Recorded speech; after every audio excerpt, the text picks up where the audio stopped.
Picture a place where the world was still finding its shape. A place where two great rivers wound their way toward the sea.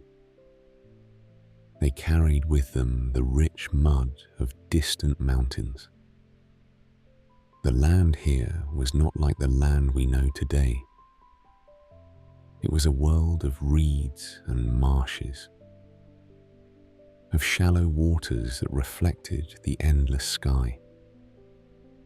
This was southern Mesopotamia, more than 6,000 years ago. The word Mesopotamia means between the rivers, and those rivers were the Tigris and the Euphrates. They had been flowing here for thousands upon thousands of years, carrying their burden of silt and clay, slowly building up the land grain by grain. The people who would come to live here did not yet know they would build the world's first cities. They did not know they would invent writing, or create laws, or tell stories that would echo through time. They were still wanderers then, following their herds from place to place. They lived in tents that could be packed up and moved when the seasons changed. But something was beginning to shift, something that would change everything. It started with a simple discovery. Seeds, when planted in the right soil and given water, would grow into food. We take this for granted now. But for people who had spent thousands of years hunting and gathering, it was a quiet kind of magic. They had followed the wild herds and eaten what they could find. Now the food came to them. The land between the rivers was perfect for this new way of living. When the rivers flooded each spring, they left behind a layer of rich black mud. This mud was fertile beyond measure. Almost anything would grow in it. The soil was so dark, it looked almost like charcoal. When you picked up a handful, it felt smooth and heavy. It smelled of river water and growing things. But there was a problem. The floods came when they wanted to come, not when the people needed them. Sometimes there was too much water. Sometimes there was not enough. The rivers could be gentle one year and violent the next. They could wash away everything a family had built. And so the people began to dig. They dug channels to carry water from the rivers to their fields. They built up banks of earth to control where the water went. They learned to work together, because no one person could dig all the channels they needed. This cooperation changed them in ways they could not have imagined. When people work together on something big, they cannot just pack up and leave. Not when the work takes months or years to finish. They have to stay in one place. They have to build houses that will last. The first permanent settlements appeared around 5400 BCE. That is more than 7,000 years ago. One of the oldest was called Eridu. It sat on a small rise of land surrounded by marshes. The hill was no more than a few dozen feet high. But in this flat land of water and reeds, it might as well have been a mountain. Eridu started out very small. Just a few families who decided to stay in one place year after year. They built their houses from the materials they had at hand. They mixed mud with reeds and shaped it into bricks. They added chopped straw to make the bricks stronger. They let the bricks dry in the sun until they were hard as stone. These mud bricks were perfect for this climate. They kept the houses cool in the blazing summer heat. They kept them warm during the cooler months. The walls were thick, sometimes 2 feet across. Inside, the houses stayed comfortable, even when the outside temperature soared past 100 degrees. The people of Eridu grew barley and wheat. They raised sheep and goats. They caught fish in the marshes and hunted birds among the reeds. Life was good here, better than the hard life of wandering. Children grew up knowing they would sleep in the same house night after night. Old people could rest without worrying about the next move.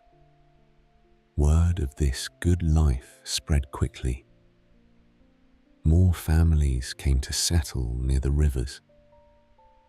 As the generations passed, the settlements grew larger. Eridu became a proper town, then a small city. By 4000 BCE, it was home to several thousand people.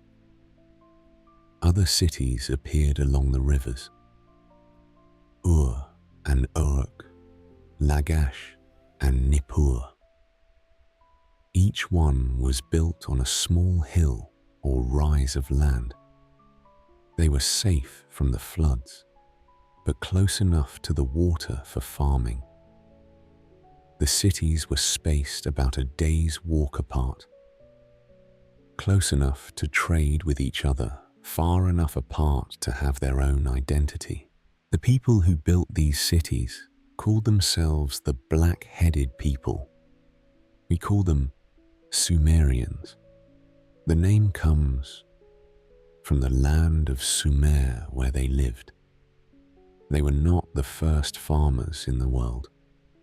Farming had begun thousands of years earlier in other places, but they were among the first to take farming and turn it into something much bigger.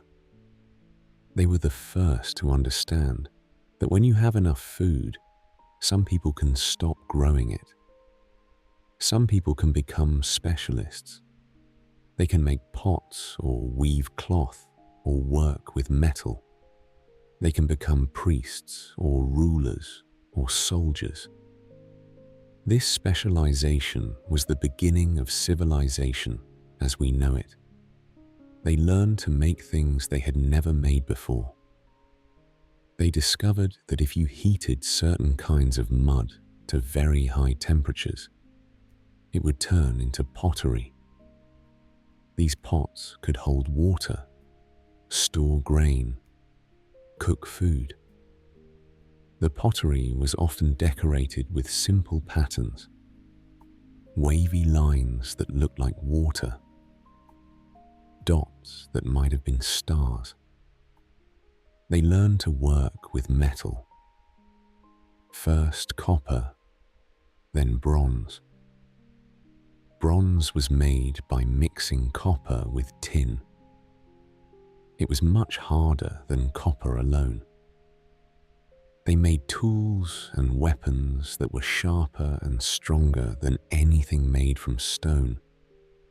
A bronze knife could cut through leather like it was soft butter. A bronze axe could fell a tree in half the time it took with stone. But perhaps their greatest invention was something we take for granted today. They invented the wheel itself. Not just the wheel though, but the idea of using wheels to move heavy things from one place to another. The first wheels were probably made from more solid wood. They were heavy and clumsy, but they worked well enough. This changed everything about how people could live and work. Suddenly, You could carry far more than one person could lift. You could move stones for building, grain for trade. You could carry goods from one city to another. A cart pulled by oxen could carry as much as 20 people carrying baskets. Trade became possible on a scale that had never existed before. The cities of Sumer began to specialize. One city might be known for its pottery, another for its metalwork. Uruk became famous for its textiles. Was known for its skilled jewelers. Merchants traveled hundreds of miles, carrying goods from the cities between the rivers. This trade brought wealth to the cities, and that wealth brought power. Some people became richer than others. Some families became more important than others.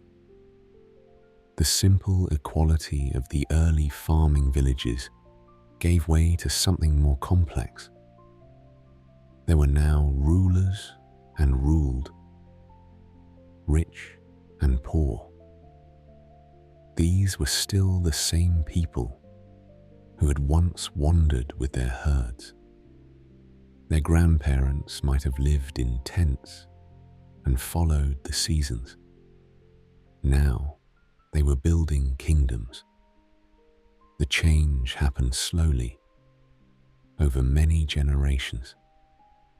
But by 3500 BCE, it was complete.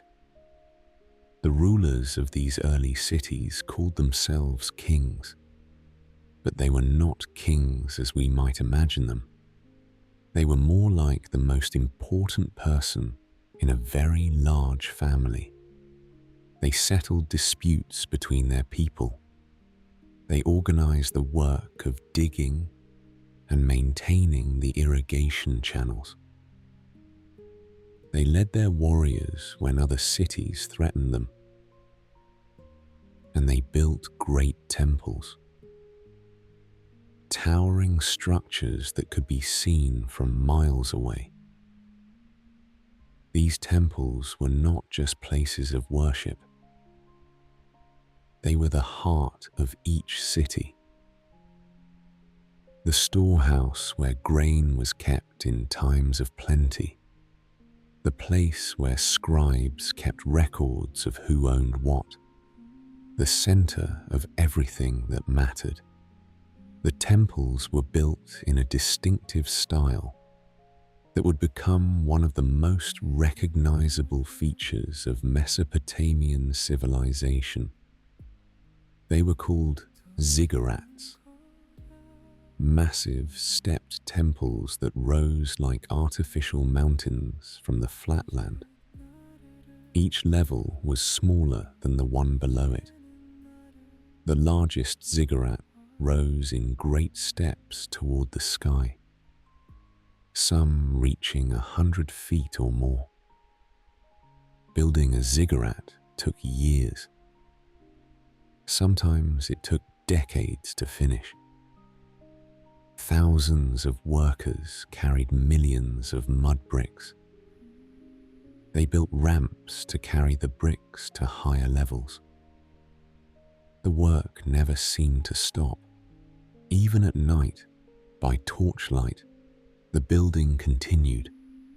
The sound of hammers and voices echoed across the city. The Sumerians believed that their gods lived in these temples. Each city had its own patron god or goddess. Eridu was protected by Enki, the god of water and wisdom. Uruk belonged to Inanna, the goddess of love and war. Was watched over by Nanna, the moon god. These gods were not distant, far-off beings. They were very much like people, only more powerful. They had emotions and desires. likes and dislikes. They could be pleased or angered, helpful or harmful. They ate food and drank beer. They fell in love and got married. They had children and got into arguments. But there was something else about the Sumerian gods, something that would echo through history and find its way into stories told thousands of years later. The Sumerians believed that their gods had come from somewhere else. They had descended from the sky to live among humans, and they had brought with them knowledge that no human could have discovered alone. The knowledge of how to grow food, the knowledge of how to work metal, the knowledge of how to build cities. They brought the knowledge of writing itself. All of these things, the Sumerians said, had been gifts from the gods who came from above. This idea would persist long after Sumer itself had faded into history. The notion that civilization was a gift from beings in the sky would appear again and again in human stories, from the Greeks to the Hebrews to peoples on the other side of the world. But for now, the people of Sumer were simply learning to live in a new way. They were figuring out how to be citizens instead of nomads. They were learning how to build cities that would last. They were creating something permanent in a world that had always been about movement and change. The transformation was not quick. It took hundreds of years for the scattered farming villages to become true cities. It took even longer for the Sumerians to develop all the innovations they would become famous for. But by around 3500 BCE, the change was complete. Archaeological evidence tells us much about these early cities. When archaeologists dig into the ancient mounds of Mesopotamia, they find layer after layer of human habitation. The oldest layers at the bottom show simple farming villages. Higher up, the remains grow more complex, more organized and more urban with each passing century.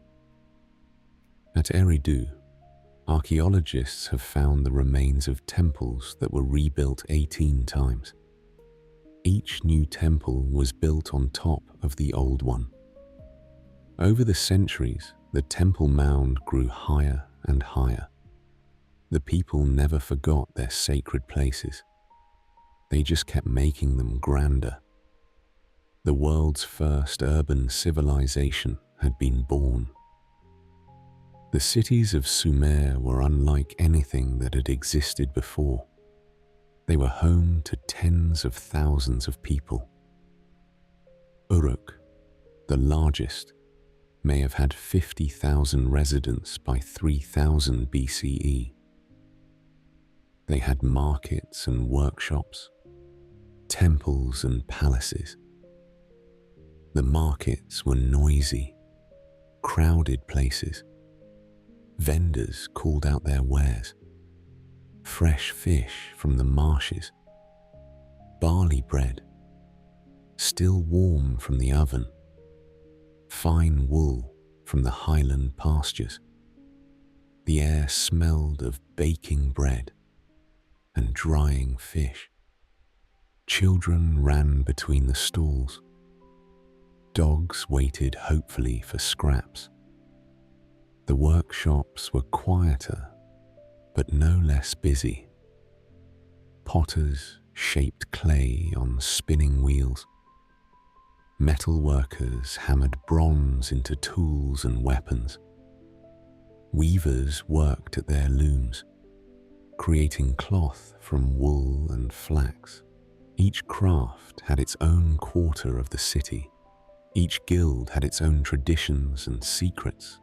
But the cities also had something else, something that would prove to be their most lasting contribution to human history. They had developed a way to capture human speech and preserve it forever. They had invented the art of writing. At first, it was simple, just marks pressed into clay to keep track of grain and livestock. A picture of a sheep meant a sheep. A picture of a jar meant a jar. But slowly, over time, it grew into something much more. The pictures became more abstract. They began to represent sounds as well as things. This writing system was called cuneiform. Wedge-shaped marks made by pressing a reed stylus into soft clay. The word cuneiform comes from the Latin word for wedge. Each symbol was made up of combinations of wedge-shaped strokes. Some were horizontal, some vertical, some diagonal. Learning to write cuneiform took years of study. Only a few people in each city could do it. These scribes were highly valued. They kept the records that made trade possible. They wrote the laws that kept order. They recorded the stories that preserved the past. And among the things they chose to write down were stories. Ancient stories that had been passed from father to son, from mother to daughter, for countless generations. Stories about the gods who came from the sky. Stories about the early days of the world. Stories about great floods and mighty kings. These stories would not stay in Sumer. As trade spread and empires rose and fell, the stories would travel too. They would be told and retold, changed and adapted. They would become part of the heritage of peoples who had never heard of the land between the rivers. One story, in particular, would travel the farthest. It was the story of a great flood that covered the earth. The story of a man who built a boat to save his family and the animals of the world. In Sumer, this man was called Ziusudra. Later, peoples would know him by other names. But the story would remain essentially the same. The Sumerians believed this flood had really happened. To them, it was not just a story but history. And perhaps they were right. Archaeological evidence suggests that the region between the Tigris and Euphrates experienced several catastrophic floods in ancient times. The rivers could rise suddenly and without warning. Entire cities could disappear beneath the waters. But that is a story for later. For now, the Sumerians were just beginning to discover the power of the written word. They were just starting to understand that some things were too important to trust to memory alone. The scribes worked in the temples and palaces. They sat cross-legged on the floor, clay tablets on their laps. The work required great skill. One wrong mark could change the meaning of an entire sentence. The clay had to be just the right consistency. Too wet, and the marks would blur. too dry, and the stylus would not make clear impressions. Each tablet was allowed to dry until it was leather hard. Then it was fired in a kiln to make it permanent. Thousands of these tablets have survived to our time. They give us a window into the daily life of the world's first cities. Bills of sale for sheep and barley, records of marriages and legal disputes, and stories, of course, written down for future generations. There were always stories to tell. The Sumerians understood that they were doing something new in the world. They had a word for it. They called it civilization, the art of living in cities. They knew they were different from the nomads who still roamed the edges of their territory.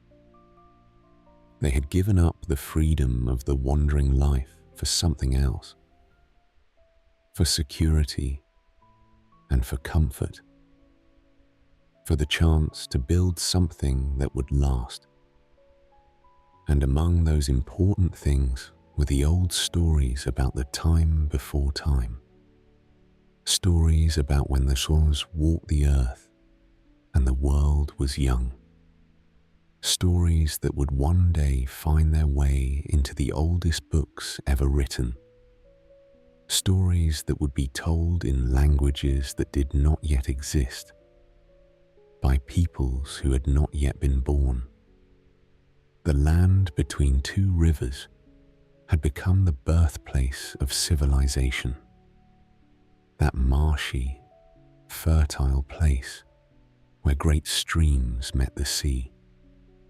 Writing and law, cities and kings, trade and warfare, art and literature. All of it began here, in the mud and reeds of ancient Sumer. As the centuries passed, the cities of Sumer would grow larger and more complex. They would fight wars with each other and make peace. They would be conquered by other peoples and rise again. Kings would come and go. Empires would rise and fall. But the stories would remain. And so the land between the rivers had found its voice. The voice of cuneiform tablets and temple libraries. The voice of scribes working by lamplight. The voice of stories that would not die. But the stories it would tell. The tales of gods and heroes that would echo through time. Those were only just beginning. Among those stories was one about a king who was part god and part human, a king who would search for the secret of eternal life itself.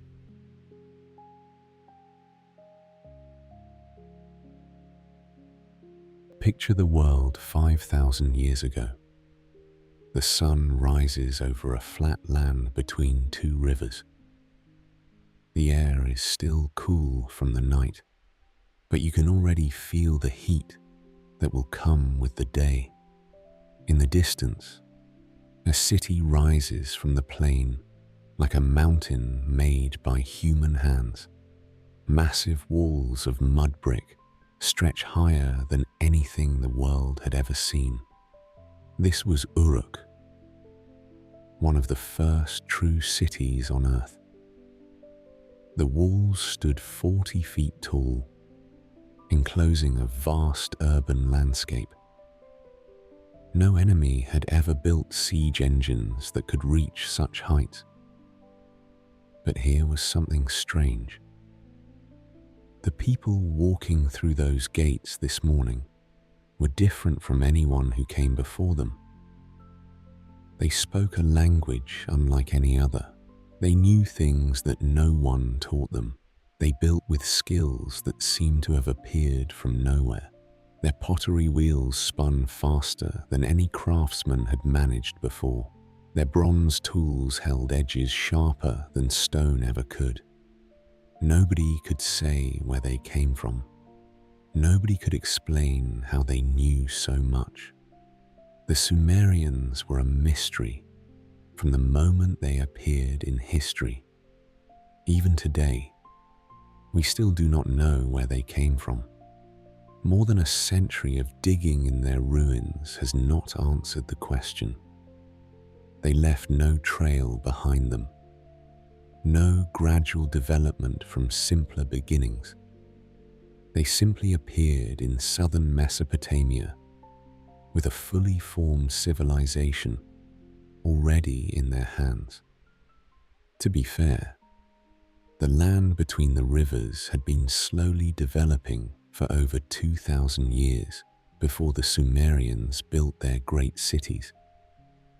Archaeologists call this earlier period the Ubaid, a time of simple farming villages and basic pottery.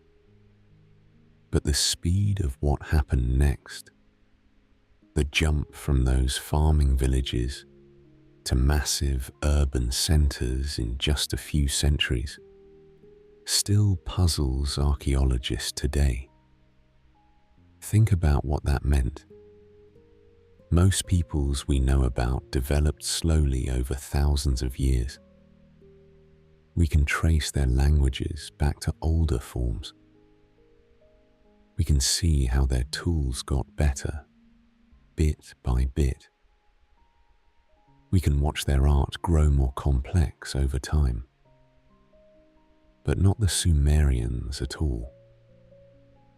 They arrived with everything already figured out. The first clues came from their bones. When archaeologists dug up ancient cemeteries in the 1920s, they found something unexpected. Early 20th century archaeologists noted differences in skull shapes between the Sumerians and people living in the same region before and after them. The Sumerian skulls appeared longer and narrower. The eye sockets were larger. The nose bones jutted out more prominently. Though modern scholars have moved away from these racial classifications, the early researchers saw these as traits more common in people from mountain regions far to the north. The local population had always shown different physical characteristics: shorter skulls, rounder faces, smaller features.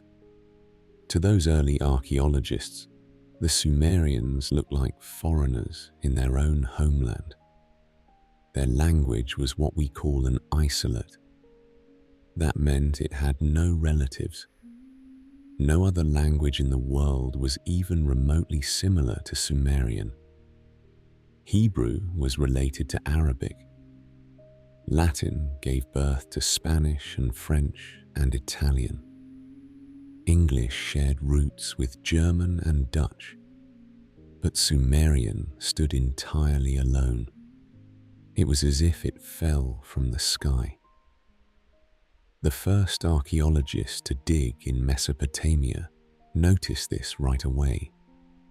Sir Leonard Woolley started digging at Ur in 1922. What he found changed everything we thought we knew about early civilization. They found tablets written in Sumerian at the very bottom of their excavations. Below that, there was almost nothing. Just a few scattered villages. There was pottery that looked simple and plain. Stone tools that looked like they belonged to people who barely knew how to farm. And then suddenly, layer after layer of advanced civilization. Woolley called it the Sumerian explosion. In the space of just a few centuries, around 3500 BCE, everything changed. Simple farming villages became sprawling cities. Basic pottery became works of art decorated with complex patterns. Stone tools gave way to bronze weapons and tools of incredible sophistication. It was as if someone handed Stone Age farmers the blueprints for the modern world.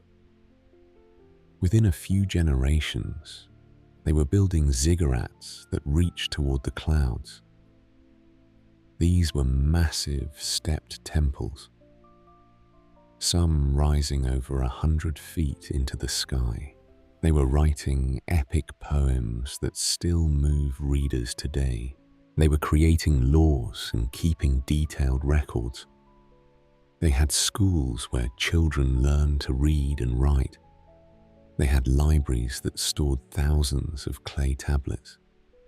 They had professional armies with bronze weapons and war carts pulled by onagers, a kind of wild donkey.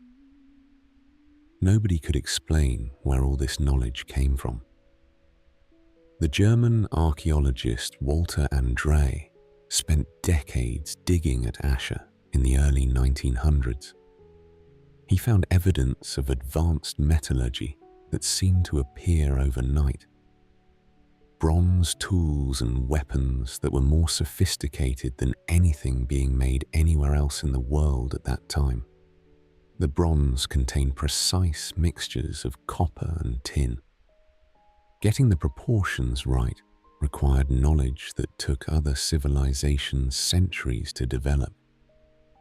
Too much tin made the metal brittle. Too little made it soft and useless. But the Sumerians got it right from the beginning. Their bronze swords could cut through leather armor like cloth. Their bronze plows could turn soil that stone tools barely scratched. Some of the early archaeologists thought the Sumerians must have come from somewhere else, maybe from the mountains to the north, maybe from across the sea. They looked for clues in Sumerian art and writing. They studied the shapes of skulls found in ancient graves. They compared Sumerian tools and pottery to what other peoples were making at the same time. What they found only deepened the mystery. The Sumerians did not look quite like their neighbors. Their skulls were shaped differently. Their art showed people with large eyes and prominent noses that did not match the local population. Some of their early kings had names that did not sound Sumerian at all. Names like Etana and Meskiagasha. These seemed to come from some another language entirely. It was as if two different groups of people had somehow mixed together to create something entirely new. The pottery told a similar story. The earliest Sumerian ceramics showed influences from places hundreds of miles away. Decorative patterns that matched pottery from the Iranian plateau. Shapes that echoed vessels found in Anatolia. The Sumerians seemed to carry memories from many different places when they settled between the rivers. But here was the strangest part. The Sumerians themselves seemed to know they were different. Their own stories said that civilization had been given to them by beings who came from the sky. They called these beings the Anunnaki. According to Sumerian myths, the Anunnaki had taught humans everything they knew. They had shown people how to build cities and how to write. They taught them the secrets of working metal and the ways to organize society. They showed them how to dig canals and how to predict the flooding of the rivers. The Sumerians were very specific about this. They did not claim to have invented these things themselves. They said they had been taught by teachers who came from above. Their creation myth, written on tablets from around 2100 BCE, described it this way. In the beginning, humans lived like animals. They ate grass and drank from streams. They had no clothing and no tools. Then the Anunnaki came down from the sky. They taught humans to plant grain and bake bread. They showed them how to weave cloth and build houses. They gave them the gift of writing so they could record their knowledge. Now, we have to be careful here. Ancient peoples often explain things they did not understand by talking about gods and supernatural beings. When they saw lightning, they said the gods were angry. When crops failed, they said they had not made the right sacrifices. So when the Sumerians talked about sky gods teaching them, maybe that was just their explanation, a way to make sense of something they could not understand. But maybe they were remembering something real. Maybe their stories were based on actual events, passed down through generations. The more archaeologists studied Sumerian sites, the more puzzling things became. They found massive irrigation systems that stretched for hundreds of miles. These required knowledge of engineering and mathematics that took other civilizations centuries to develop. The canals had to be dug at precisely the right angle. Too steep, and the water would flow too fast, washing away the banks. Too shallow, and it would not flow at all. The Sumerians got it right on the first try. They also built levees and dams that controlled the flooding of the Euphrates and Tigris rivers. These rivers flooded without any pattern. The Nile flooded predictably each year. The Mesopotamian rivers were unpredictable, flooding in spring, fall, or not at all. The Sumerians learned to predict these floods by watching the stars. They created a calendar that tracked the movements of the moon and planets. Their year had 12 months of 30 days each. Extra days were added to stay aligned with seasons. They also found something else entirely: detailed star charts carved into clay. The Sumerians were obsessed with astronomy. They mapped the movements of planets and stars with great precision. They divided the sky into sections and gave names to groups of stars. Many of these names we still use today. The constellations Leo, Taurus, and Scorpio all came from Sumerian astronomers. They created calendars that were more accurate than anything used in Europe until the Middle Ages. They knew that a year was not exactly 365 days long. They calculated it at 365 days, 6 hours, 15 minutes, and 41 seconds. Modern astronomy puts it at 365 days, 6 hours, 9 minutes, and 10 seconds. The Sumerians were off by less than 7 minutes. They knew things about the solar system we did not rediscover until we had telescopes. They knew that Venus was both the morning star and the evening star. They tracked the movements of Mercury, Mars, Jupiter, and Saturn. Some researchers have suggested, though this remains unproven and debated, that certain star charts may have depicted outer solar system objects invisible to the naked eye. If true, this would have been remarkable for any ancient civilization. How did a people who had supposedly just learned to farm know so much about the stars? The answer might lie in their origin stories. The Sumerians said their first kings had ruled for impossibly long periods. The Sumerian king list, written around 2100 BCE, recorded these reigns in detail. Alulim, the first king, ruled for 28,800 years. Alaljar ruled for 36,000 years. Enmenluana ruled for 43,200 years. 8 kings in total ruled for a combined 241,200 years before the Great Flood came. These were not just random myths. They were detailed histories that the Sumerians took very seriously.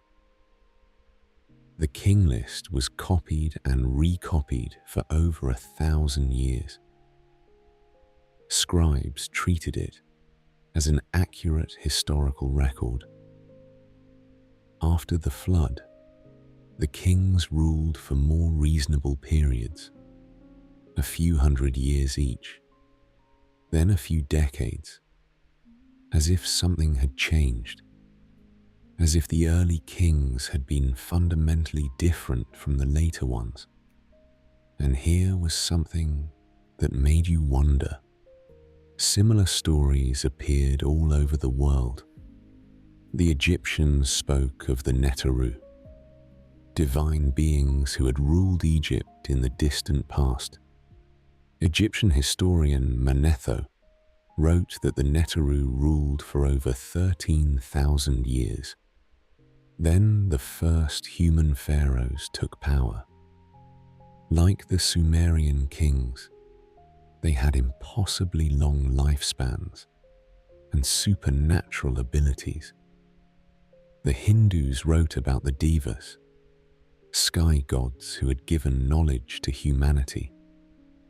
Their sacred books described flying vehicles called vimanas and weapons that could destroy entire cities.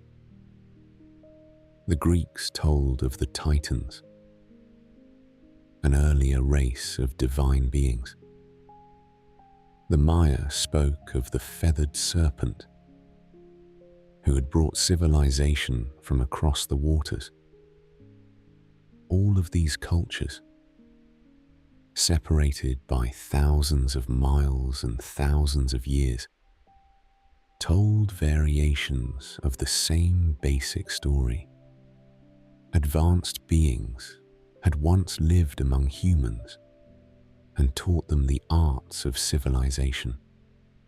Then, after a great catastrophe, these beings had departed. Humans were left to carry on with the knowledge they had been given. The Sumerians were the first to write these stories down, but they claimed the stories were much older than their writing. They said they had been passed down by word of mouth from the very beginning of time, from the days when gods walked the earth and the world was young.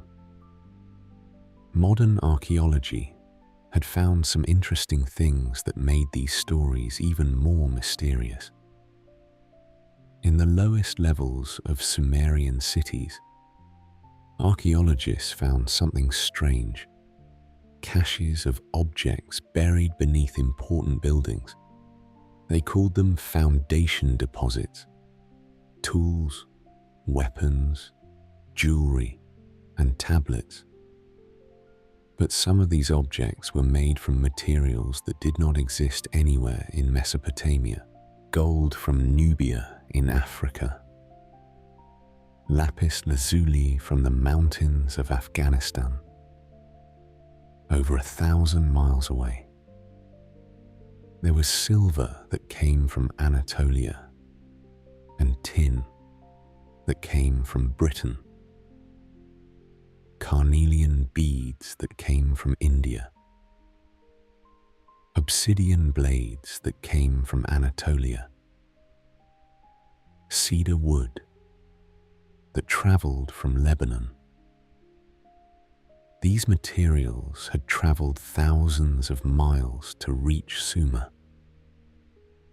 How did these materials get to Sumer 5,000 years ago? The Sumerians had no ships capable of ocean voyages. They had no roads connecting them to distant lands. Their boats were simple reed vessels designed for river travel. Yet somehow, they had access to resources from all over the world. It was as if they were part of some vast network, a web of trade and knowledge that connected the entire ancient world. A network that left almost no traces except for these mysterious objects buried beneath their cities.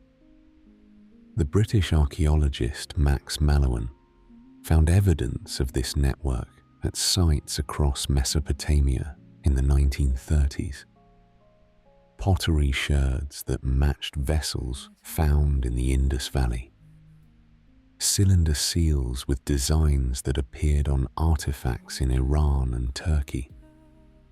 It was as if information and goods were flowing freely across thousands of miles of difficult terrain.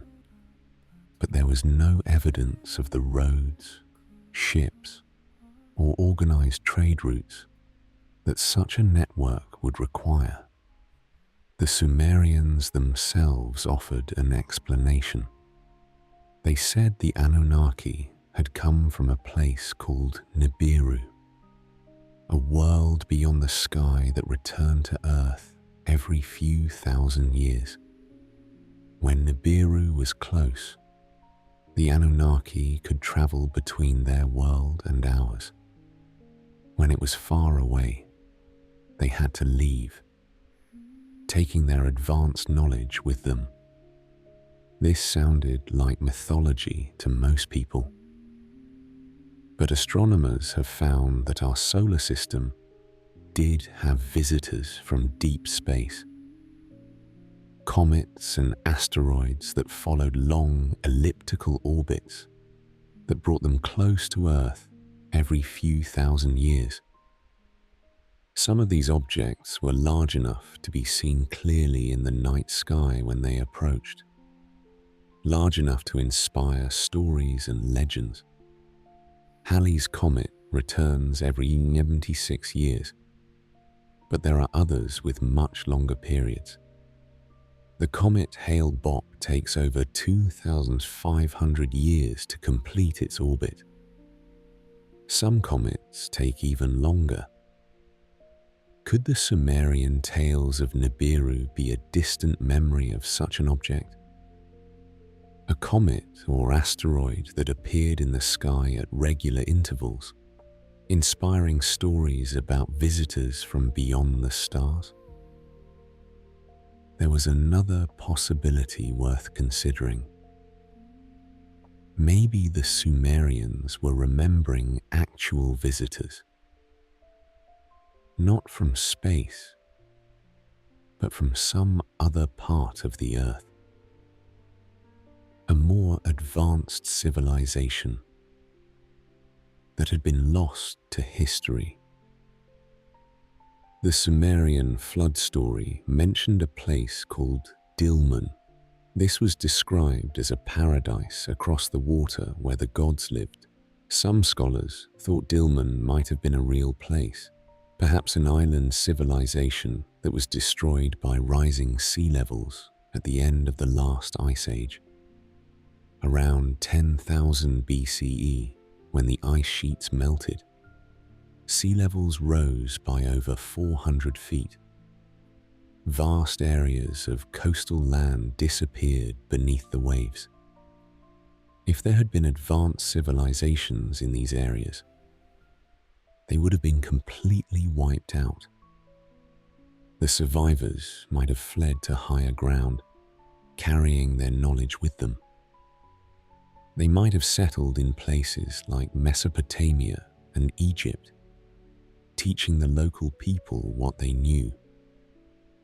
This explains why advanced civilization appeared suddenly in several places worldwide.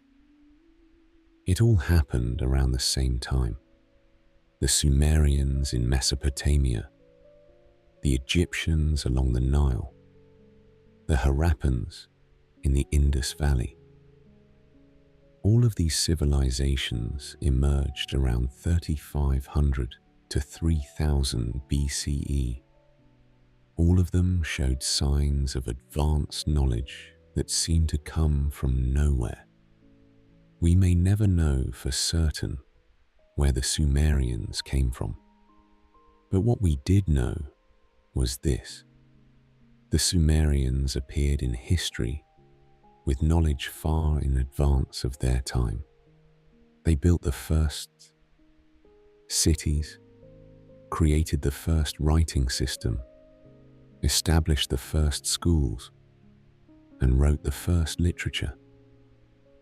They did all of this quickly, not over many centuries, but over a few generations, as if they already knew what they were doing, and they insisted, in their own words, that they had been taught by teachers from the sky. Whether those teachers were gods, aliens, or simply the distant memory of some forgotten migration, the result was the same. The Sumerians became the foundation upon which all later civilization was built. Their inventions spread throughout the ancient world. Their writing system was adapted by the Babylonians and Assyrians. Their laws influenced legal codes from Egypt to India. Their literature provided the foundation for myths and stories that are still told today. Their stories became the myths and legends of dozens of different cultures. Their influence could still be felt today, 5,000 years later. The wheel, which they may have invented, revolutionized transportation and pottery making. The sailboat, which they certainly perfected, opened up river and coastal trade. The plow, which they developed for their heavy soils, made agriculture far more productive. But perhaps more important than any single invention was their approach to knowledge. The Sumerians were the first people to systematically record information. They kept lists of everything they could think of: kings and the years they reigned, laws and the punishments they carried, goods that were bought and sold. They created the first schools where this knowledge was taught to new generations. They trained professional scribes who could read and write. They built libraries where tablets were stored and copied. This was the beginning of what we might call scientific thinking. The idea that knowledge could be accumulated, tested, and passed on. That humans could learn from the past and build on what came before. But perhaps the most important thing the Sumerians left behind was not their technology or their buildings. It was the stories they told. Stories about the early days of the world, when Geats walked among humans and civilization was young. Stories about a great flood that covered the earth and the few who survived to start over. Stories about heroes who searched for immortality and the wisdom that came from accepting our place in the world. These stories would travel far beyond the borders of Sumer. They would be adopted and adapted by peoples who never saw the land between the rivers. They would be translated into new languages, given new characters, and fitted to new cultures. The Babylonians took the Sumerian flood story and made it part of their epic of Gilgamesh. The Hebrews adapted it and called the survivor Noah. The Greeks had their own version with Deucalion and Pyrrha. But at their heart, they would remain recognizably Sumerian. The same ancient themes ran through them all. The same familiar structure held them together. The same deep truths about what it meant to be human. The story always began the same way. Humans had grown corrupt and violent. The gods decided to destroy the world with a great flood. But one good man was warned in advance. He built a great boat and saved his family and the animals. After the flood, the survivors made sacrifices to the gods. The gods smelled the sweet smoke and regretted their harsh judgment. They promised never again to destroy the world so completely. This story appeared in cultures that had no contact with each other. It spread across continents and survived for thousands of years. It became one of the most persistent myths in human history. And it all began with the Sumerians, who claimed they were remembering something that really happened, something from the early days of the world, when the gods still walked among humans and the earth was young. And that brought us to perhaps the most famous of all Sumerian stories, a tale that began in the temples of ancient Uruk. It would eventually find its way into the sacred books of 3 world religions. A story about a man who spoke with God and built a great boat. A man who saved life on earth from a flood that covered the world. The Sumerians called him Ziusudra. Centuries later, the Babylonians would retell his story and give him a new name, Utnapishtim. But the world would come to know.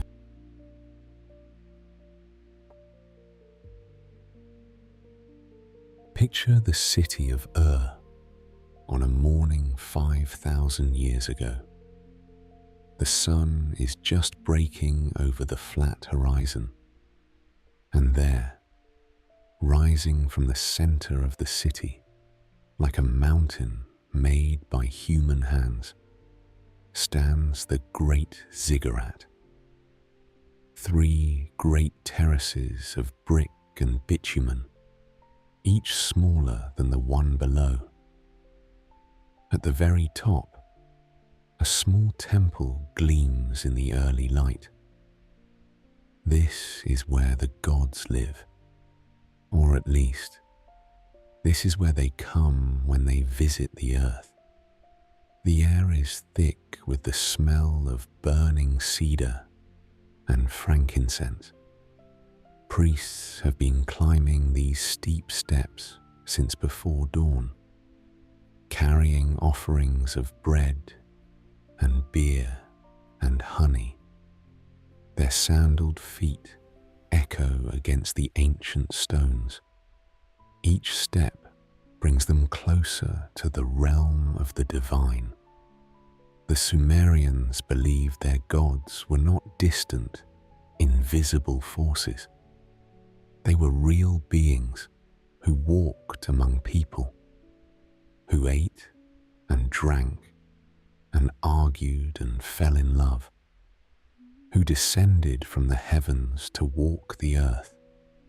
They taught humans to build cities, plant crops, and write on clay. They called these gods the Anunnaki. The word is often translated as those of royal blood or princely offspring, though some translate it as those who came from heaven to earth. The oldest written stories say the Anunnaki created everything: the world, the first cities, and in time, humanity itself. Now, the Sumerians were practical people. They kept very careful records of everything. They wrote down contracts and laws and lists of grain stored in temple warehouses. But they also wrote down their stories about the gods. These stories were not simple fairy tales. They were detailed accounts of how the world began, who the gods were, and where they came from, what they wanted from the world below, and why humans existed at all. The scribes who recorded these tales worked by lamplight in temple schools. They pressed their reed styluses into soft clay tablets. Each wedge-shaped mark was carefully formed. Each word was chosen with precision. These were not casual stories told around a fire. They were official records of divine history. At the top of this divine family tree sat three great gods. Anu, the father of all gods, ruled the heavens. His name meant sky in the ancient tongue. He was the ultimate authority, though he rarely interfered directly in earthly matters. Enlil controlled the air and the storms and the space between heaven and earth. His temple in the city of Nippur was considered the center of the world. Kings from across Mesopotamia came there to receive his blessing. And Enki, perhaps the most important to humans, governed the waters and the wisdom of the earth. His domain included the sweet waters beneath the ground and the vast knowledge needed to make civilization work. These were not the only gods. The Sumerians knew of thousands. Some of them ruled over cities. Inanna watched over Uruk with fierce devotion. Nanna, the moon god, protected the people of Others watched over crafts like pottery or brewing beer. Ninkasi was the goddess who taught humans to make beer from barley. Her hymns were actually recipes, preserved in religious verse. Still others controlled the movements of the stars and planets. The god Nergal governed the red wandering star we now call Mars. Inanna watched over Venus. the morning and evening star. But it was the three great gods who made the big decisions that shaped the world. The stories say that long ago, before humans existed, the Anunnaki came to Earth to do work. They dug canals to control the flooding rivers. They mined precious metals from deep in the ground. They built the first cities from mud brick and bitumen. But this work was hard. The sun blazed mercilessly over the Mesopotamian plains. The clay was heavy and stubborn. The canals had to be dug by hand, basket by basket of earth. And after many years, the younger gods grew tired of it. They complained to Enlil, who was their taskmaster. The work was too difficult, they said, too endless to ever finish. Their hands were blistered from digging. Their backs ached from carrying stone and brick. They wanted relief from the labor. So Enlil went to his father, Anu, and to his brother, Enki. The three of them talked it over in the high council of the gods. The younger Anunnaki had a point. The work of maintaining the earth was becoming too much for divine beings to handle alone, and Enki, who was clever with his hands and wise in the ways of creation, came up with a solution. He would create a new kind of being, something that could do the work the gods no longer wanted to do.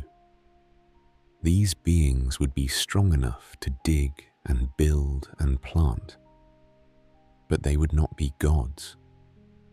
The idea was brilliant in its simplicity.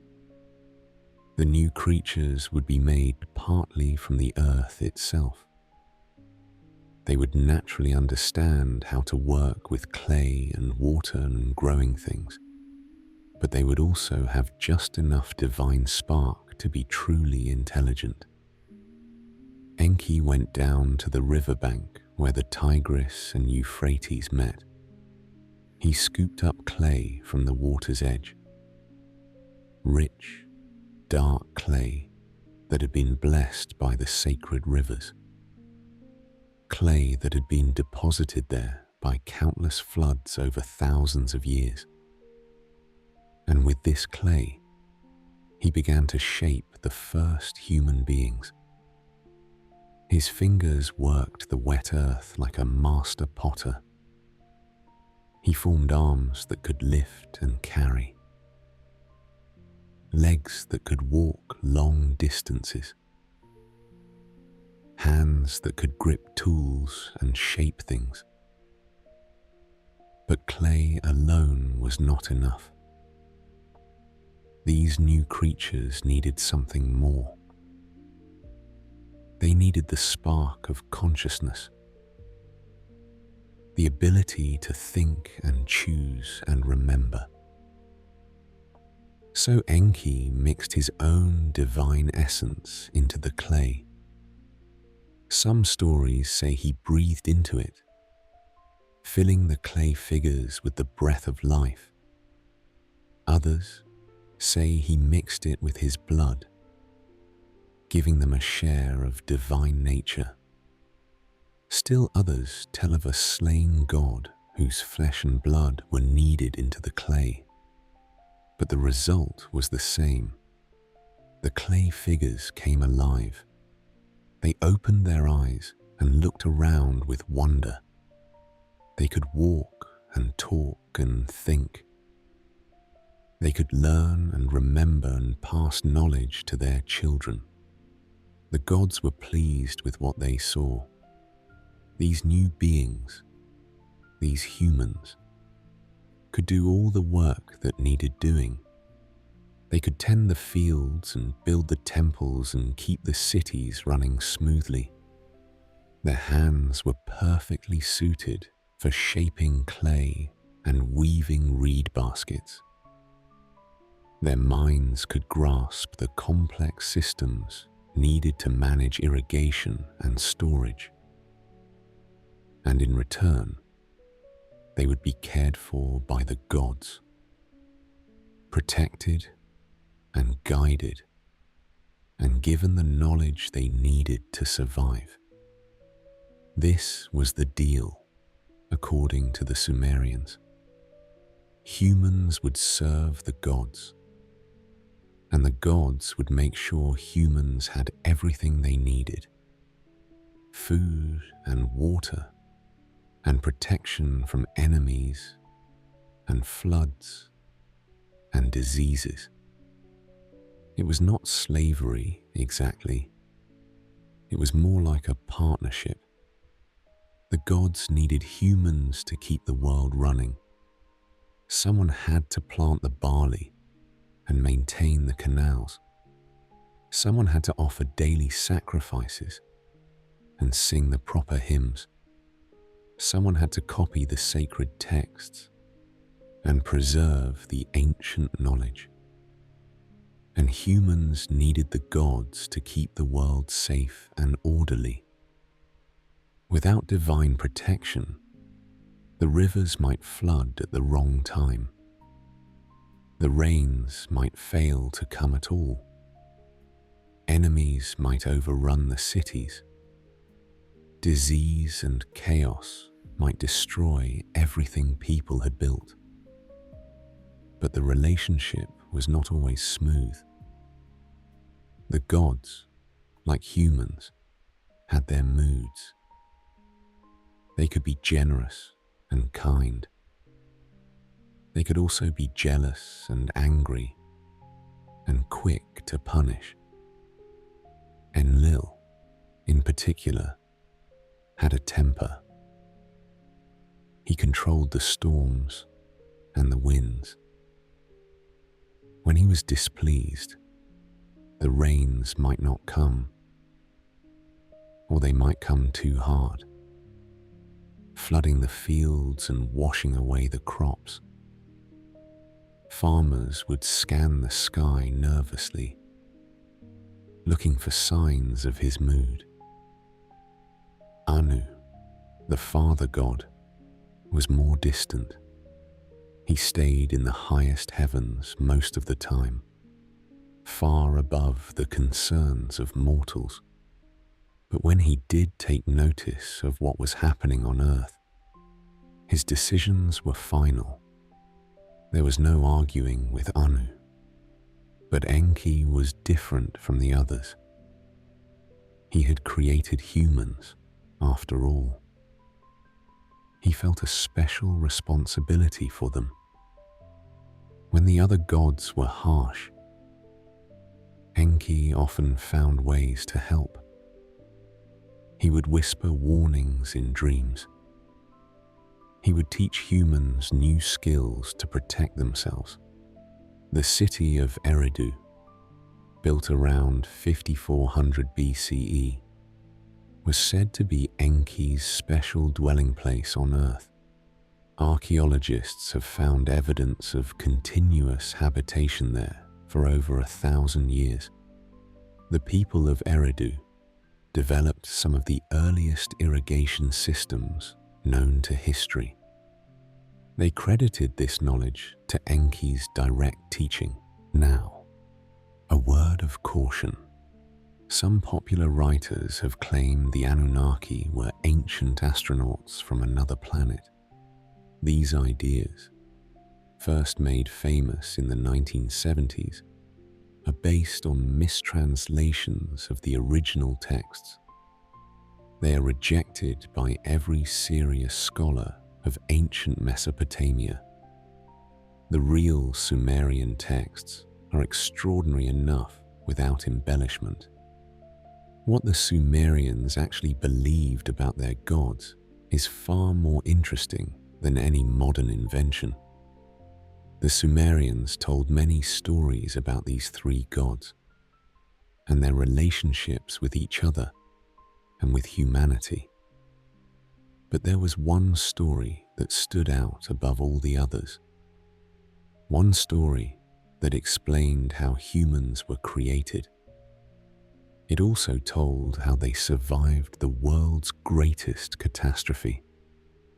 It was a story about water, about rain that would not stop falling, about a flood that covered the entire world. Now, you have to understand something about the Sumerians and their stories. They did not think of these tales as myths or legends. To them, these were historical accounts, real things that had happened to real people in the distant past. When they wrote about the Anunnaki coming from the sky, they meant it literally. They described gods who descended from the sky. When they described the creation of humans from clay and divine breath, they believed it had actually happened that way. These were not metaphors or symbols. They were facts, as far as the Sumerians were concerned, and they had evidence to support their beliefs. They could point to their own impressive achievements. In just a few centuries after the first settlements, they had learned to build magnificent cities. Uruk, founded around 4000 BCE, grew to house over 50,000 people. Its walls stretched for 6 miles around the city. They had developed writing and mathematics and astronomy in just a few generations. Their number system, based on 60, gave us our 60-minute hours and 360-degree circles. Their calendar tracked the movements of the moon and stars with impressive accuracy. The answer, they said, was simple. The gods had taught them. The Anunnaki had shared their knowledge with the first humans. That was why Sumerian civilization had advanced so rapidly. It was not entirely human achievement. It was a gift from beings who came from the stars. This idea might sound strange to us today, but think about it from their perspective. The Sumerians looked around at their world and saw things that seemed almost impossible. Massive temples that reached toward the sky. The great ziggurat of built around 2100 BCE, stood perhaps 100 feet tall. Its base covered an area larger than a football field. Every brick had to be shaped by hand and carried up those steep ramps, intricate systems of canals that brought water to dry land. The irrigation network around the city of Girsu included a vast web of major canals and countless smaller channels. The engineering required to make water flow uphill and distribute it evenly across thousands of acres was extraordinary. A form of writing that could preserve thoughts and laws and stories for thousands of years.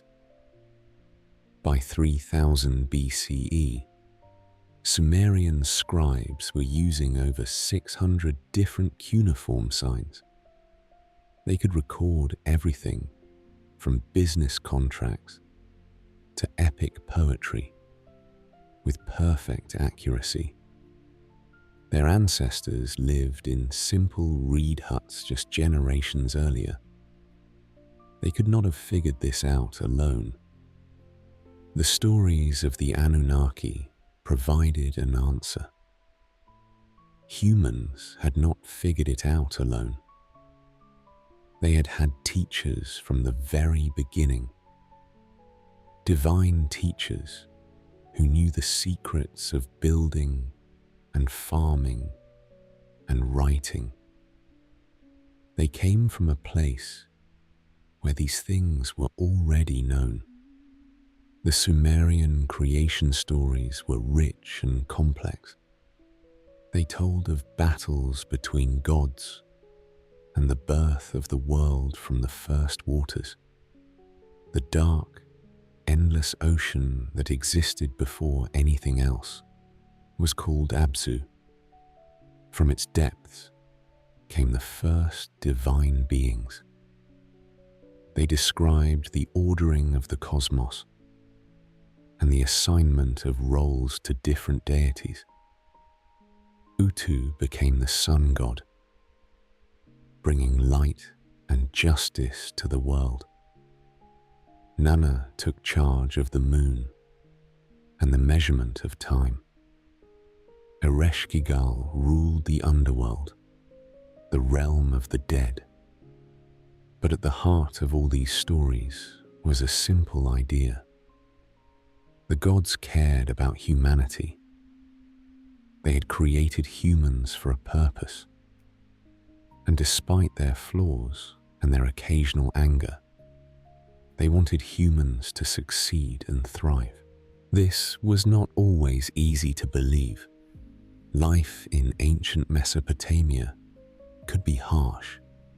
The rivers flooded without warning, destroying crops and homes. The spring floods of 2900 BCE wiped out entire districts. Clay tablets from several cities recorded the devastation. Enemies attacked from the mountains and the desert. The Gutians swept down from the Zagros Mountains around 2200 BCE, destroying cities and carrying off prisoners. The Amorites pressed in from the western deserts, forcing the Sumerians to build walls and hire mercenary armies. Diseases swept through cities, killing thousands. Archaeological evidence from shows mass burial pits from around 2600 to 2400 BCE, suggesting epidemic disease. Crops failed when the rains came at the wrong time or not at all. Children died young even in royal families. Even kings and priests were not safe from suffering and death. But the Sumerians held on to their faith in the gods. When bad things happened, they assumed they had somehow offended the divine powers.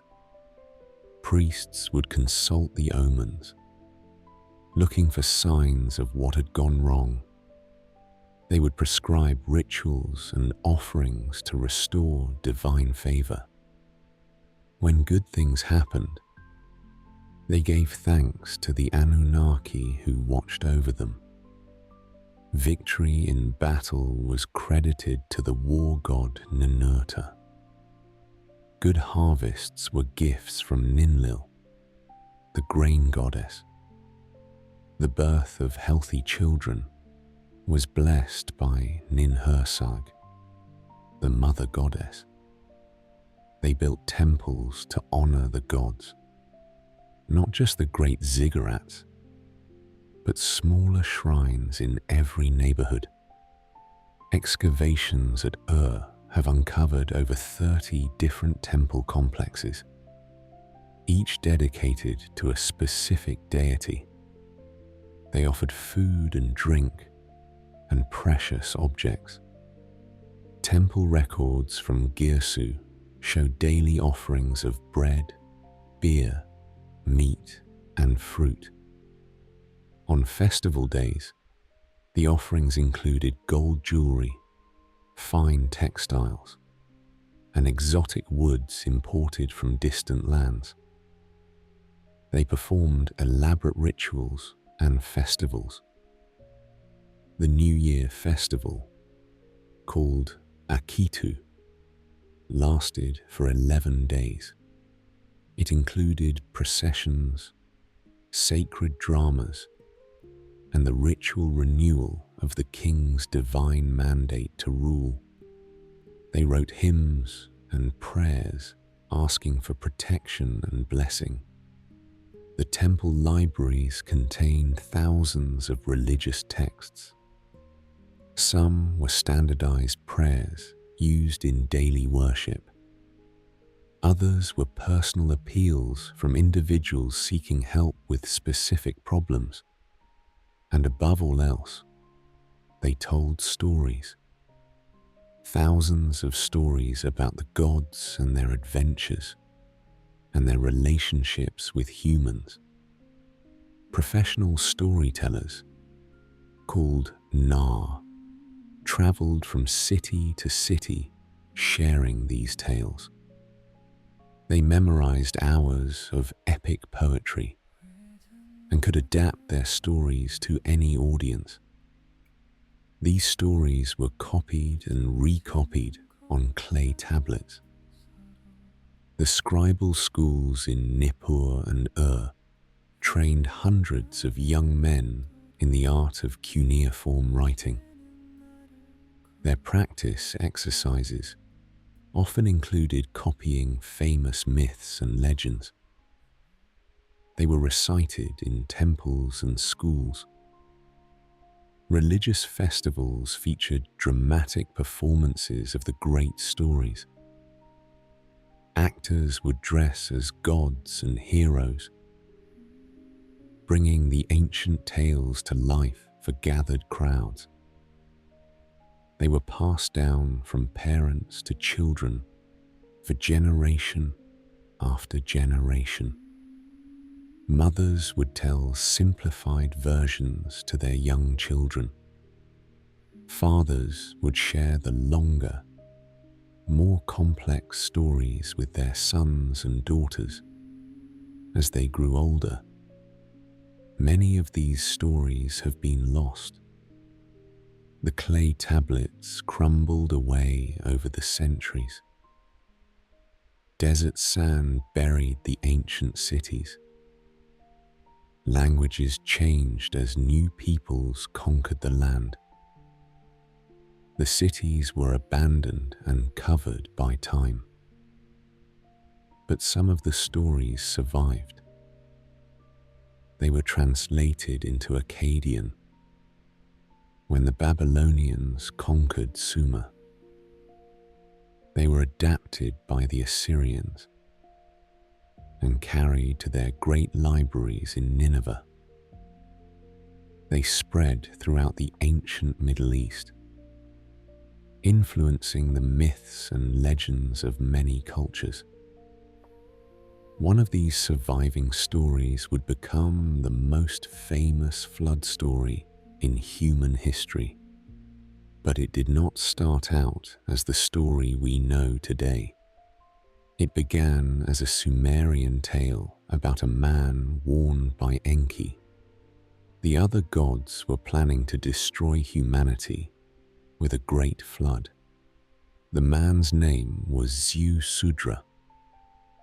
In the oldest tablets, dating to around 2100 BCE, he is described as a priest-king of the city of Shuruppak. According to the story, he was chosen to survive because he was faithful and righteous. The tale begins with the council of the gods. Humanity had grown numerous and noisy. Their cities sprawled across the land between the rivers.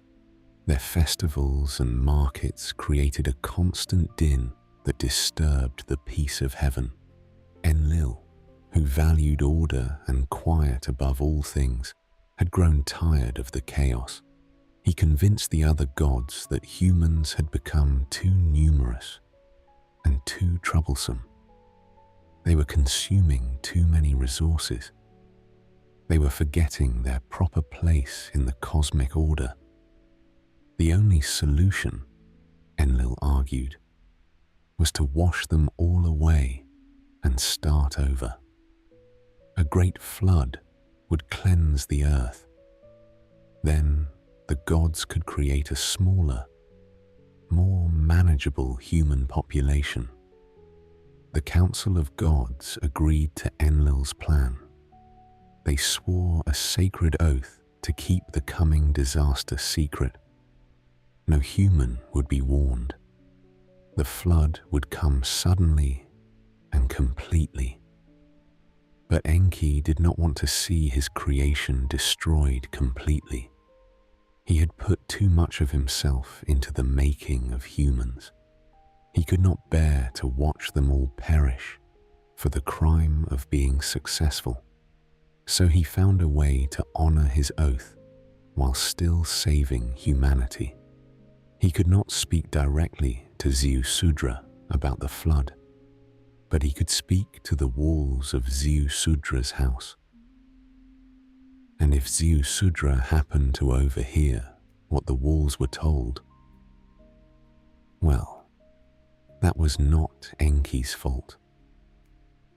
Enki came to Ziusudra in a dream and told him to build a great boat, not just for himself and his family, but for representatives of all living things. The flood was coming. Enki warned through the reed walls of the house. Enlil had convinced the other gods that humans had become too numerous and too troublesome. The only solution was to wash them all away and start over. But Enki did not want to see his creation destroyed completely. So he chose one good man to preserve life through the coming catastrophe. Ziusudra built his boat exactly as Enki instructed. While the earliest Sumerian fragments are sparse, the later Babylonian traditions describe the boat in great detail. Those later versions said it was cube-shaped, with walls covered in bitumen to make them waterproof. The boat was vast, divided into many compartments to hold the seeds of life. He loaded it with his family and with pairs of every kind of animal: bulls and sheep, goats and pigs, wild animals from the marshes and the mountains. Birds of every description filled the upper decks, even insects and spiders, though the tablets do not explain how he managed to collect them all.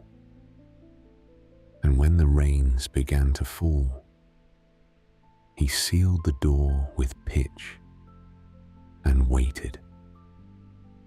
The storm was unlike anything ever seen before. Rain poured from the sky in torrents. The winds howled with supernatural fury. For 6 days and 7 nights, the rains poured down. The rivers overflowed their banks.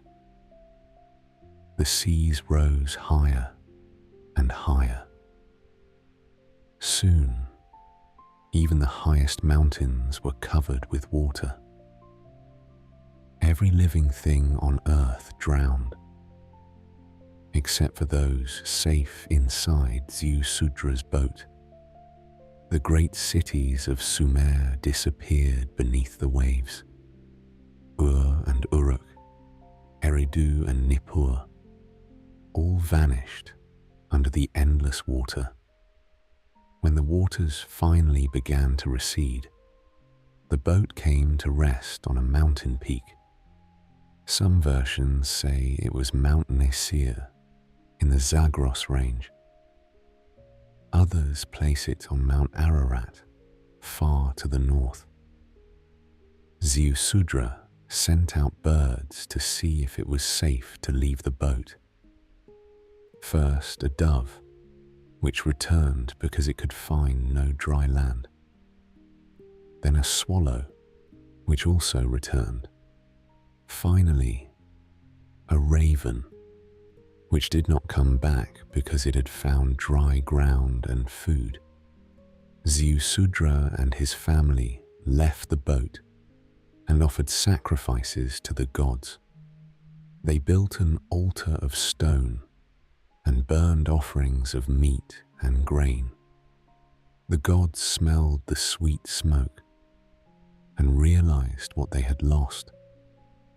The world was empty and quiet, without humans to tend it and worship in the temples.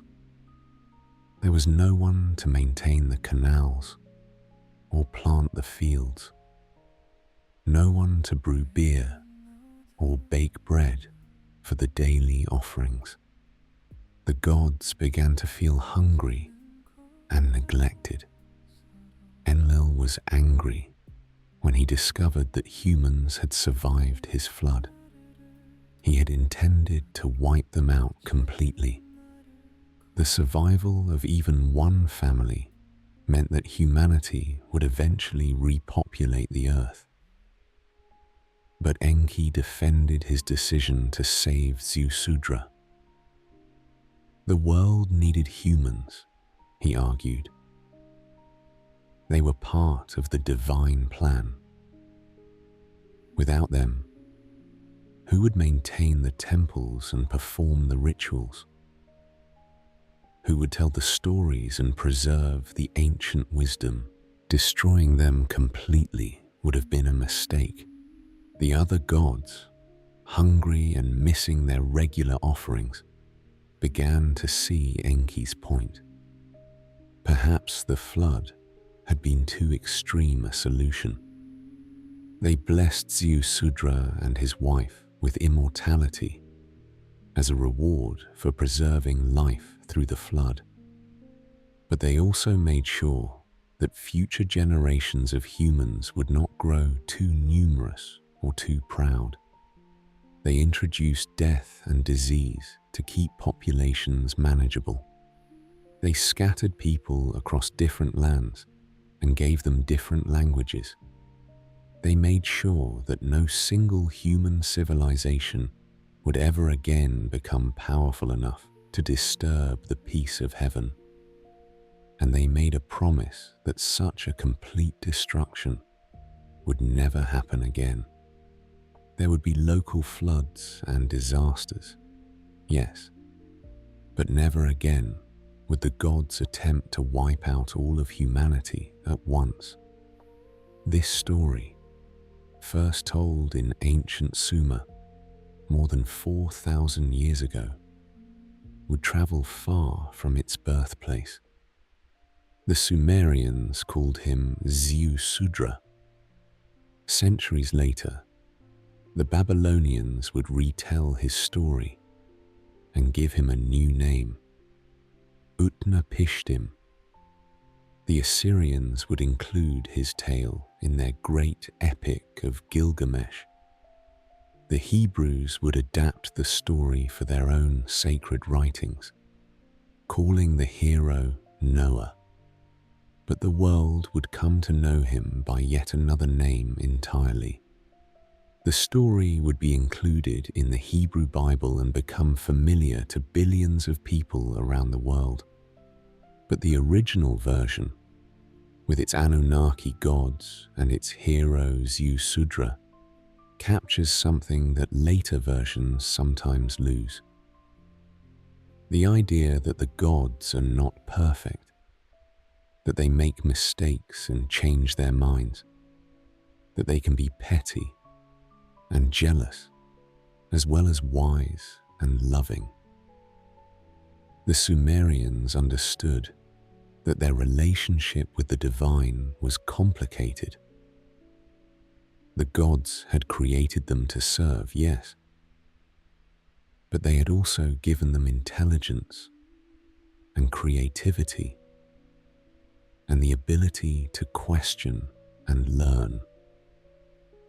Humans were not just servants. They were partners in keeping the world running. This partnership was not always easy. The gods had their own agendas and their own conflicts. Sometimes humans got caught in the middle of divine politics. Sometimes they paid the price for decisions made in the heavens. But the partnership between gods and humans endured. The gods continued to guide and protect humanity, and humans continued to honor the gods through their worship and their work and their stories. The Anunnaki remained present in Sumerian life long after the first cities were built. They stayed after the first stories were written down. They were consulted before important decisions. Kings would not go to war without checking the omens for divine approval. They were thanked for good harvests and blamed for bad ones. When the barley grew tall and golden, farmers would offer the first fruits to Ninlil. When the crops failed, they would search for signs of what had offended the gods. And always, there were new stories being told. Stories about individual gods and their adventures. Inanna's descent to the underworld. Enki's contests of wit with other deities. Ninurta's battles against the forces of chaos. Stories about heroes who sought the favor of the Anunnaki. Etana, who rode an eagle to heaven. Adapa, who was offered immortality but foolishly refused it. Dumuzi, the shepherd king who became Inanna's consort. Stories about ordinary people who found themselves caught up in divine plans. Farmers who discovered magical seeds. Fishermen who pulled gods from the river in their nets. Potters whose clay came alive in their hands. The gods had given humanity everything it needed. Writing and mathematics, agriculture and architecture, law and literature. But perhaps their greatest gift was the stories themselves. Stories that explained where humans came from and why they existed. Stories that gave meaning to suffering and hope for the future. Stories that connected each person to something larger than themselves. Now it was time to see what humans would build with those gifts. In the land between the rivers, the first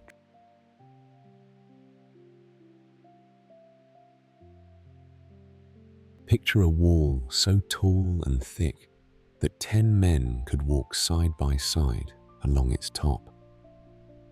Picture it stretching for miles, built from millions of mud bricks, baked hard under the desert sun.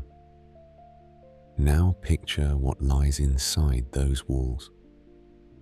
Not fields or pastures, but something the world had never seen before. Streets lined with mud brick houses.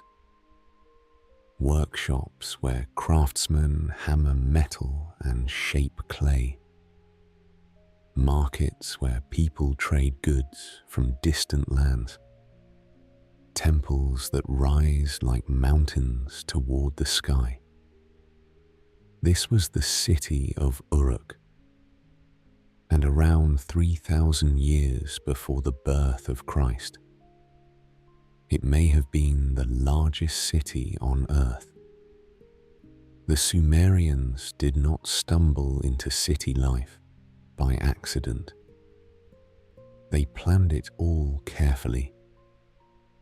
They thought about how many people could live together in one place. They figured out how to bring fresh water in and carry wastewater out. They decided where the temple should go, where the palace should stand, where the craftsmen should work. They were building something that had never existed before. They were creating the first true cities. Uruk sat on the banks of the Euphrates River, in the heart of the land between the rivers. By the time the Great Walls were finished, perhaps 50,000 people lived inside them. The city stretched for 6 miles around, its walls enclosing nearly 3 square miles of urban life. Most humans still lived in small villages of a few dozen families.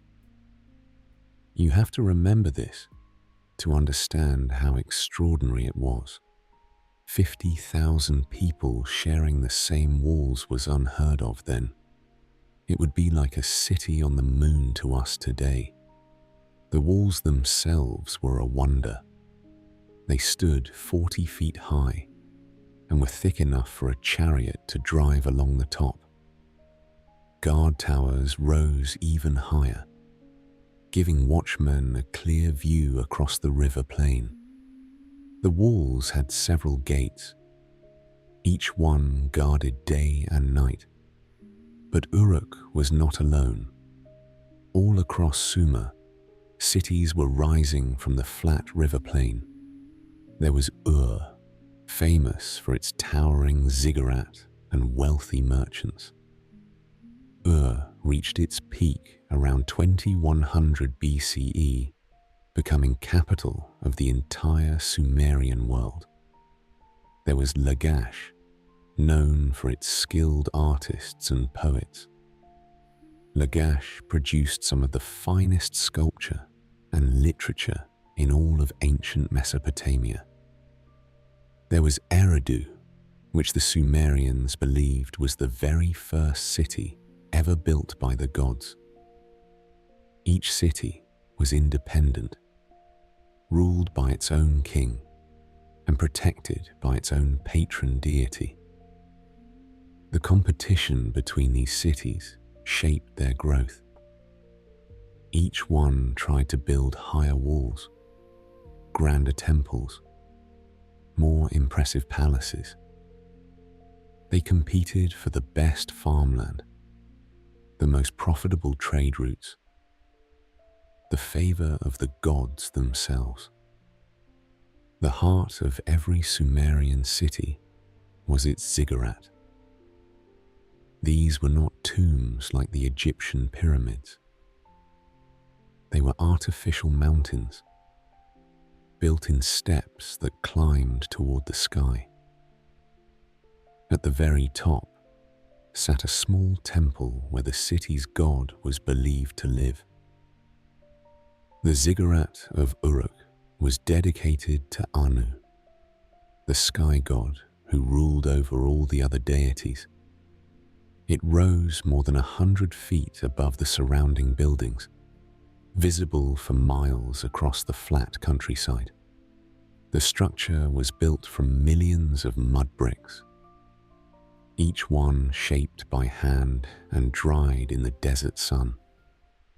Nearby stood the great Eanna temple, sacred to Inanna, the goddess of love and war. Uruk was blessed with 2 great temples, not just one. The ziggurat was not just a temple, it was a symbol of the city's power and wealth. Building it required the labor of thousands of workers over many years. It showed that Uruk could organize massive projects, that its people could work together toward a common goal. Around the ziggurat, the city spread out in carefully planned districts. There was the temple quarter, where priests lived and worked. The temple complex included not just the great ziggurat, but dozens of smaller shrines, workshops, and storage buildings. This was where the city's wealth was kept and managed. There was the palace district, where the king held court. The royal palace was a sleepy maze of rooms and courtyards. The great throne room welcomed visitors and important decisions. The palace walls were decorated with colorful mosaics showing scenes of war and peace. There were neighborhoods for different kinds of craftsmen. The metal workers lived near each other, sharing techniques and trading tools. Their workshops filled the air with smoke and the ring of hammers on bronze. The potters had their own section, close to the kilns where they fired their clay. The smell of baking pottery mixed with the dust of the streets.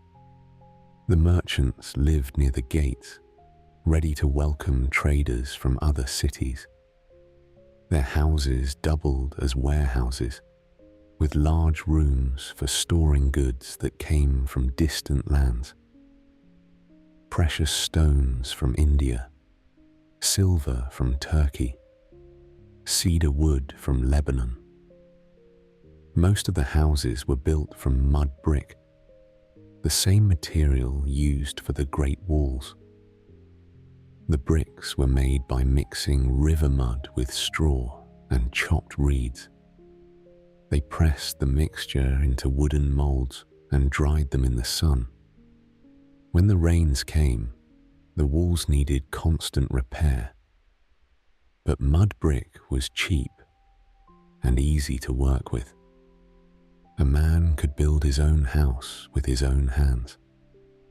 The bricks kept houses cool in blazing summer heat. They stayed warm during chilly winter nights. The wealthy lived in larger houses with courtyards in the center. These courtyards were open to the sky, letting in light and air. Rooms were built around the courtyard, each one serving a different purpose. There might be a cooking room and a grain storage room. There might be a workshop where the family's business was conducted. There was always a family shrine for honoring ancestors and personal gods. These shrines held small clay figurines representing the household deities. Every morning, the family would leave offerings of bread and beer for their personal gods. The poor lived in smaller houses, sometimes just 2 or 3 rooms. But even the poorest families usually had their own home. Slavery existed in Sumerian cities, but most people were free. They worked as farmers, craftsmen, traders, or laborers. They could own property, make contracts, and even take their neighbors to court if there was a dispute. The streets of these cities were narrow and winding. They were paved with fired bricks or packed earth. During the rainy season, they turned to mud. During the dry season, they were thick with dust. Animals wandered freely through the streets. Goats, sheep, and pigs were common sights. The sounds of the city were unlike anything heard in the countryside. Merchants called out their wares in the marketplaces. Craftsmen hammered and scraped and chiseled in their workshops. Children played games in the narrow alleys between houses. Women sang as they ground grain or wove cloth on their looms. and there were courts of law. The Sumerians created some of the world's first written laws. They had judges who settled arguments about land, marriage, and business deals. The judges were often priests or important citizens chosen by the king.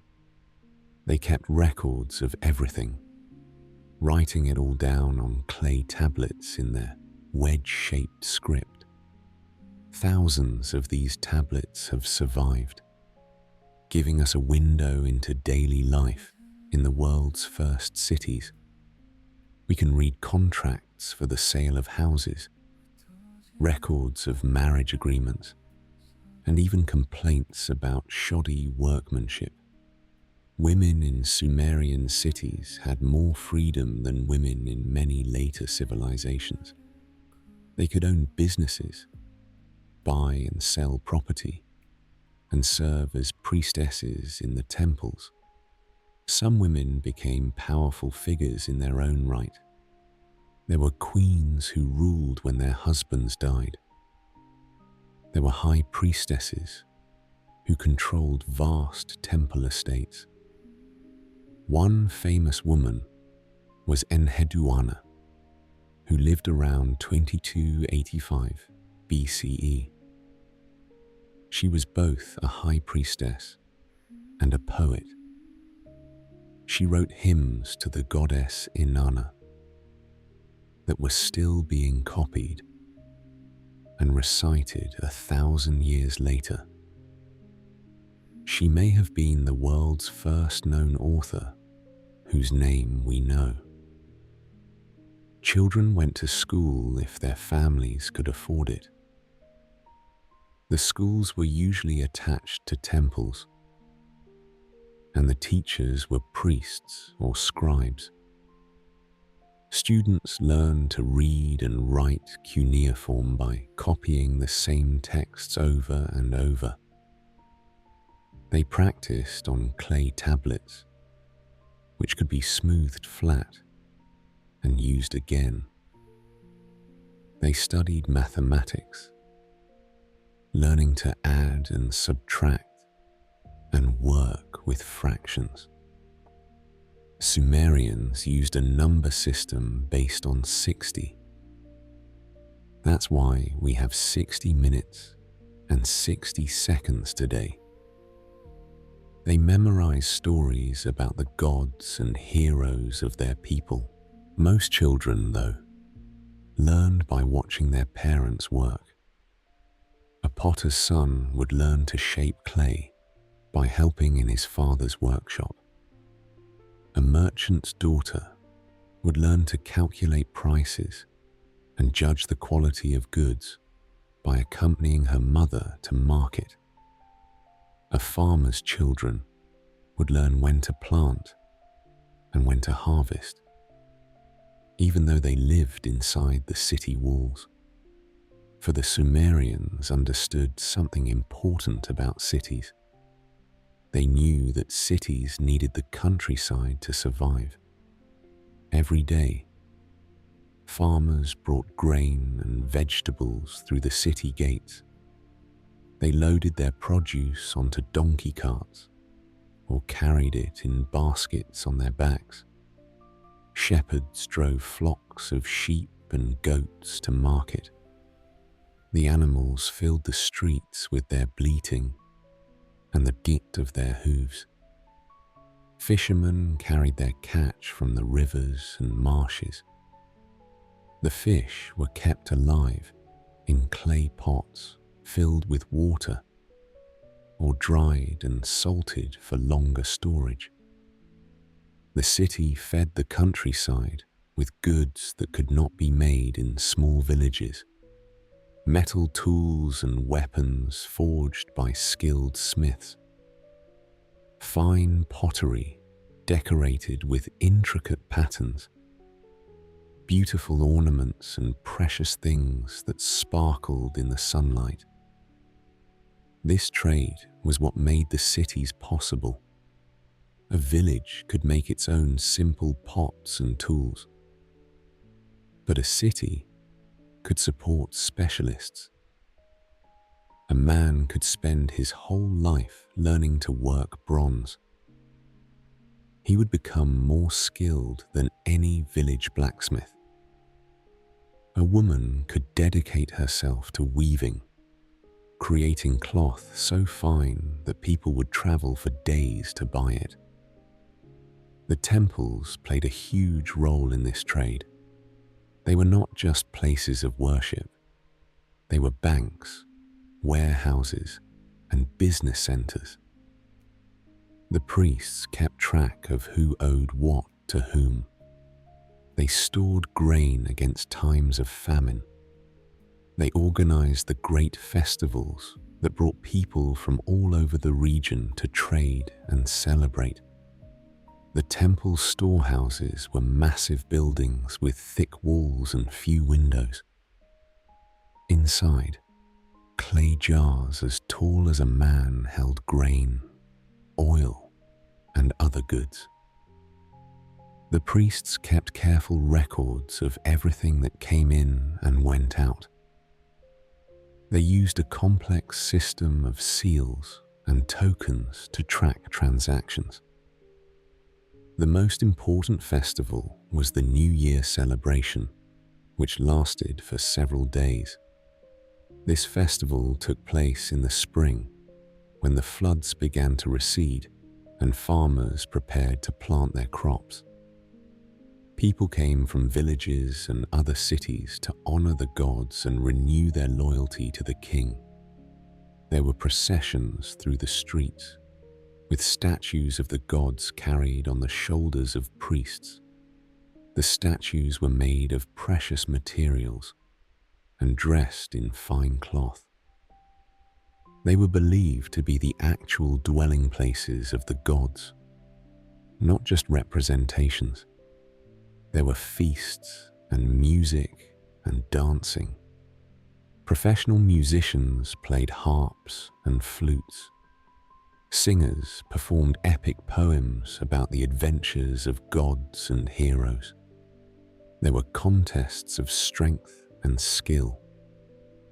For those few days, the city became the center of the world. But perhaps the most striking thing about these Sumerian cities was how they were governed. The king was not seen as a god himself, the way pharaohs were in Egypt.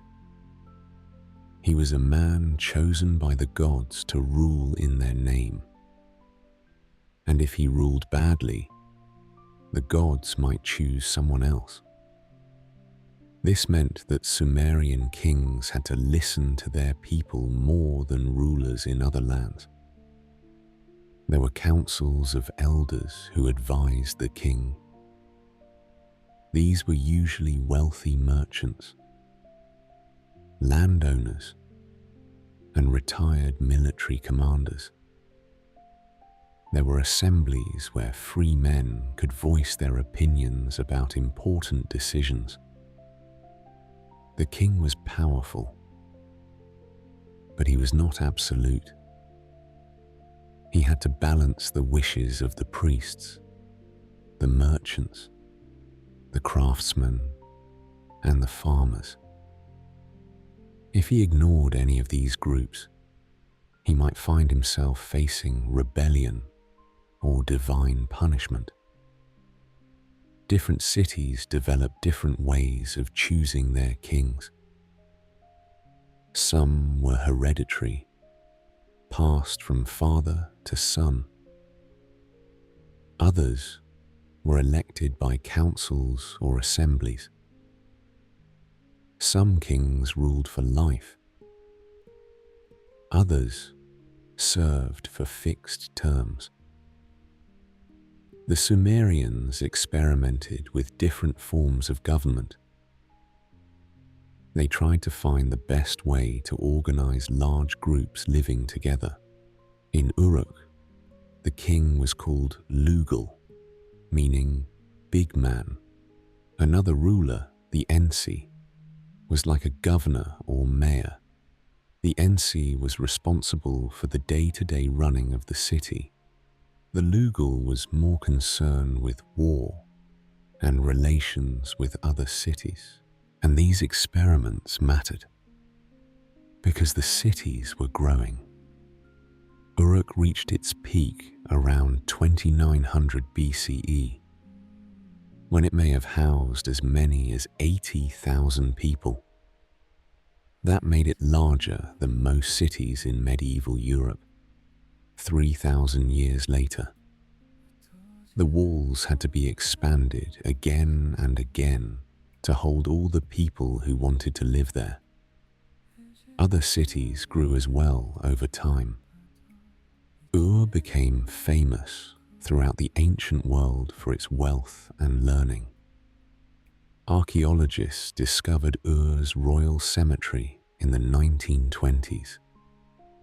It contained magnificent treasures from this ancient period: golden helmets, silver vessels, elaborate headdresses made from gold and precious stones. Lagash produced some of the finest art and literature of the ancient world. The rulers of Lagash were great patrons of the arts.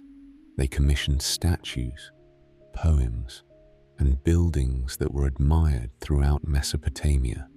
Babylon was already becoming an important center of trade and culture. It sat at a crucial point where several trade routes met.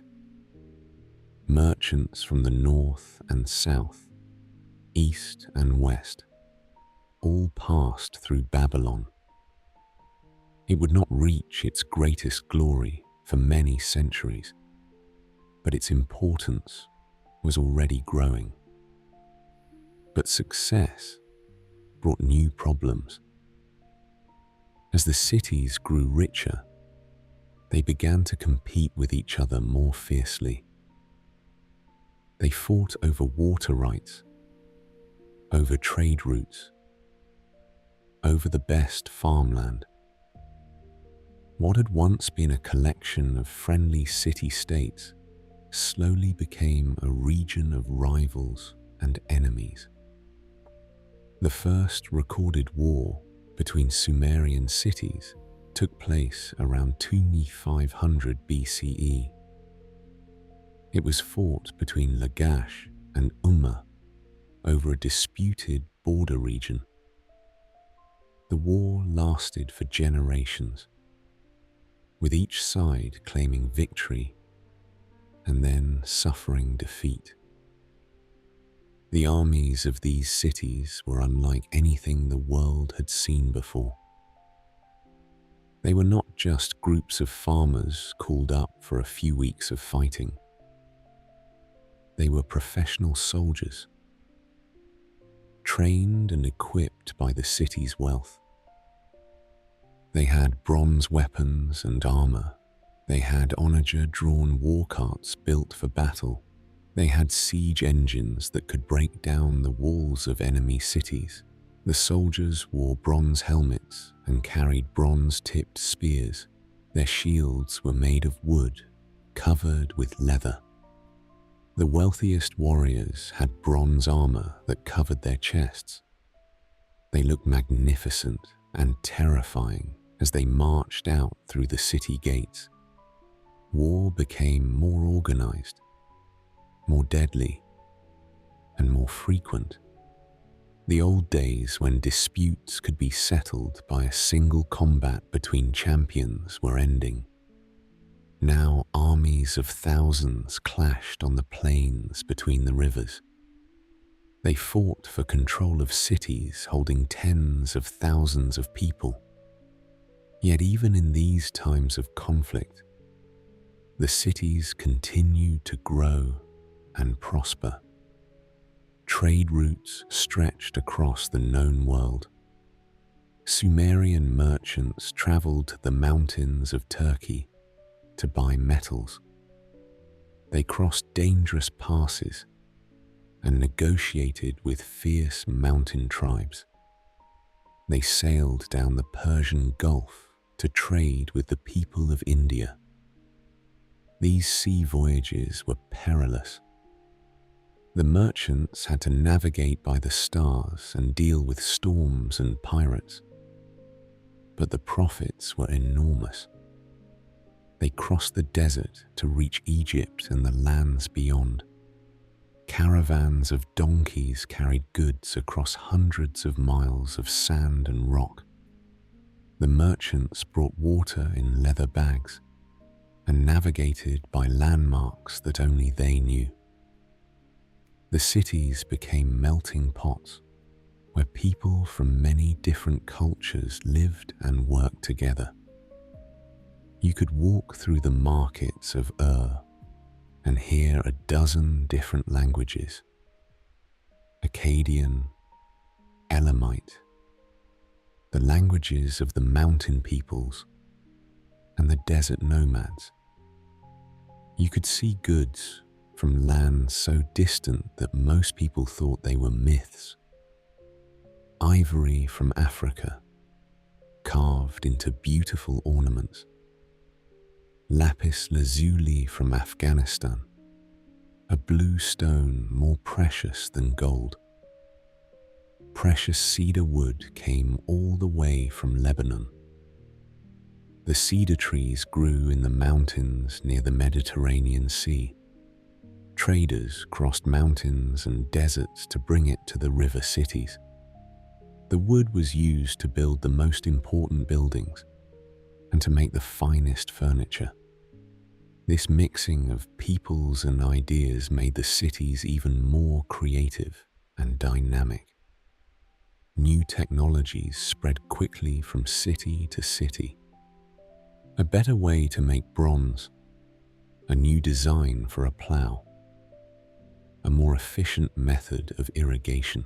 New stories and songs traveled with the merchants and diplomats. Tales from distant lands were adapted and retold in Sumerian. Foreign gods were sometimes adopted into the Sumerian pantheon. New ways of thinking about the world emerged from the conversations between people of different cultures. Sumerian scholars learned mathematics from other peoples and taught their own discoveries in return. And through it all, the gods watched over their cities. Each city had its patron deity, but people also honored the great gods who ruled over all of Sumer. Anu, the great sky god. Enlil, the god of air and storms. Enki, the god of wisdom and fresh water. These were the same gods who had taught humans civilization. They had given people the knowledge of farming, writing, and city building. They had saved a remnant of humanity from the great flood that once covered the world. The relationship between the cities and their gods was complex and personal.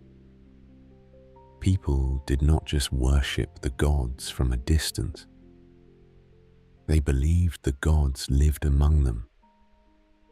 In the temples at the tops of the ziggurats, the gods had needs and desires just like humans. They needed food and drink, clothing and shelter. They brought offerings of food and drink to the temples every day. Bread and beer, meat and vegetables, honey and oil. The offerings were placed before the statues of the gods, then later eaten by the priests and temple workers. They asked the gods for advice about everything from business deals to marriage proposals. The priests would consult omens and signs to determine the gods' will. They studied the flight of birds, the patterns of oil on water, the shapes of clouds in the sky. The priests who served in these temples were some of the most important people in the cities. They were not just religious leaders. They were scholars, doctors, astronomers, and advisors to the king. They kept the calendar and predicted eclipses. They studied the movements of the planets and stars. They maintained the schools where children learned to read and write. They preserved the ancient stories and poems that told of the gods' deeds. They were the keepers of knowledge and tradition. But the priest's most important role was maintaining the connection between the human world and the divine world. They performed the daily rituals that kept the gods happy and the city prosperous. They organized the great festivals that renewed the covenant between the people and their divine protectors. The relationship was not always easy. Sometimes the gods were angry, and disasters would strike the city. Floods might destroy the crops. Enemy armies might breach the walls. Disease might sweep through the population. When these things happened, the people believed they had somehow offended their gods. They would hold special ceremonies to ask for forgiveness.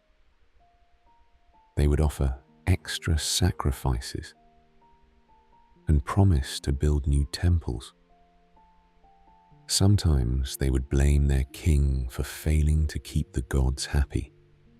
More than one Sumerian ruler lost his throne because the people believed he had fallen out of divine favor.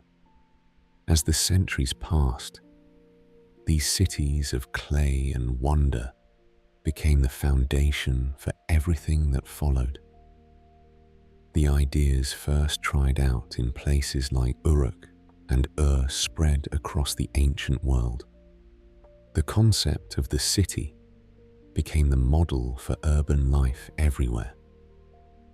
Cities with walls and districts and specialized workers. The Sumerian system of writing spread to other cultures who adapted it for their own languages. The Akkadians, who lived to the north of Sumer, used cuneiform to write their own language.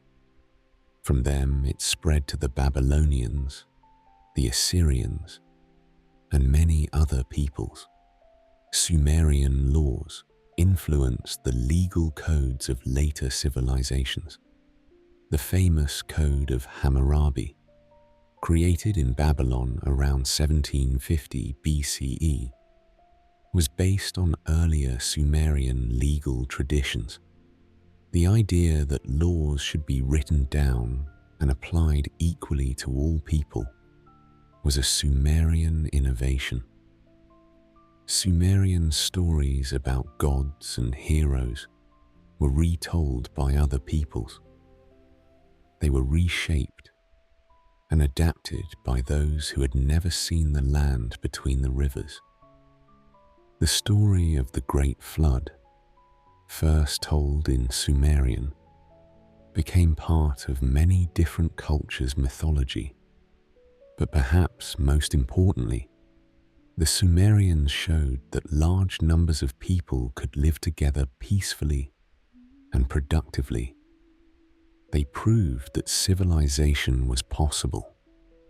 They created the template for complex society that we still follow today. They showed that people could specialize in different kinds of work and trade with each other for what they needed.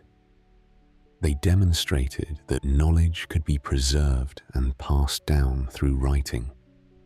They proved that cities could be organized and governed without constant chaos and violence.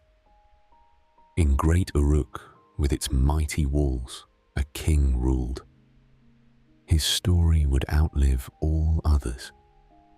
A king who was part God and part man.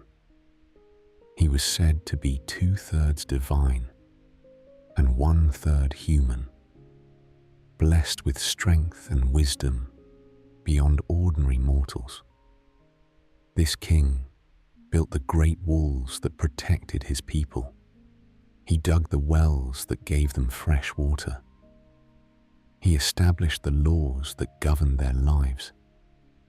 But he also sought something that no mortal could possess.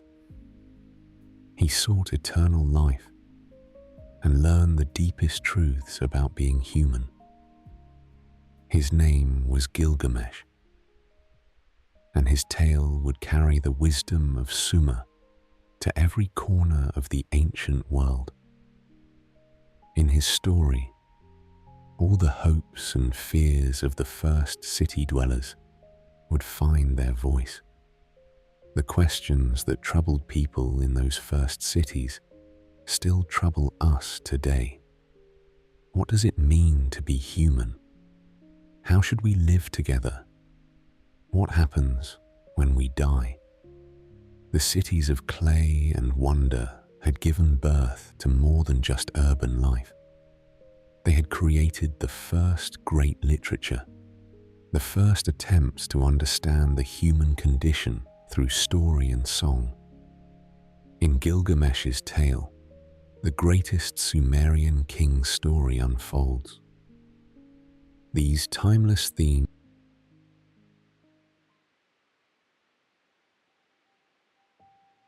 picture a man sitting in the dirt outside a temple in ancient Uruk. The sun has just risen over the city walls. In his lap is a flat piece of clay, still soft and damp. In his hand is a sharpened reed. The air smells of wet earth and wood smoke from the morning cooking fires. Somewhere nearby, a donkey brays. Children's voices drift from the narrow streets between the mud brick houses. And with that reed, he is doing something no human being had ever done before. He is making marks that mean something. These were not simple pictures of things. They were not merely simple drawings, but marks that capture words themselves. This was how writing began, not with grand speeches or royal proclamations, but with a man keeping track of grain. How many bags came into the temple storehouse? Records showed how many soldiers went out, who owed what to whom. The very first words ever written down were probably things like 3 sheep and 2 jars of oil. We know this because archaeologists have found thousands of these early tablets. Most are no bigger than your palm. The clay is baked hard as stone by 4,000 years under the desert sand, but the marks are still there. These ancient tablets remain still readable today. The Sumerians called this way of writing cuneiform. The ancient word cuneiform means wedge-shaped, because that is what the marks looked like when you pressed a reed into clay. Scribes made these little triangular impressions carefully, hundreds of them on each tablet. And each combination meant something different. The reed they used was called a stylus. It came from plants that grew along the riverbank. The scribes cut them to a sharp point and flattened one end. When you pressed the flat end into soft clay, it made a perfect wedge shape. The clay came from the same rivers that watered their crops. They mixed it with water and sometimes a little straw to make it hold together better. Then they shaped it into flat rectangles, just the right size to hold in your hands. At first, the marks were simple. A circle for the sun. They drew gentle, wavy lines for water. A stick figure for a person. But over time, something wonderful happened.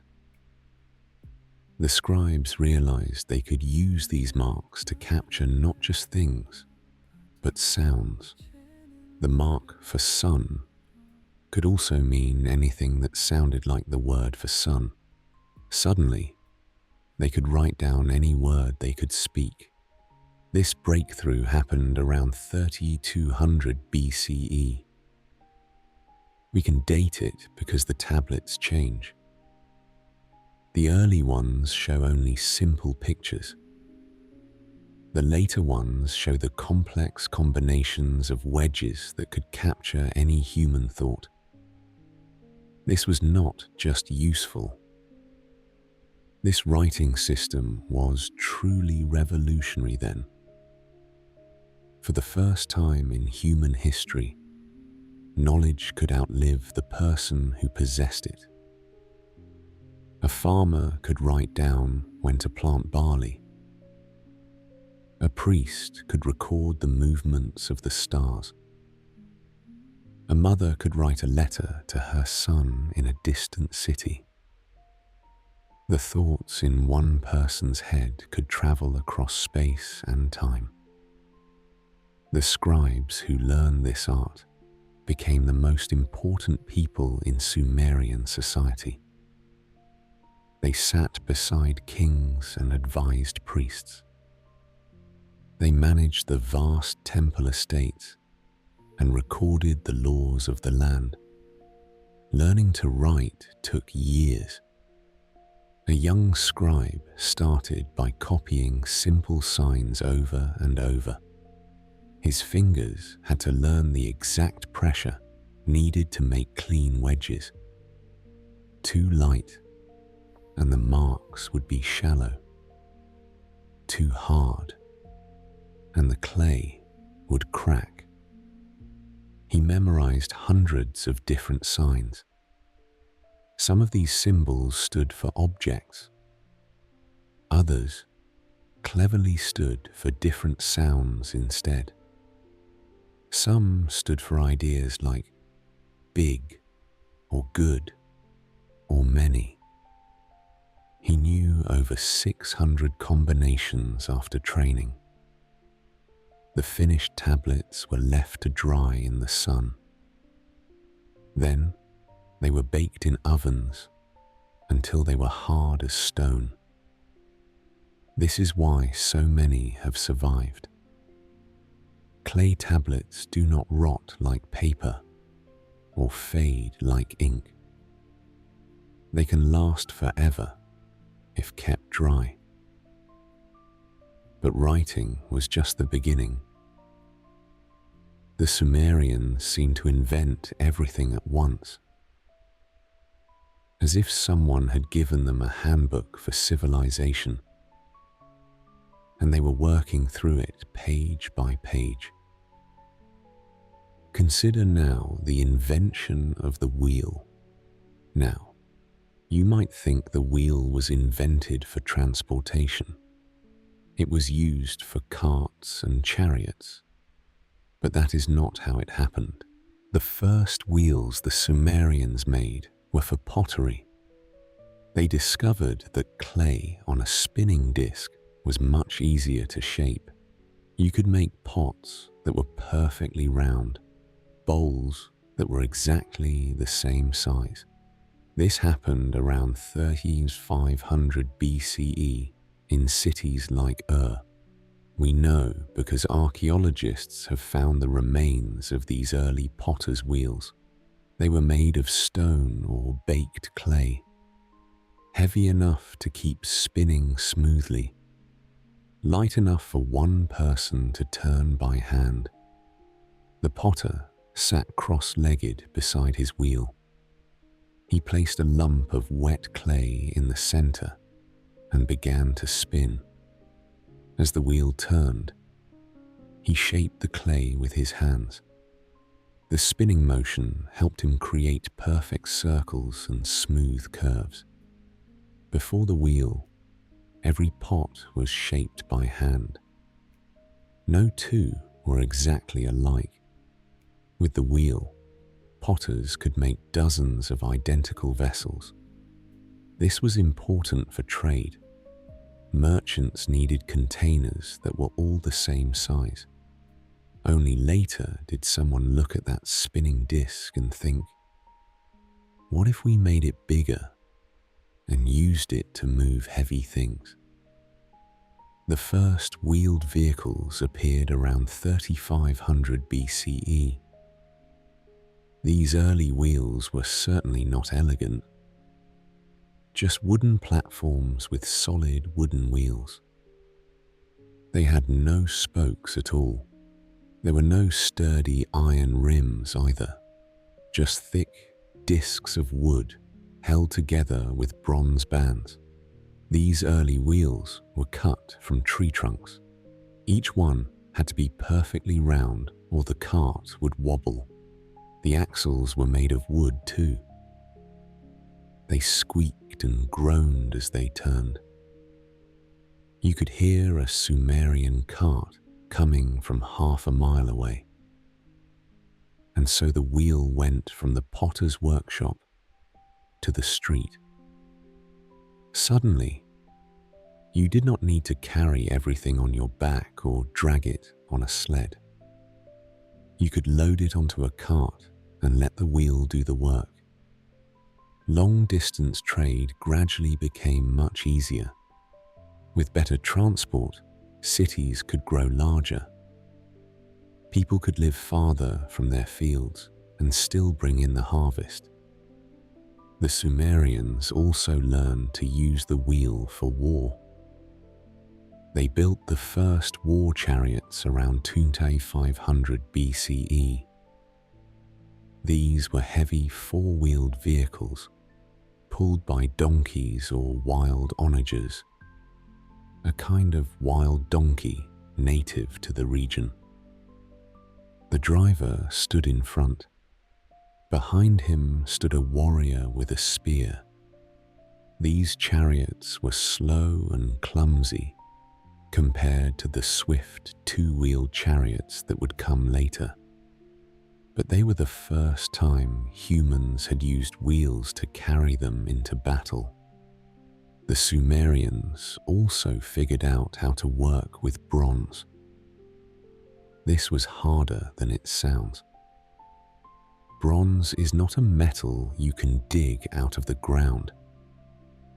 It is a mixture of copper and tin. Fortunately, copper was relatively common back then. The Sumerians could mine it in the mountains to the north and east of their cities. But precious tin was quite rare. It had to be traded from distant lands. Some came from as far away as what we now call Afghanistan. When you got the mixture right, you had something stronger than stone and sharper than wood. The best bronze was about 9 parts copper to 1 part tin. Too much tin, and the metal became brittle. Too little, and it stayed soft. The bronze workers were skilled craftsmen. They heated the metals in clay furnaces until they melted together. The furnaces burned charcoal and reached temperatures of more than 1000 degrees.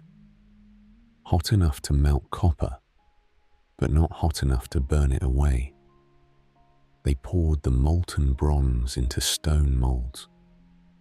When it cooled, they hammered it into shape. They could make it thin enough for jewelry or thick enough for axe heads. With bronze, the Sumerians made better tools. Plows that could cut deeper furrows. Axes that could fell larger trees. Weapons that could protect their cities. But they also made beautiful things. Craftsmen carved beautiful statues of their gods. They made intricate jewelry for their temples, cups and bowls that gleamed like gold in the lamplight. One of the most famous objects from Sumer is a gold helmet found in the royal cemetery at Ur. It belonged to a warrior named Mescalamdug. The helmet is made of a single sheet of gold, hammered into the shape of a wig, with individual strands of hair rendered in fine detail. It is a masterpiece of ancient metalwork. The Sumerians also began to understand numbers in ways no one had before. They developed a system of mathematics that was surprisingly advanced. They could add and subtract, of course, but they could also multiply and divide. They could calculate the area of a field or the volume of a grain silo. They could figure out how much interest to charge on a loan. Their number system was based on 60 instead of 10 like ours. This might seem strange until you realize how useful 60 is. It can be divided evenly by many different numbers. 2, 3, 4, 5, 6, 10, 12, 15, 20, 30. This made calculations easier in many ways, and we still use their system today. There are 60 seconds in a minute, 60 minutes in an hour, 360 degrees in a circle. The Sumerians wrote their numbers using the same wedge-shaped marks they used for words. A single wedge meant 1. In their system, 2 wedges meant 2. When they got to 10, they used a different symbol. A simple circle always meant 10 units. Therefore, 2 circles naturally meant 20 units. For larger numbers, they combined these symbols in clever ways. They could write any number from 1 to millions using just these simple marks. They also understood complex fractions well. They knew that half of something could be divided into thirds, that a third could be divided into halves.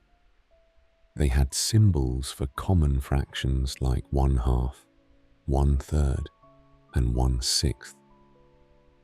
This mathematical knowledge was not just for scholars. Ordinary people used it every day. Farmers calculated how much seed they needed for their fields. Merchants figured out profits and losses.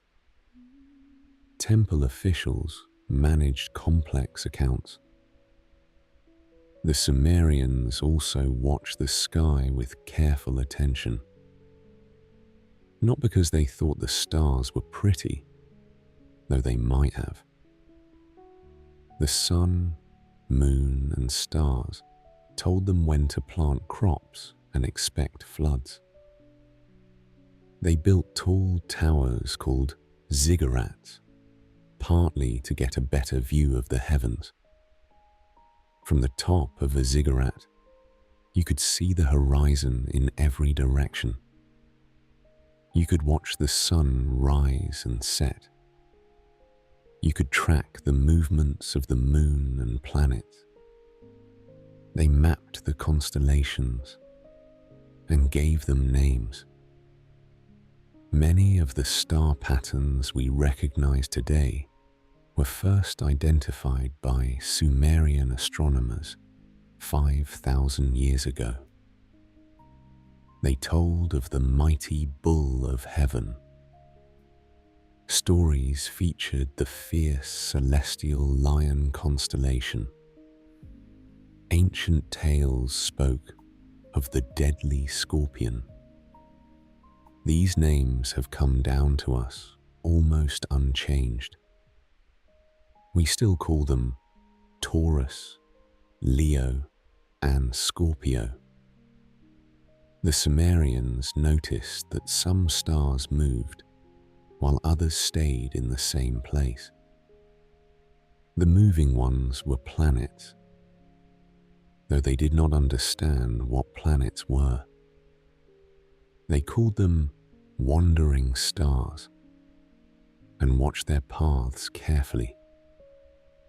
They created the first calendar, not just counting days, but matching moon cycles with the seasons of the year. This was not as simple as it might seem. A lunar month is about 29.5 days. 12 lunar months add up to about 354 days, but a solar year is 365 days. The Sumerians solved this by adding an extra month every few years. It was the beginning of the calendar systems we still use today. They divided the year into 12 months. Each month began with the new moon. They gave each month a name based on what happened during that time. The month when barley was harvested. The month when the river flooded. The month when sheep gave birth. The Sumerians and Egyptians both contributed to dividing the day into hours. Over time, the day was split into 24 hours, each hour into 60 minutes, each minute into 60 seconds. This system spread from Mesopotamia and Egypt to Greece, to Rome, and eventually to us. The Sumerians laid the groundwork for understanding eclipses through their careful observations. But it was later Babylonian astronomers, building on Sumerian foundations, who learned to predict eclipses around 700 BCE.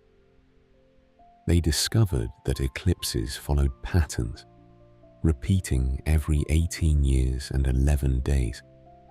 This knowledge gave them great power. To common people, an eclipse was terrifying.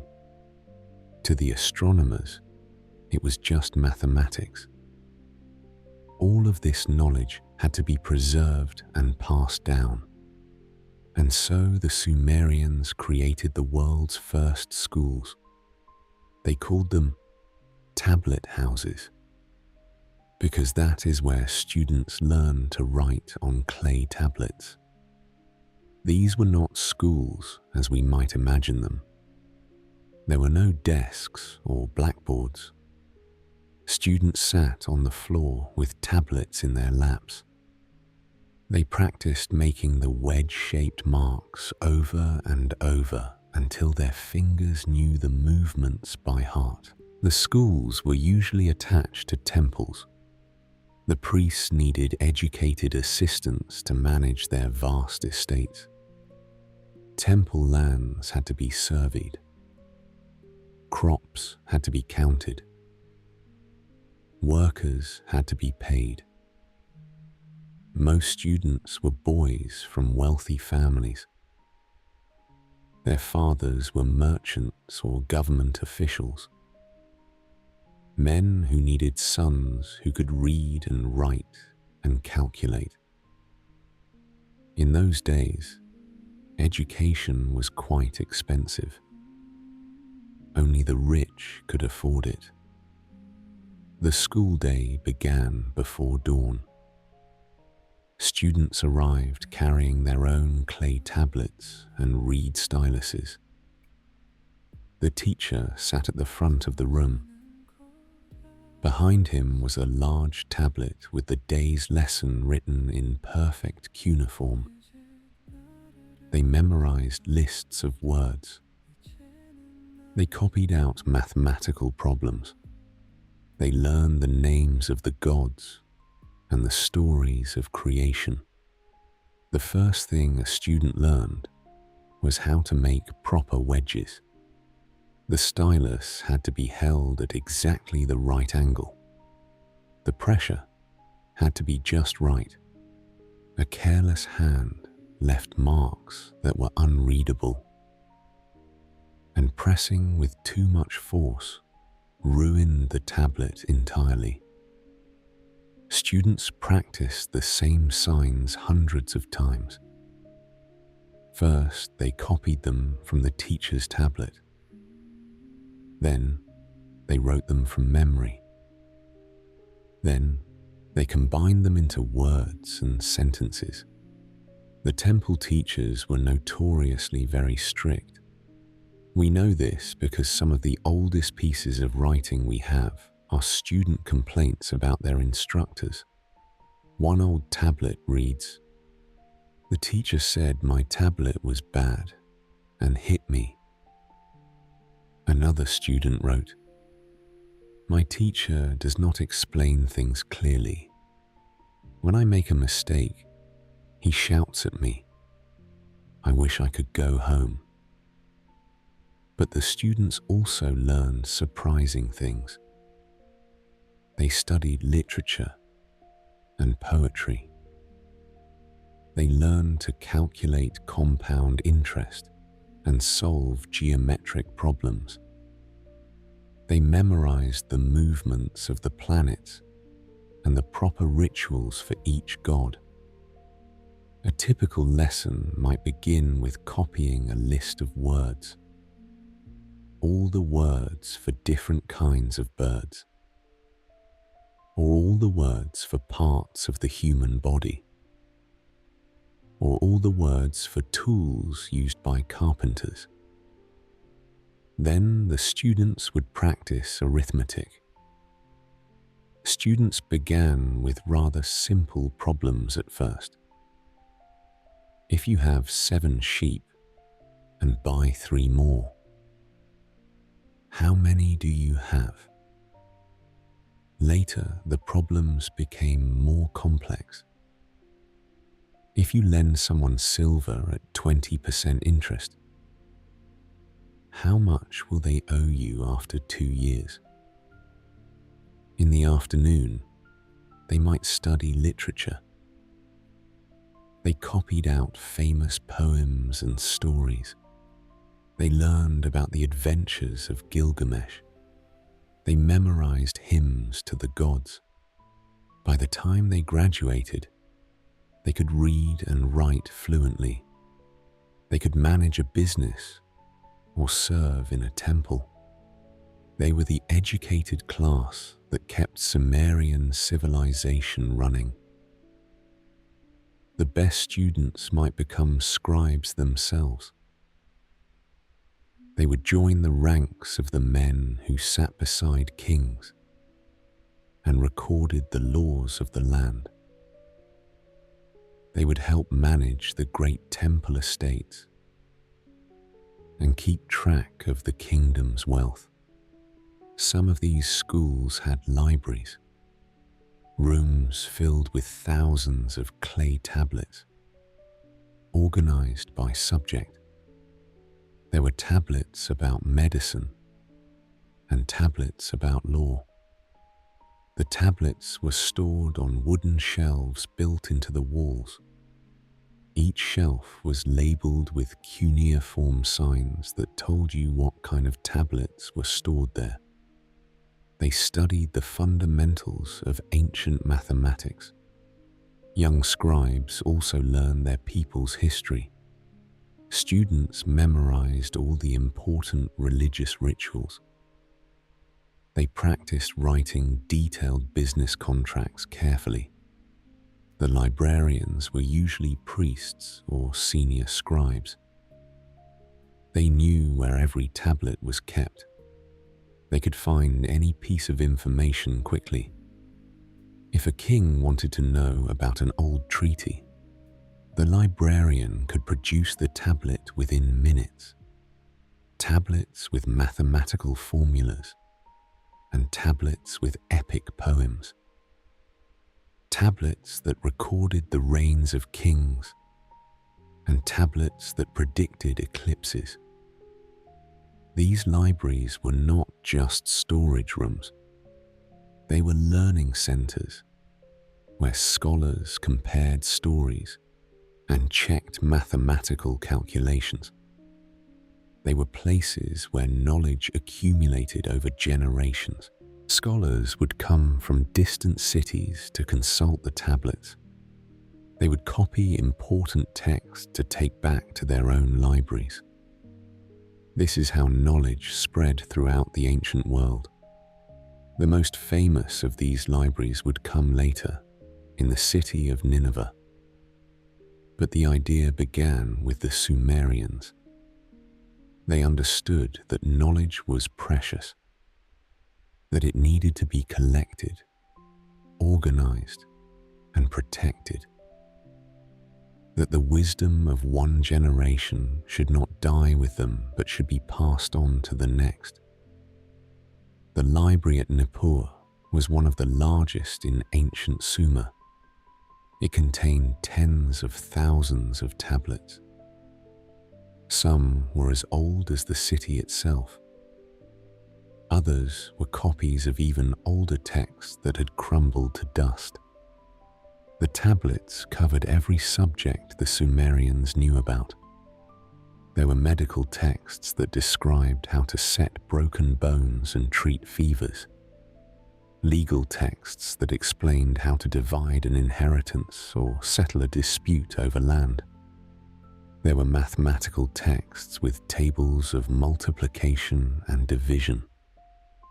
Astronomical texts that tracked the movements of the planets. Literary texts that told the stories of gods and heroes. One section contained nothing but business contracts. Archaeologists have discovered thousands of these tablets. Records of every important transaction in the city's history. Who sold what to whom? Who borrowed money and who paid it back? Who owned which fields and houses? Another section contained royal chronicles, the official histories of each king's reign. Records tell what great wars he fought. Inscriptions describe what magnificent temples he built. Tablets record what important laws he proclaimed. These tablets were the newspapers of the ancient world. The scribes who worked in these libraries were the scholars of their time. They spent their days copying old tablets to preserve them. They compared different versions of the same story to find the most accurate text. They also created new knowledge. They wrote commentaries on old texts. They compiled lists and catalogues. They developed new mathematical techniques and astronomical theories. And what wisdom they had to pass on. In the space of a few centuries, they had invented writing, mathematics, astronomy, and formal education. They had created the wheel, learned to work bronze, and developed the calendar. They had built the first cities and established the first governments. They had written the first literature and created the first libraries. It was as if they had compressed thousands of years of human development into a few generations, which, according to their own stories, was exactly what had happened. The gods had come down from the sky and taught them everything they needed to know. Whether you believe that story or not, the results were undeniable. The Sumerians had taken humanity from the Stone Age to Bronze Age surprisingly quickly. They had created the foundation upon which all later civilizations would build. Their writing system spread to other peoples. The Babylonians adopted cuneiform and used it for more than 2,000 years. Later, the mighty Persians also used it. The powerful Hittites used it as well. Even the Egyptians borrowed some of their ideas. Their mathematical concepts influenced Greek geometry and Indian algebra. The Greeks learned about right triangles and square roots from Babylonian texts that were based on Sumerian discoveries. Their astronomical observations laid the groundwork for modern science. They were the first to realize that mathematical patterns could describe the movements of the heavens. Their legal codes inspired the laws of Babylon and eventually Rome. The idea that laws should be written down and applied equally to all people began with the Sumerians. Their literature provided themes and stories that would echo through the ages. The story of a great flood that destroys the world appears in many cultures. But the oldest version we know comes from Sumer. The tale of a boat builder saving family and animals was told in Mesopotamia centuries before the later biblical accounts were recorded. But perhaps their greatest invention was something less tangible. They had created the idea of civilization itself. Humans could live together in large groups, governed by laws and sustained by agriculture. They had shown that people could be more than just hunters and gatherers. They could be builders and thinkers. They could create things that would outlast their own lives. Before the Sumerians, humans lived in small groups. They followed herds of animals or gathered wild plants. They made tools from stone and wood. They told stories, but could not write them down. The Sumerians changed all of that. They showed that humans could transform the world around them. They could dig canals to bring water to dry land.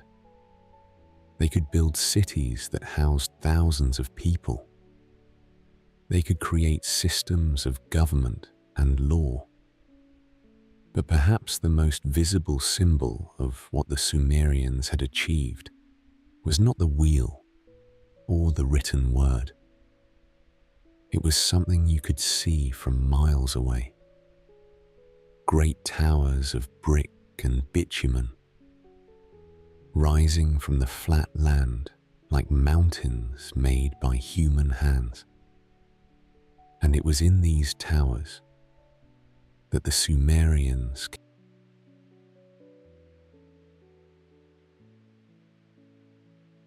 4,000 years ago in as dawn broke over Mesopotamia's plains, you'd first notice the mountain. But this was no ordinary mountain. This mountain was built by human hands. Brick by brick, layer by layer, it reached toward heaven. The people called it a ziggurat, a massive stepped temple that connected earth to sky. And it was the most important building in their world. The great ziggurat of rose perhaps 100 feet into the sky. It covered half an acre at its base. Workers laid over 7 million bricks. Each was shaped by hand and baked until it rang like pottery. The whole structure was solid, except for the rooms at the very top, where the god lived. This was not just a temple. It was not just a building. It was a bridge between two worlds. The world below people lived and worked, and worried about their crops and their children. And the world above, where the gods dwelled among the stars. Every Sumerian city had one. Uruk had its great ziggurat dedicated to Anu, the sky god. Babylon built the most famous one later. People said you could see it from a day's journey away. But Ur's ziggurat was special. It belonged to Nana, the moon god, and in the minds of the people who built it, Nana actually lived there. The construction of a ziggurat was not something done quickly or carelessly. It took many long generations. Fathers would begin the work, and their sons would continue it, and their grandsons would finally see it finished. The great ziggurat of took over a century to complete. King Namu began the great work around 2100 BCE. He ruled the third dynasty of a time when the city controlled much of southern Mesopotamia. Namu understood that a king's power came not just from armies, but from the favor of the gods. The bigger and more beautiful his ziggurat, the more clearly the gods blessed his reign. He gathered the best architects from across his empire. They studied the older ziggurats in other cities. They learned from mistakes made by earlier builders. They planned every detail before laying the first brick. The builders knew secrets that we are only beginning to understand today. They knew this tall, heavy structure would sink into soft river mud without proper ground preparation. So they dug deep foundations and filled them with reed mats soaked in sticky bitumen from the earth. The bitumen worked like glue, holding everything together and keeping water out.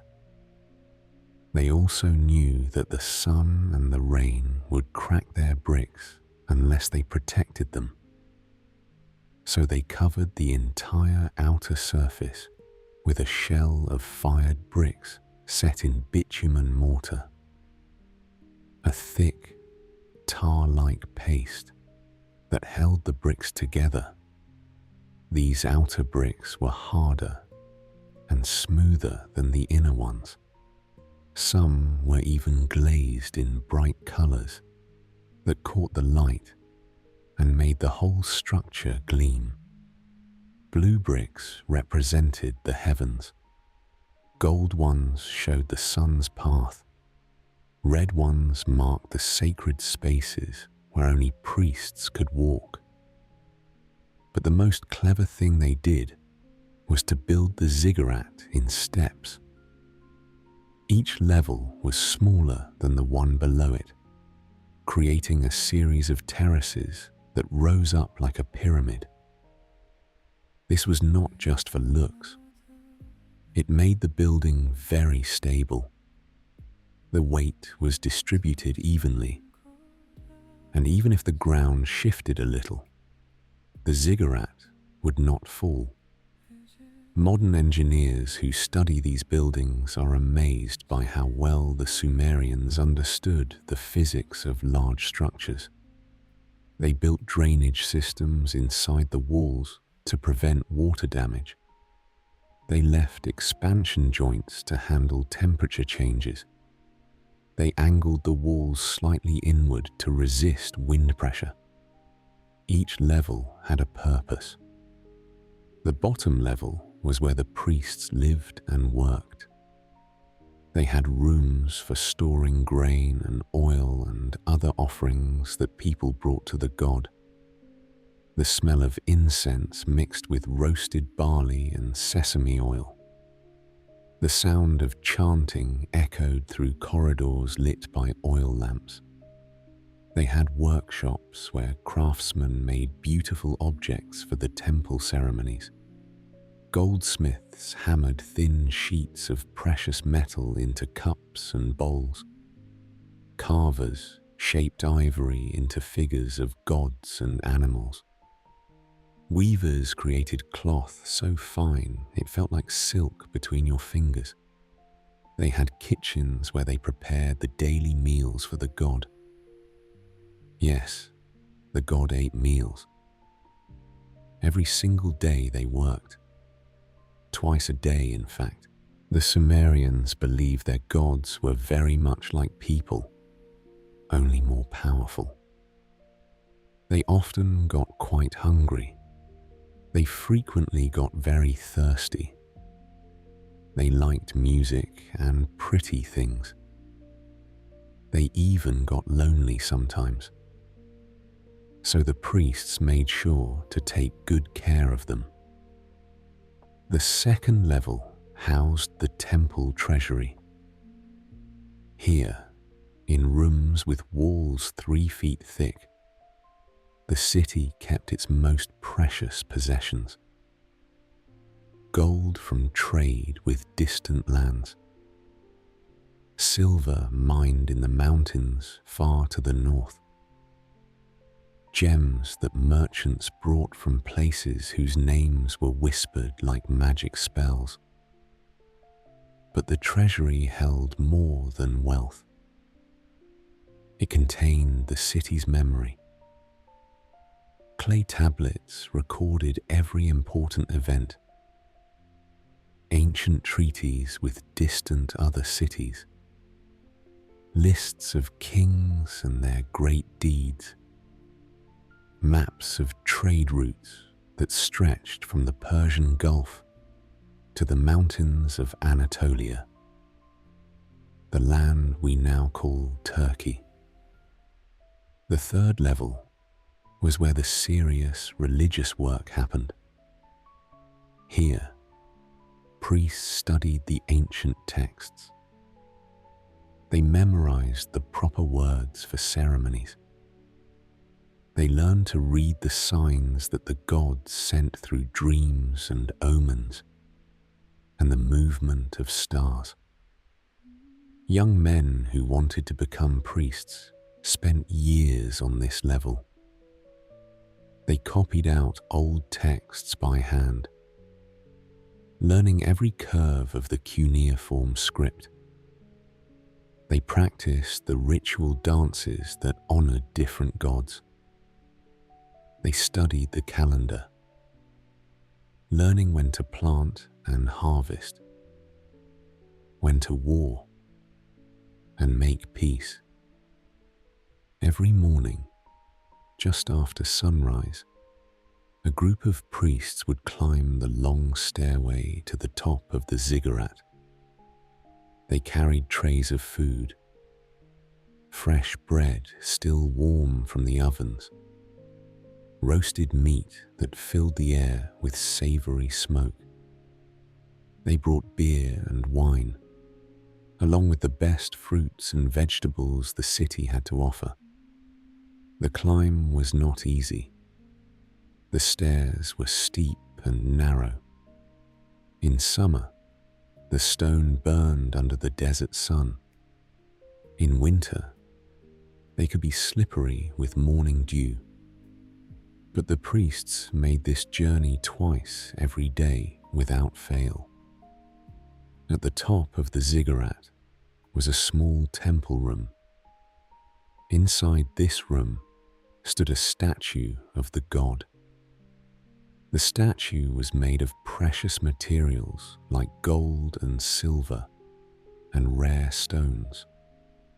Craftsmen spent months creating each figure. They carved the face to look wise and powerful. They dressed the statue in robes made from the finest cloth. The priests would place the food in front of the statue and say prayers. They would burn incense so that the sweet smoke would carry their words up to heaven. The god would eat the food, not the physical food, of course, but the spiritual essence of it. After a suitable time had passed, the priests would take the food away and eat it themselves. This was not considered stealing. The god had taken what he needed. What remained was a blessing for the priests. This happened twice a day, every day, for thousands of years. Through wars and famines and floods, through the rise and fall of kings, the daily feeding of the god never stopped. It was the most important thing the city did. But feeding the god was only part of the priest's duties. They also had to interpret his wishes. The Sumerians believed that the gods communicated through signs and omens, a flock of birds flying in an unusual pattern, the way oil spread when you poured it on water, the shapes that appeared in the smoke from a fire. All of these things had meaning if you knew how to read them. The priests spent years learning to read these signs. They kept detailed records of what happened when certain omens appeared. If there was an eclipse, and then the harvest failed, they wrote it down. If the king had a strange dream, and then won a great victory, they wrote that down too. Over time, they built up a vast library of knowledge about how the gods spoke to the world.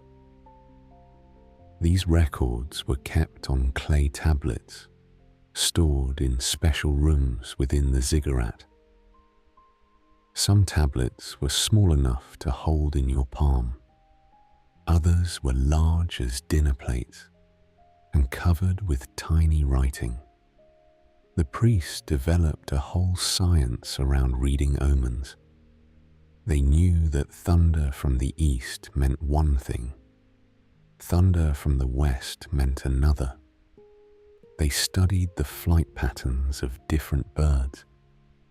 They examined the livers of sacrificed animals, looking for spots and colors that revealed divine messages. This was very serious work.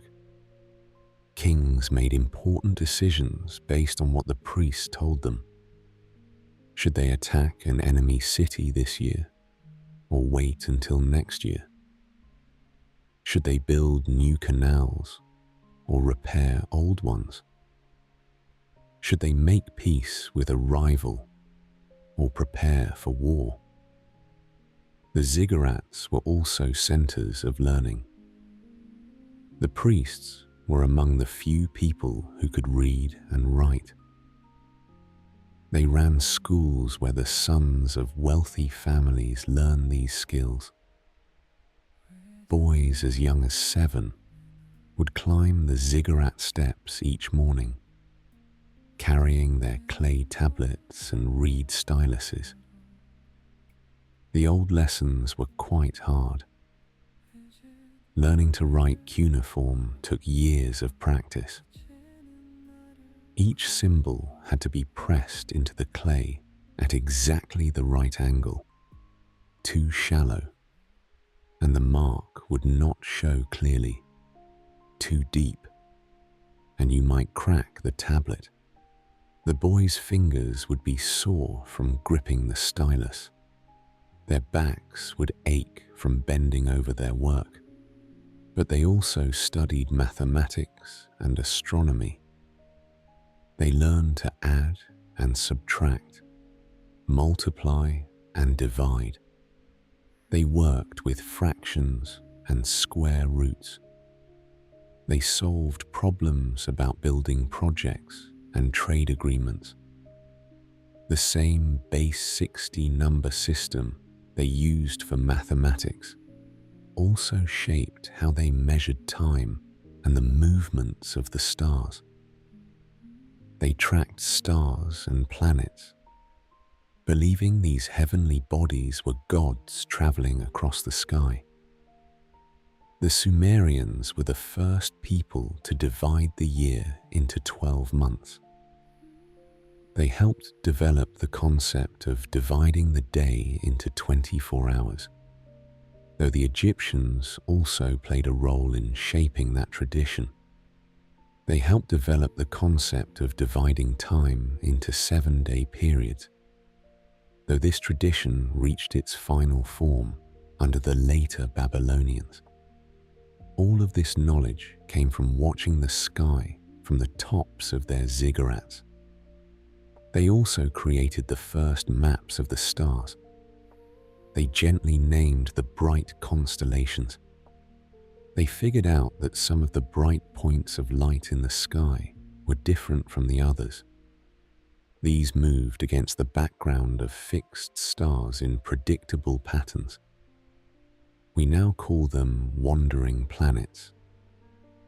The Sumerians called them wandering gods.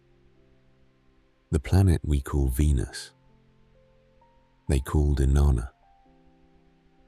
The planet we call Mars, they called Nergal. Each planet was a god with its own personality and powers.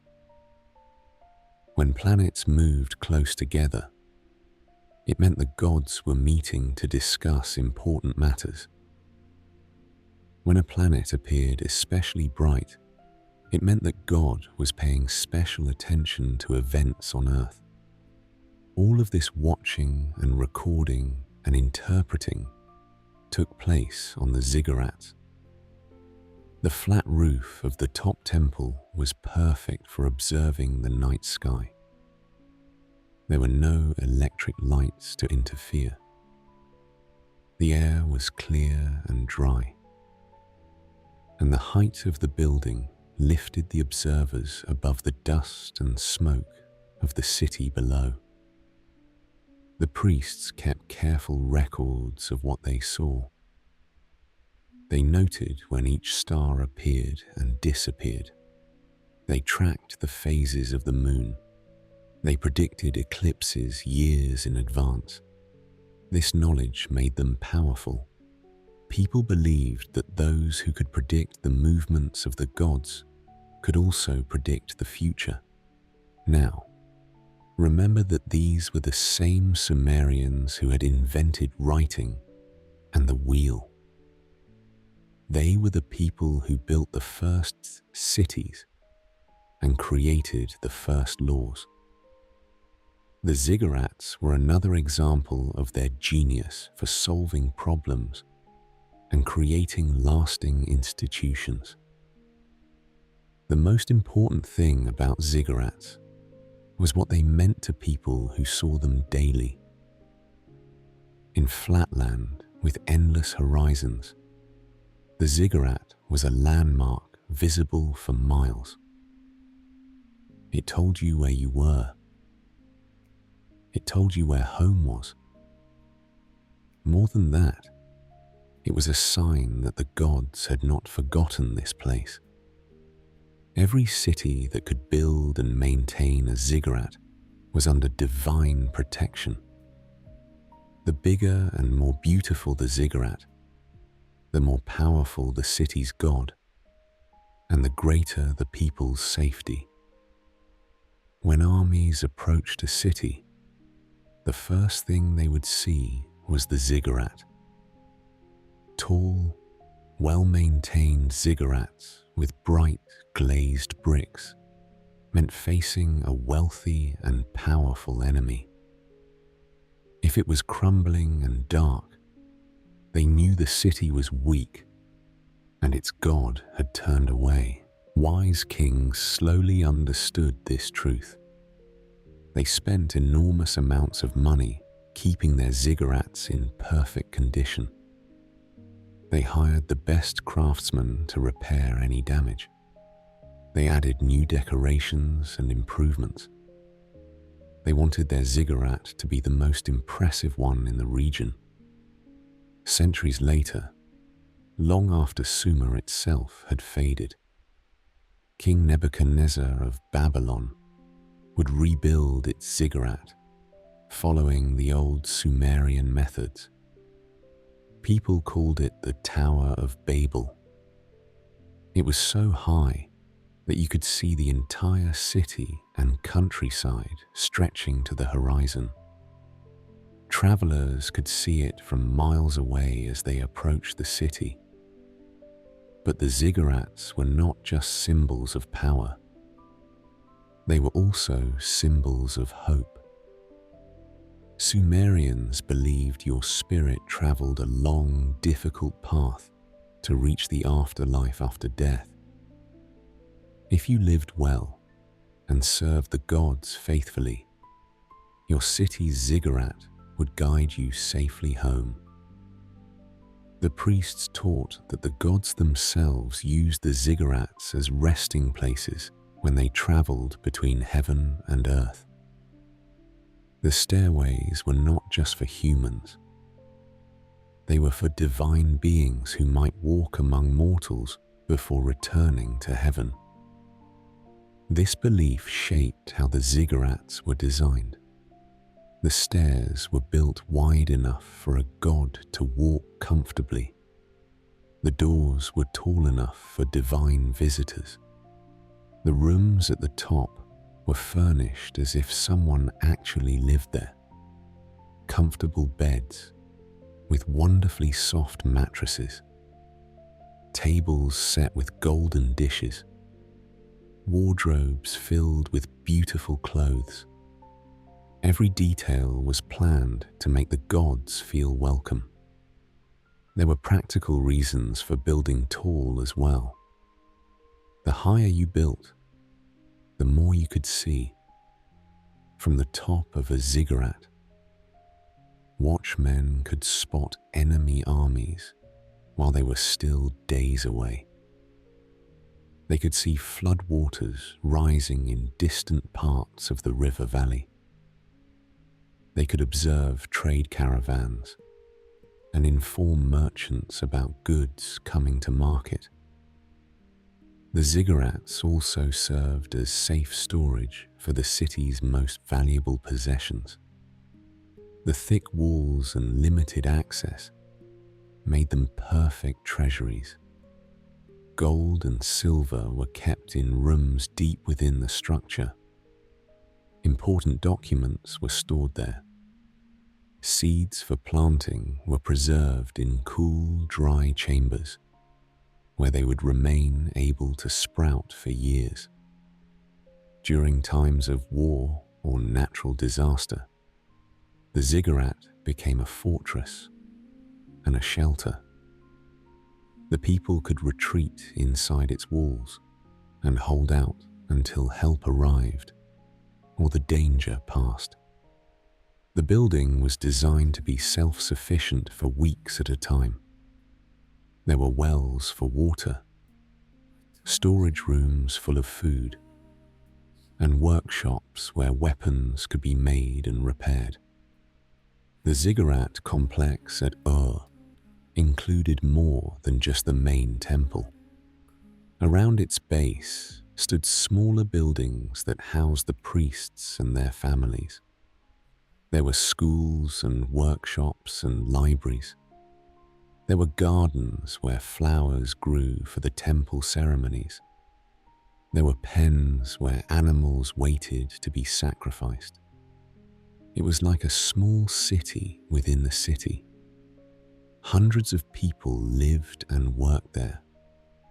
They formed a community devoted entirely to serving the god and maintaining the connection between earth and heaven. But for most people, most of the time, the ziggurat was simply part of the rhythm of daily life. They woke up each morning and saw it there, solid and permanent, proof that their world was in order. They slept peacefully, knowing priests kept watch. The god was fed, and divine wisdom guided them. The construction techniques used to build the ziggurats spread throughout the ancient world. Some scholars believe the Egyptians may have been influenced by Sumerian building techniques when they designed their pyramids. Others think the ideas developed independently. The debate continues to this day. Sumerian builders discovered how to create stable foundations and distribute weight in tall structures. They learned to protect buildings from weather damage. Architects still use these principles today. Even today, when we build very tall structures, we use principles that the Sumerians discovered 4,000 years ago. The most remarkable thing about the ziggurats, though, was how long they lasted. The Great Ziggurat of stood for over 2,000 years before it finally began to crumble. Even then, later rulers tried to restore it. King Nabonidus of Babylon spent his final years trying to repair ancient ziggurats throughout his empire. He believed that by honoring the old gods and maintaining their temples, he could restore his kingdom's fading power. It simply did not work well. The Persian Empire conquered Babylon in 539 BCE. But Nabonidus was right about one thing. The ziggurats were worth preserving. Their foundation outline remains today. A desert shadow marking where the world's most important building once stood. The ziggurats outlasted the civilization that built them. Long after Sumerian kings died and cities were buried, the ziggurats remained standing tall. They eventually became timeless ancient legends. Stories about towers that reach to heaven. Tales of gods who once walked among men. The people who came after the Sumerians built their own temples on the ruins of the old ziggurats. Each new layer of construction was built on the foundation of what came before. The sacred sites remained sacred. The connection between earth and heaven endured. And in the end, perhaps that was the real purpose of the ziggurats. Not just to house the gods or store the city's wealth, or serve as landmarks for travelers. They reminded everyone that some things are larger and more lasting than individual lives. That human beings, working together, could create something magnificent. Something that would endure long after they themselves were gone. The ziggurats were humanity's first great architectural achievement. They showed what was possible when people combined their knowledge, their skills, and their faith in something greater than themselves. They were the first buildings designed not just to shelter the body, but to lift the spirit. Modern archaeologists continue to study the ziggurats. Each excavation reveals new details about how they were built and how they were used.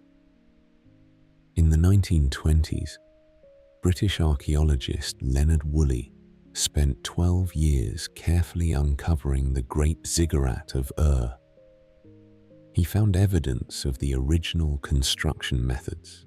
He discovered rooms that had been sealed for thousands of years. He found clay tablets with building instructions, carefully kept receipts for building materials, work schedules for construction crews. These documents give us a glimpse into the enormous effort required to build these monuments. One tablet records the delivery of 1,440 bricks in a single day. Another lists the names of 47 workers assigned to laying the foundation. A third contains a prayer asking the gods to bless the construction project and protect the workers from accidents. These details make the ancient builders feel real to us. They were not mythical figures. They were people with names and families and daily concerns. They worried about meeting deadlines and staying within budget. They took pride in their work and wanted to do it well. Standing in Ur, watching daylight fade, you'd understand something important about these monument builders. They were not so different from us. They worried about their families and their future. They wondered about their place in the universe. They wanted to create something beautiful and meaningful that would outlast their brief time on Earth. The ziggurat rising above you was their answer to those universal human longings. A bridge between the mortal and the divine. A ladder to the stars. A promise that even in a world full of uncertainty and change, some things could be built to endure. The evening air would carry the sound of priests chanting in the temple above. The smell of incense would drift down from the sacred chambers, and you would know that you stood in a place where heaven and earth touched, where human hands had built a stairway to the gods. The ziggurats taught the Sumerians that great things were possible, that ordinary people working together with a common purpose could accomplish extraordinary feats.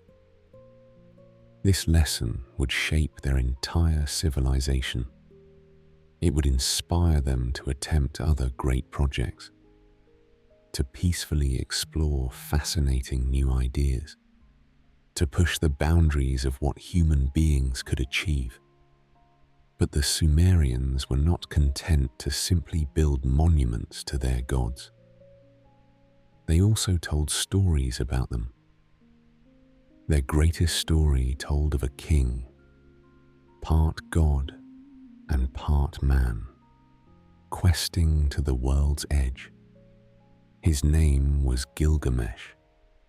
His tale, rooted in Sumerian tradition, but shaped into its final form by later Babylonian scribes, would become the first great work.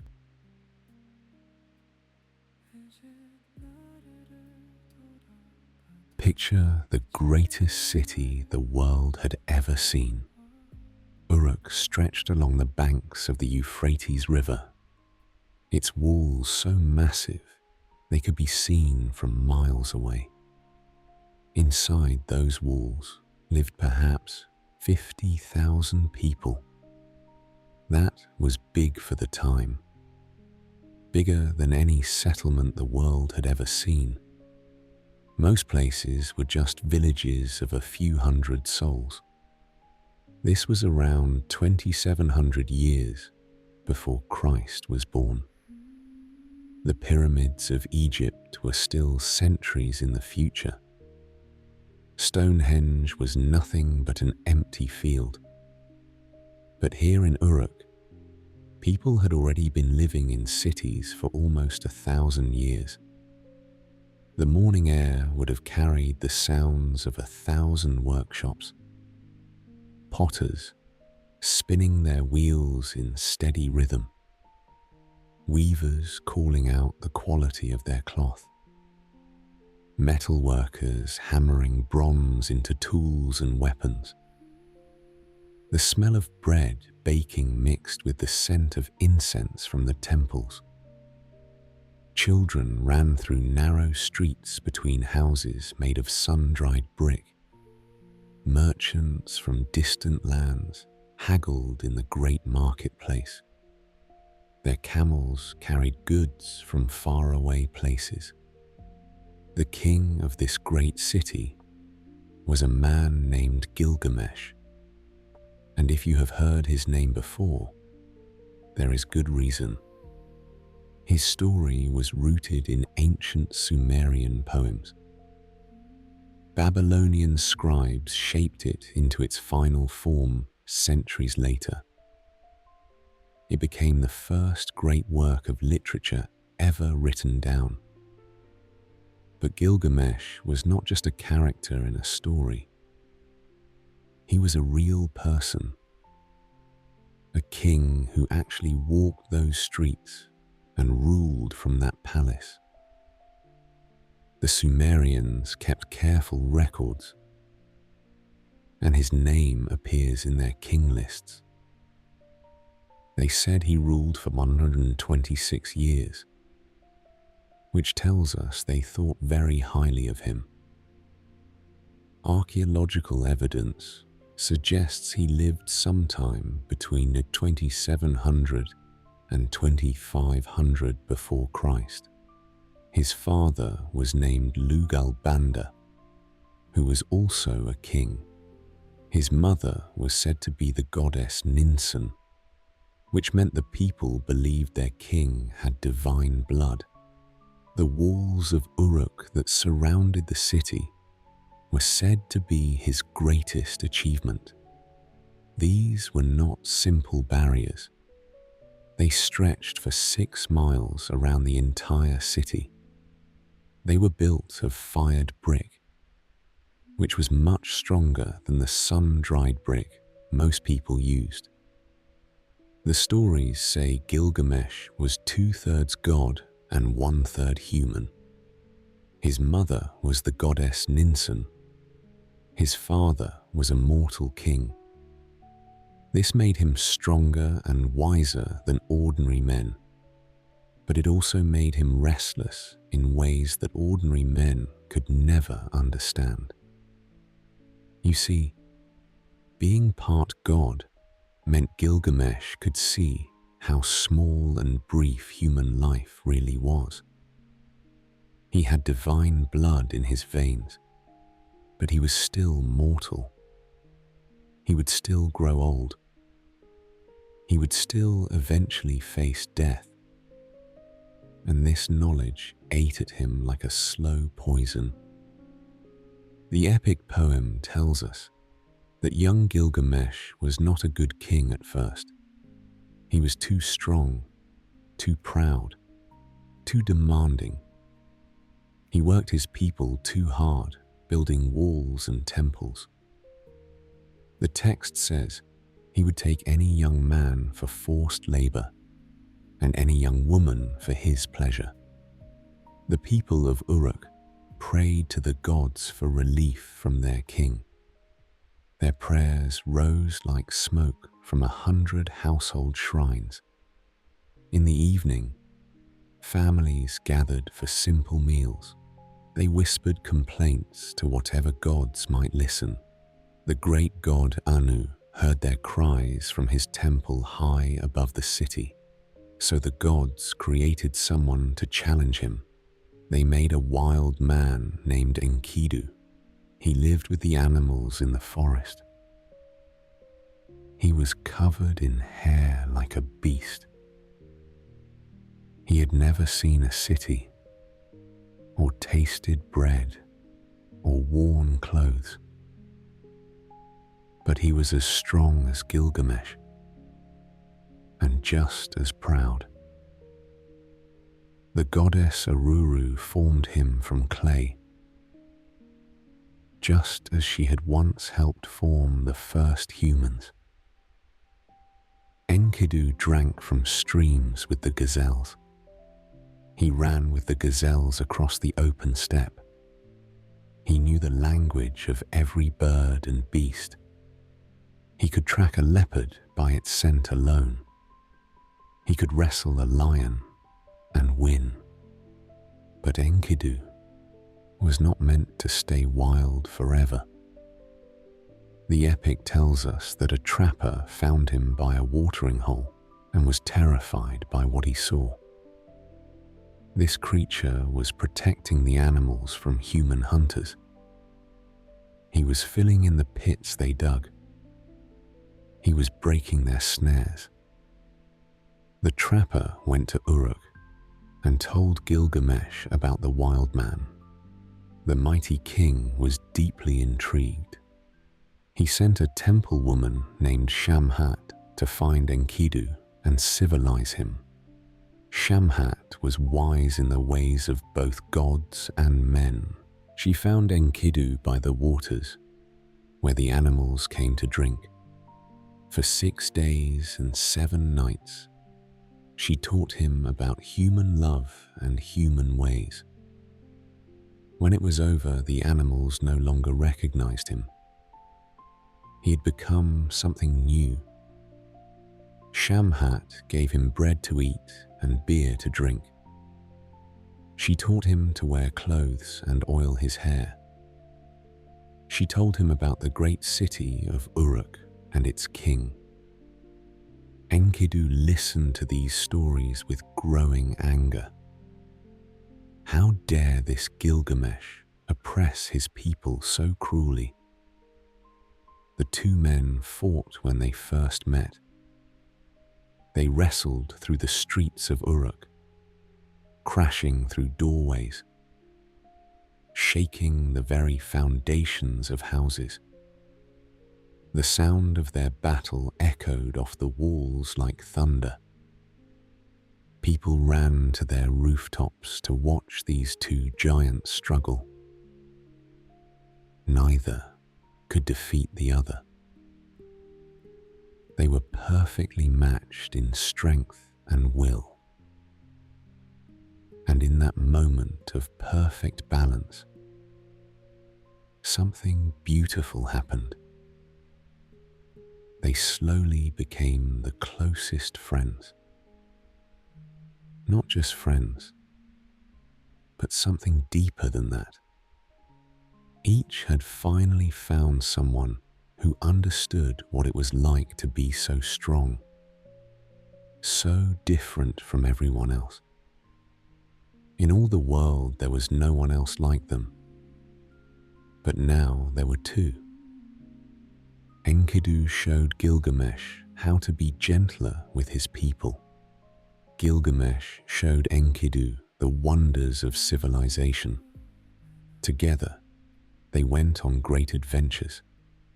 They traveled to the cedar forest that lay far to the west, beyond the edges of the known world. This forest was sacred to the gods.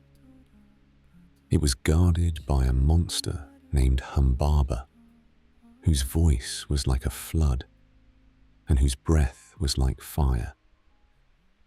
His face was like a lion's, and his roar could be heard from 50 miles away. But the cedar trees were precious beyond measure. Their wood was straight and strong and sweet-smelling. It was perfect for building temples and palaces. No trees like them grew anywhere near Mesopotamia. The journey to the cedar forest took many days.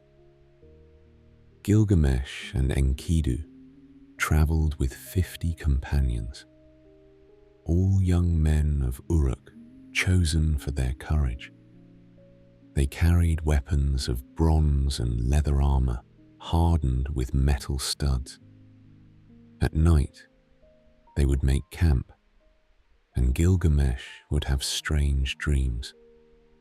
He dreamed of mountains falling and stars shooting across the sky. Each time, Enkidu would interpret the dreams as signs of victory. The gods were with them, he said. When they reached the forest, They could hear Humbaba's roar echoing among the trees. The sound made their companions tremble with fear. But Gilgamesh and Enkidu pressed forward together. They found the monster in a clearing where the largest cedars grew. The battle was terrible and long. Humbaba was ancient and powerful, appointed by the god Enlil himself to guard the sacred grove. But the two friends fought as one. Where Gilgamesh was quick, Enkidu was strong. Where Enkidu faltered, Gilgamesh struck. In the end, they killed the great guardian and cut down the finest cedars in the forest. They built rafts and floated the precious timber down the Euphrates River back to Uruk. The people cheered when they saw their heroes returning with such treasure. They returned to Uruk as heroes, bringing back timber to build even greater temples and palaces. The cedar wood filled the air with its sweet fragrance. Craftsmen worked day and night to turn it into doors for the temples and beams for the palace roof. And then something terrible happened. Something that would change Gilgamesh forever. The gods were angry about the death of Humbaba. They decided one friend had to die. Their boldness in killing the forest guardian demanded punishment. They wisely chose brave young Enkidu. He fell ill with a fever that burned like fire in his blood. For 12 days, he lay dying slowly, and Gilgamesh could do nothing but watch his dearest friend slip away. Enkidu cursed the trapper who had first found him. He cursed Shamhat, who had civilized him. But then he remembered all the good things civilization had brought him. The taste of bread and beer, the deep friendship of mighty Gilgamesh, the glory of their adventures together. He took back his curses and blessed those who had brought him to this life. This is where the story becomes something much deeper than an adventure tale. Gilgamesh had never really understood death before. He had divine blood in his veins, but he was still mortal. Death was something that happened to other people, lesser people, but now his friend was gone forever. And Gilgamesh felt the cold touch of mortality for the first time. He sat beside Enkidu's body for 7 days and 7 nights, refusing to believe his friend was truly dead. Only when he saw the signs of decay did he finally accept the truth. He could not accept it. He wandered into the wilderness, letting his hair grow wild, wearing animal skins like his dead friend had once worn. He was searching for the secret of eternal life. The great king of Uruk had become a madman, talking to himself as he stumbled across the desert. He had heard stories of a man who had survived the great flood and been granted immortality by the gods. If he could find this man, perhaps he could learn how to live forever. The man's name was Utnapishtim. The Sumerians had called him Ziusudra in their older telling. But by the time this story was written down, his name had changed. And here is where our story connects to something you might recognize. Utnapishtim's flood tale was almost exactly like Noah's story in the Bible. except the Sumerian version was much, much older. It was being told around campfires when the pyramids were still just dreams in some pharaoh's mind. Utnapishtim lived in the city of Shurupak on the banks of the Euphrates River. This was back in the early days, when the gods still walked among men more freely. The people of that time were different from us. They lived longer, the stories said. They were closer to the gods. But they had also grown troublesome. The god Enlil had grown angry with humanity. People had become too numerous, too noisy, too troublesome. Their cities sprawled across the land like weeds. Their voices rose to heaven in a constant babble that disturbed the god's rest. He decided to wipe them out with a great flood. But the god Enki took pity on humanity. Enki was the god of wisdom and fresh water, the one who had given humans the arts of civilization. He loved what humans had become, even if they were sometimes difficult. He could not directly disobey Enlil, so he found a clever way around the command. He spoke to the wall of Utnapishtim's house, knowing the man was listening on the other side. This was how the gods sometimes communicated with mortals, through dreams and signs and whispered words. "Wall," Enki said, "tear down your house and build a boat. Abandon your possessions and seek life. Give up goods and keep the soul alive. Take aboard the boat the seed of all living things." The words were spoken in riddles, as divine messages often were. But wise old Utnapishtim gently understood. He was a wise man, skilled in reading the signs that gods sent to mortals. He built a great boat, just as Enki instructed. It was a cube, 120 cubits on each side. That was about 180 feet in every direction, unbelievably big for its time. The boat was vast, divided into many compartments to hold the seeds of life.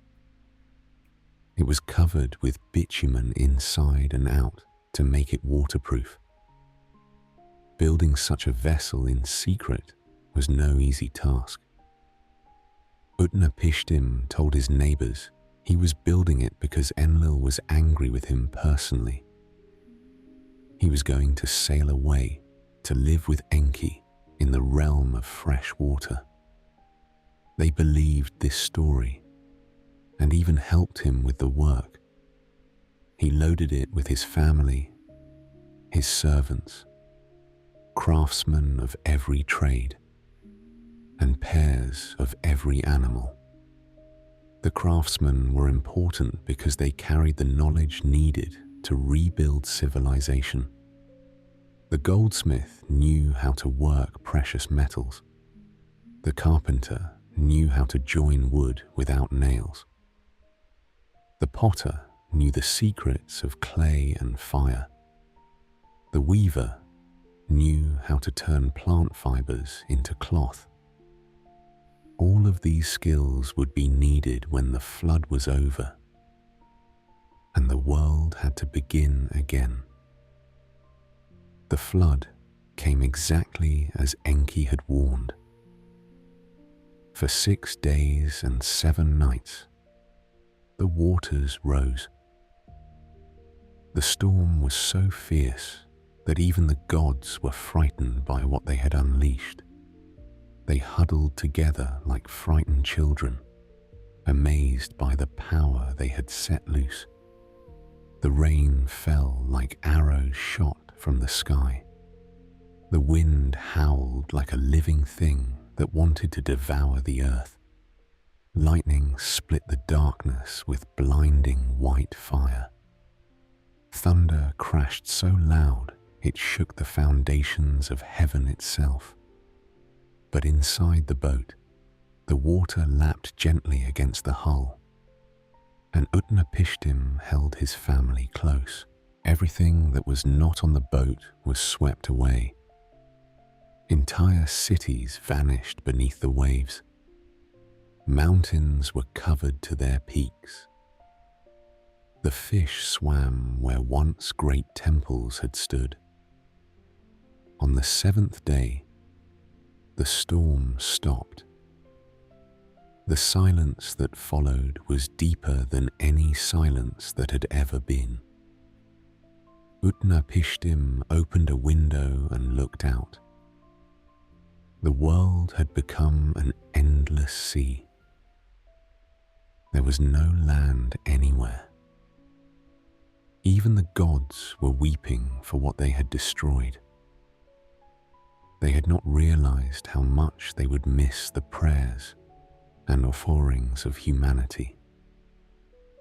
The sweet smoke of incense no longer rose to please them. No one sang their praises or told their stories. But slowly, the waters began to recede. The boat came to rest on a mountain called Nimush, far to the north. For 7 more days, Utnapishtim waited as the peak of the mountain emerged from the waters like an island. Utnapishtim sent out a dove, but it found no place to land and returned to the boat with tired wings.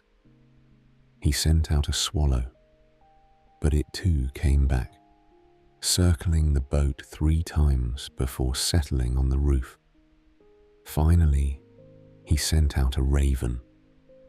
Ravens were clever birds, able to eat almost anything. The raven did not return, which meant it had found something to feed on. There was dry land somewhere out there. When Utnapishtim finally left the boat, he built an altar and made sacrifices to the gods. He burned cedar wood and myrtle and cane. The gods smelled the sweet savor and gathered around like flies.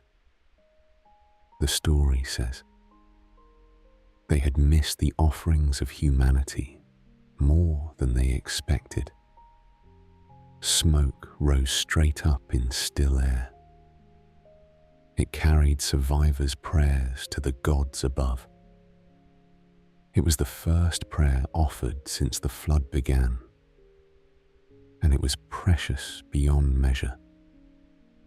Enlil was angry when he saw that someone had survived. This was not what he had planned. Humanity was supposed to be completely destroyed, wiped clean from the earth like marks from a clay tablet. But gentle Enki bravely defended Utnapishtim. "He is wise," Enki said. "He truly deserves to live peacefully.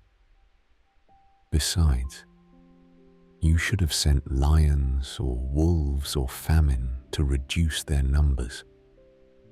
A flood was too much."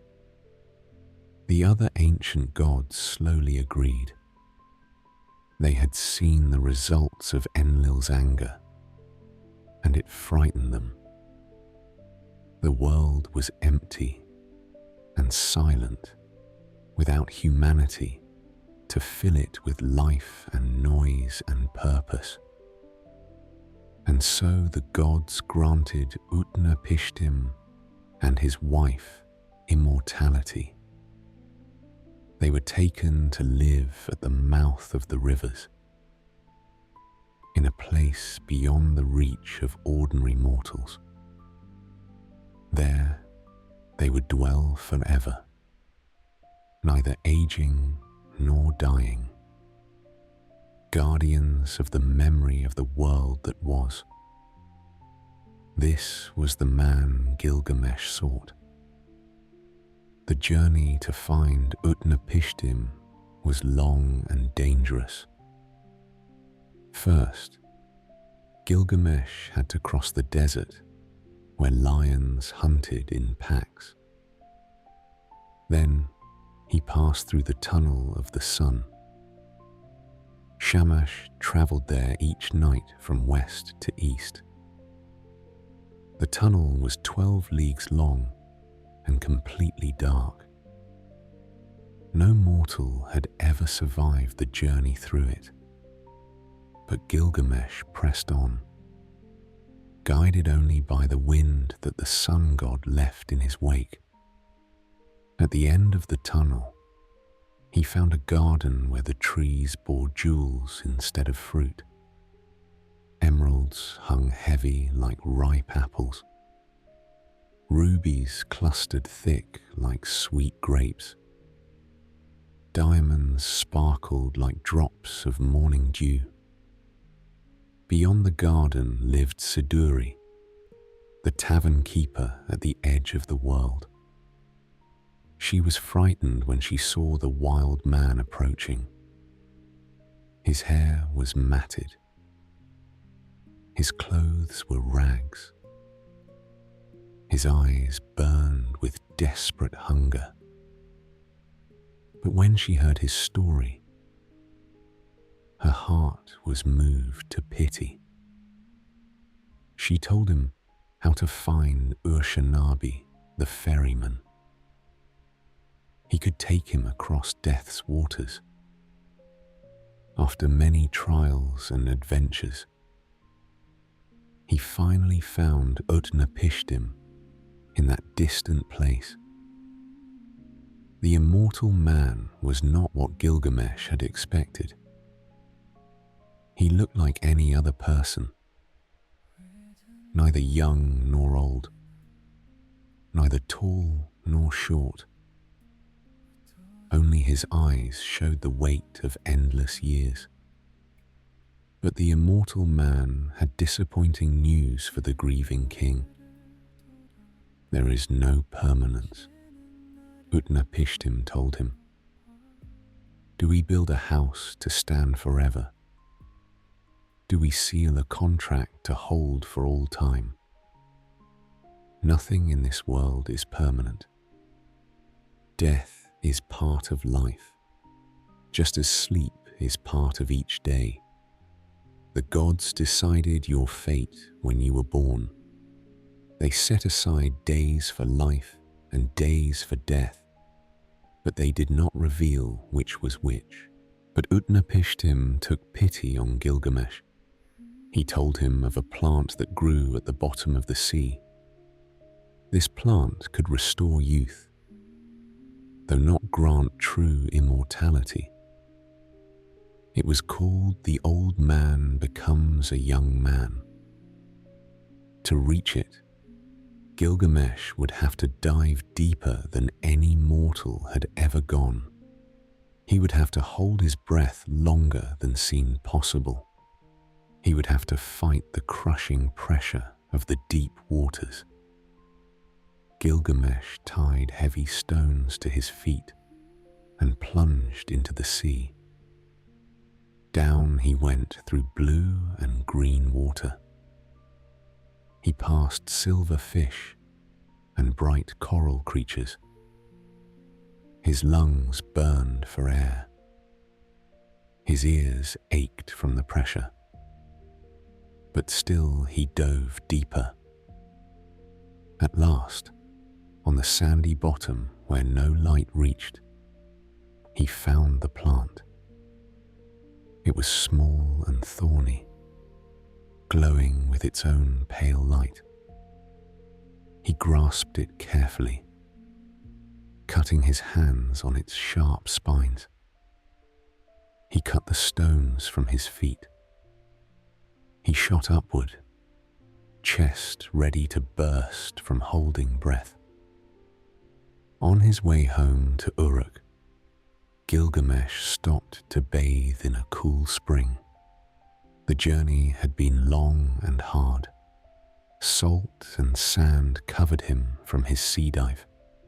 He left the precious plant on the shore while he washed.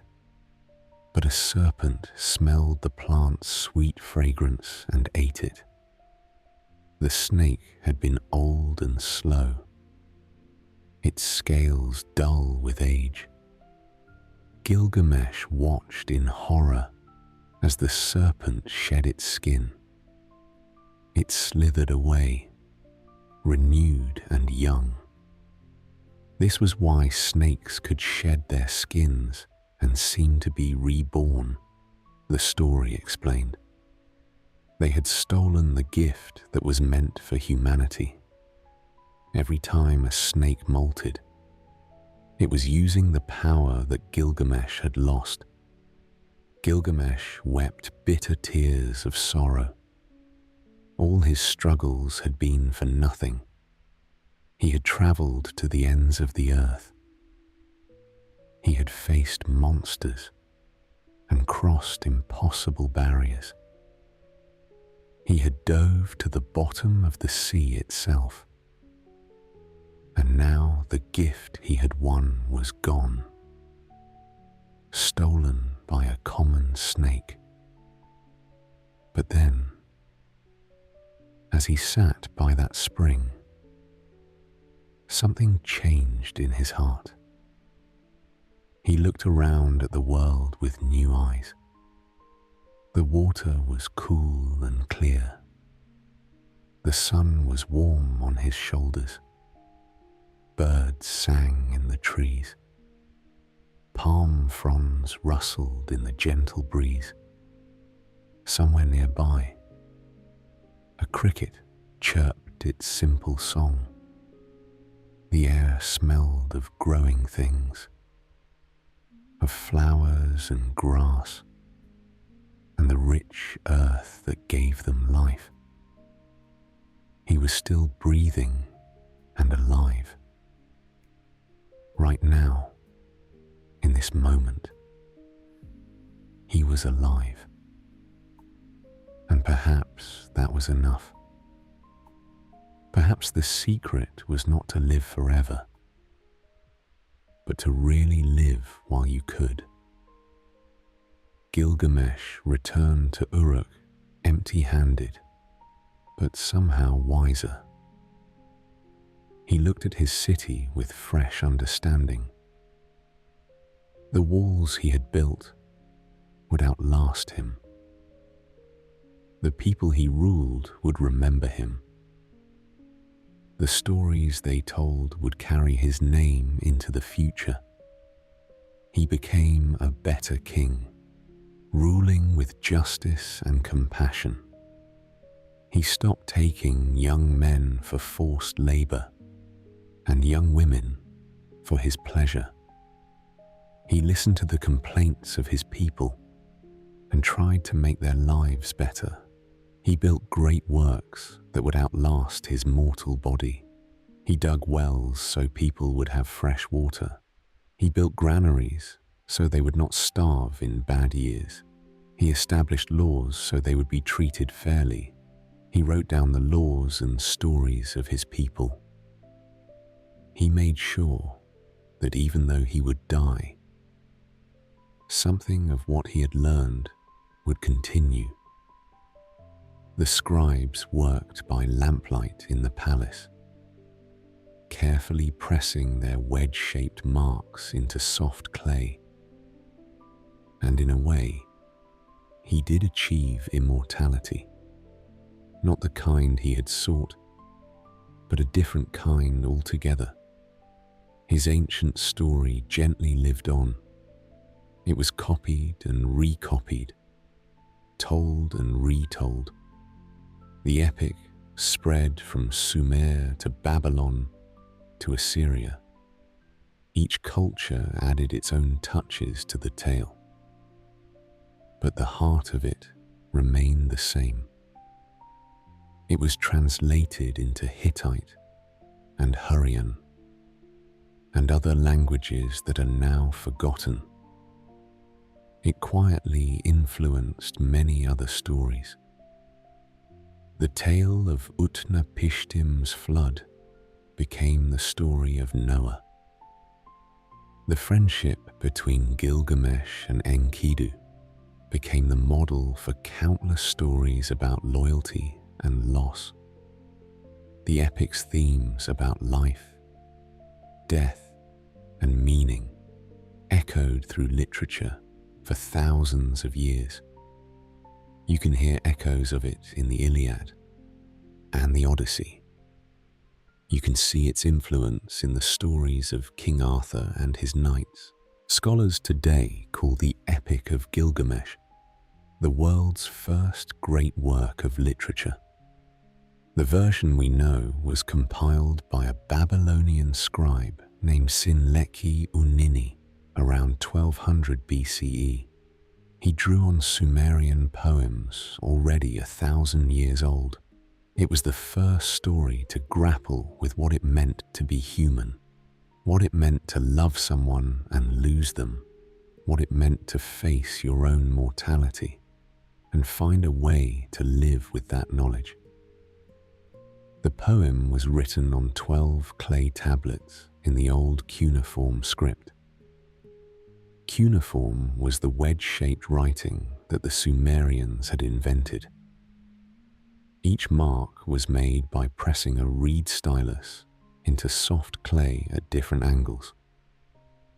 The tablets were about the size of a modern paperback book, but much thicker and heavier.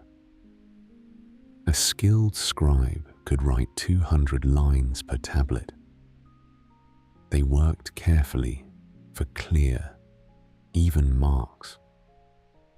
For centuries, copies existed in libraries throughout Mesopotamia. The most famous library was in Nineveh, built by the Assyrian king Ashurbanipal around 650 before Christ.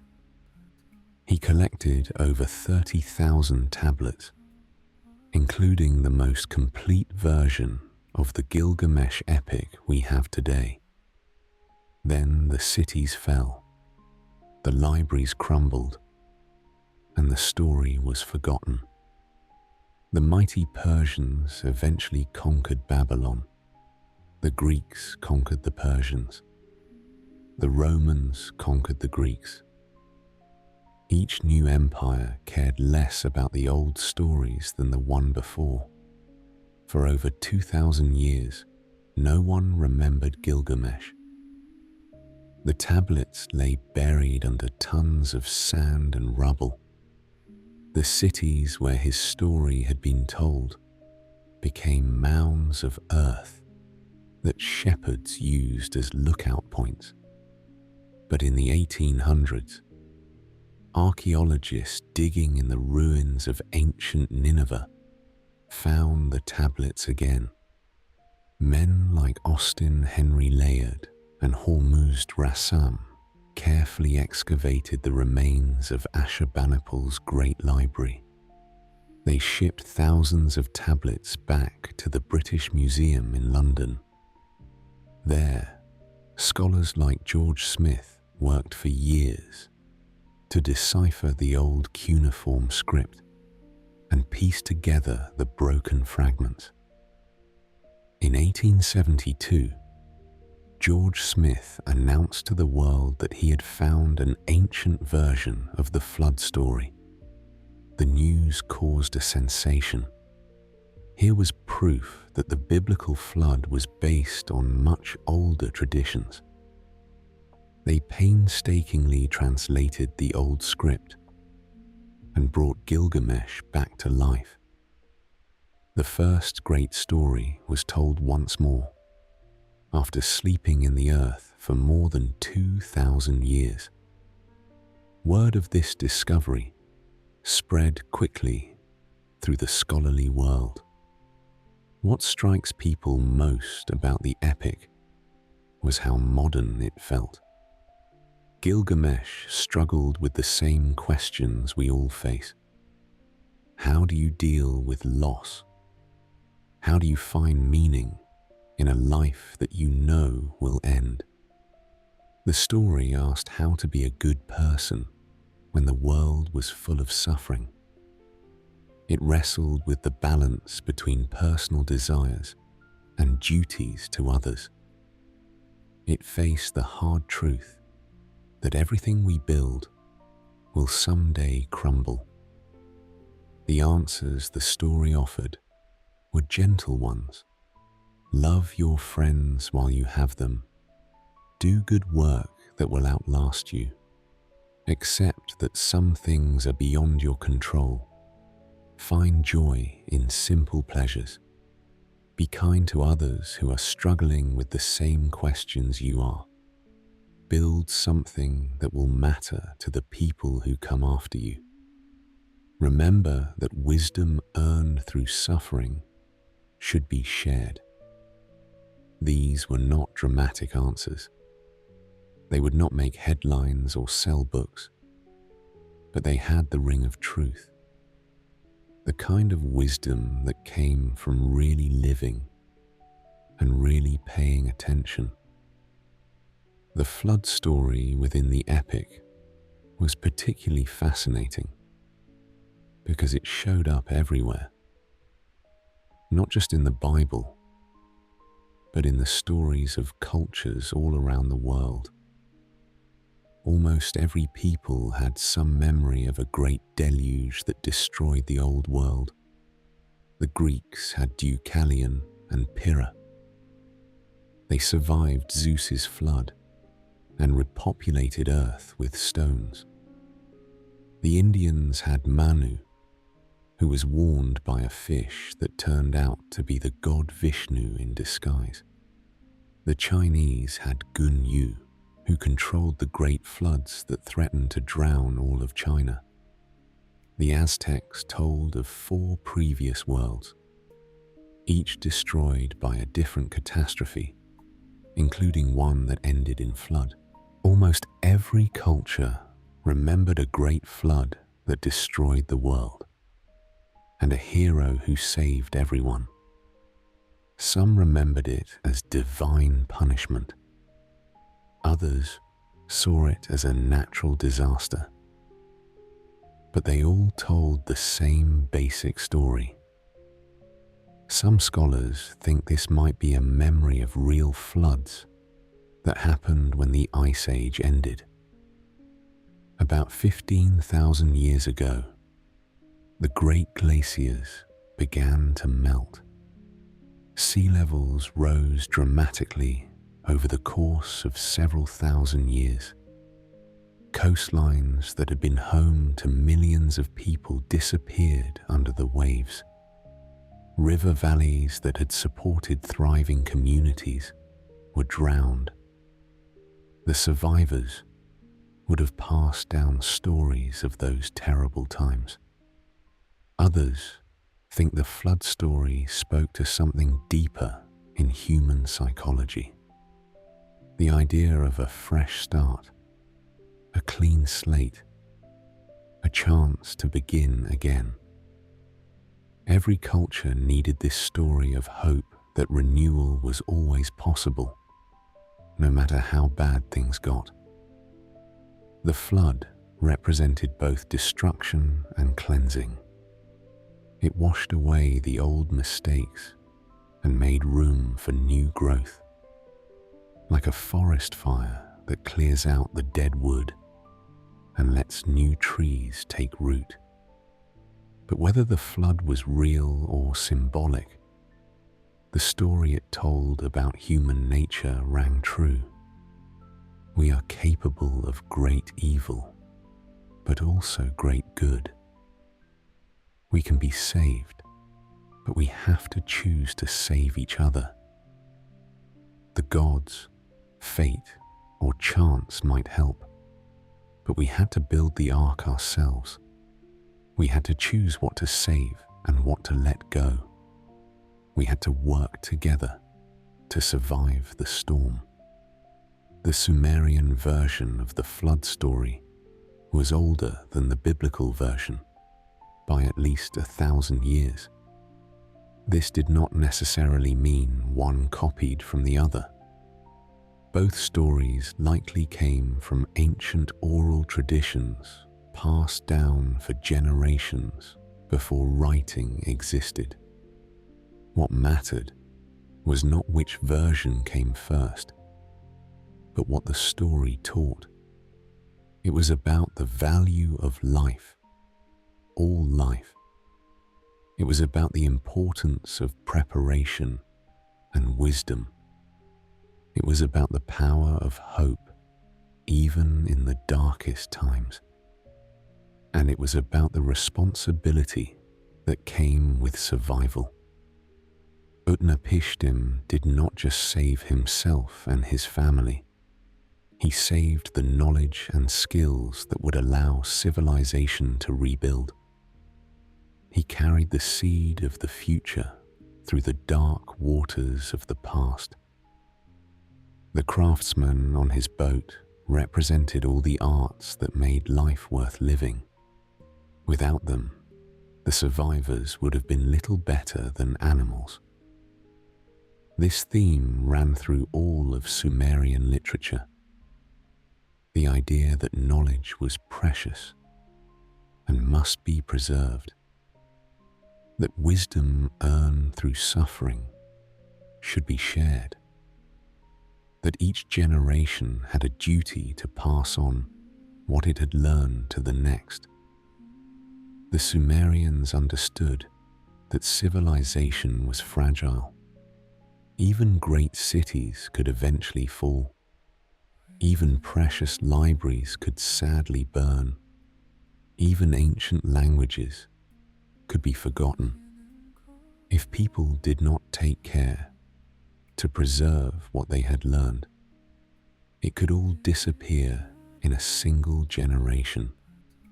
So they created the first schools, where young scribes learned to read and write. They built libraries where important texts were copied and stored. They established traditions of teaching that would keep the old knowledge alive. They understood something that we sometimes forget in our digital age. All human knowledge was terribly fragile. Even beloved stories could be lost. Wisdom could disappear if no one took the trouble to write it down and teach it to others. Even today, with all our technology, we lose things. Languages die when their last speakers pass away. Traditional crafts are forgotten when no one learns them. Stories are lost when no one tells them anymore. Gilgamesh learned this lesson too, in the end. He could not live forever, but his story could. He could not defeat death, but he could defeat forgetting. And in a way, that turned out to be a kind of immortality after all. The epic ended quietly, as the best stories often do. Gilgamesh was back in Uruk, ruling wisely, building monuments that would outlast his lifetime. He had accepted his mortality, but he had also transcended it, not through magic or divine intervention, but through the simple act of living well and leaving something meaningful behind. He had learned that the real victory was not over death, but over meaninglessness. The story asked us to do the same, to find our own way of building something that would last. Maybe it was children we raise with love and wisdom. Maybe it was work that made the world a little better. Maybe it was just the example we set, the kindness we show. the stories we tell. Maybe it was the way we treat the people around us, especially when no one is watching. The Great Flood washed away the old world, but life continued. Gilgamesh died, but his story lived on. The Sumerian cities crumbled, but their wisdom survived in the clay tablets that archaeologists would someday find. And perhaps that was the real message of these ancient tales, that nothing lasted forever, but some things lasted long enough to matter. Life's meaning wasn't avoiding death. It was choosing what to do with our time. The epic taught that we are all connected across time. The stories we tell today echo the stories told around fires 5,000 years ago. The questions we ask are the same questions that kept ancient kings awake at night. And the answers, when we find them, are usually simpler than we expect. Love well and love with kindness. Work hard with purpose and dedication. Be kind to all living creatures. Remember that you are part of something larger than yourself. Build something that will outlast you. Leave the world a little better than you found it. These were the lessons that Gilgamesh learned in his long journey from arrogant king to wise ruler. They were the lessons that the Sumerians wanted to pass down to future generations. And in a way, they succeeded. Here we are, thousands of years later, still telling their stories, still learning from their wisdom, still asking the same questions about life and death and meaning that troubled Gilgamesh so long ago. The clay tablets may have crumbled, but the words live on. The cities may have fallen, but the ideas survive. The kings may have died, but their stories continue to teach us what it means to be human. That was the real immortality that Gilgamesh found in the end. Not endless life, but endless meaning. Not freedom from death, but freedom from being forgotten. Not victory over time, but victory through time. And so the first great story ever written became the foundation for all the stories that followed. It showed us that literature could do more than just entertain. It could help us understand ourselves and our place in the world. It could comfort us in our sorrows and challenge us to be better than we are. It could connect us to people we would never meet, in times and places we would never see. The Epic of Gilgamesh was where it all began. Someone first tried capturing life in words. They wrote about love, loss, and hope on clay. 5,000 years later, we are still trying to do the same thing. Still telling stories about friendship and loss, about searching for meaning and facing uncertain futures. The ancient names slowly change over time.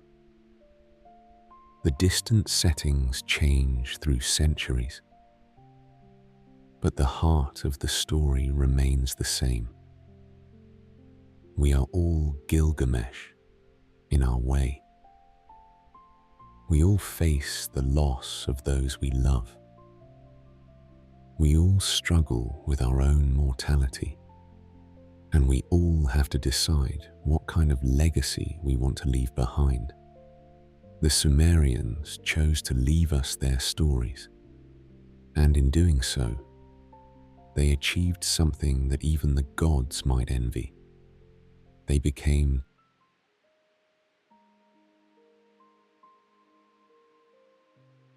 But the Sumerians did not only preserve their wisdom in stories, they also carved it into stone, in a form that would prove just as lasting. In the city of around 4,000 years ago, there stood a stone tablet that would change the world. It was not much to look at, just grey stone, carved with cuneiform. The wedge-shaped writing system the Sumerians had invented, but the words pressed into that stone were something new under the sun. They were ancient, enduring laws, not the commands of a king for one particular moment, not the customs people had always followed without thinking. These were laws written down for everyone to see, laws that would last through centuries. The man who ordered these laws carved into stone was called Ur-Nammu. He was the king of around 2100 years before the birth of Christ. And he had an idea that seems simple to us now, but was revolutionary then. He believed that justice should not depend on the whims of whoever happened to be in charge that day. Justice should be the same for everyone. It should be written down where people could read it. It should be genuinely fair. This was the Code of Ur-Nammu, the world's first known law code. It came 300 years before the more famous Code of Hammurabi. But where Hammurabi's laws often called for an eye for an eye, Ur-Nammu's code was gentler. It said that many crimes could be paid for with silver instead of blood. The world was a dangerous place in those days. Cities were still quite new. People were still figuring out how to live together in large groups. When someone stole your sheep or hurt your child or broke their promise to marry your daughter, what happened next? In many places, it came down to who was stronger, who had more relatives willing to fight, who could shout the loudest or swing a club the hardest. But in they were trying something different. Ur-Nammu came to power after years of chaos. The third dynasty of had fallen apart. City-states fought each other for control of trade routes. Bandits roamed the countryside between settlements. The old ways of keeping order had broken down. When Ur-Nammu took the throne, he found a kingdom torn by conflict. Merchants complained that contracts meant nothing. Farmers said their neighbors stole from their fields with no consequences. Widows and orphans begged for protection that never came. The king could have simply ruled by force. He had countless loyal soldiers. He had mighty bronze weapons. He could have crushed his enemies and demanded obedience through fear. Instead, he chose a different path. He decided to build something that would outlast him. Something based on fairness rather than strength. Picture the marketplace in on any given morning. The air was thick with dust and the smell of donkeys and dried fish. Merchants weighed silver on bronze scales that clinked softly in the morning breeze. Farmers brought grain from the fields outside the city walls, their carts creaking under heavy loads. Potters sold their jars and bowls from wooden stalls. The sound of bargaining voices mixed with the lowing of cattle and the bleating of goats. Children ran between the stalls, dodging the feet of busy adults. When disputes arose, there was now a place to go for justice. There were wise, appointed judges, and those judges had rules to follow. The code of Ur-Nammu covered the kinds of problems that came up every day. If someone returned a runaway slave, how much reward should the owner pay? The code said 1 shekel of silver. If you accused a slave of crime but could not prove it, you paid 3 shekels. If someone cut down a tree in another person's orchard, without permission, they owed half a mina of silver. A mina was about 1 pound of silver.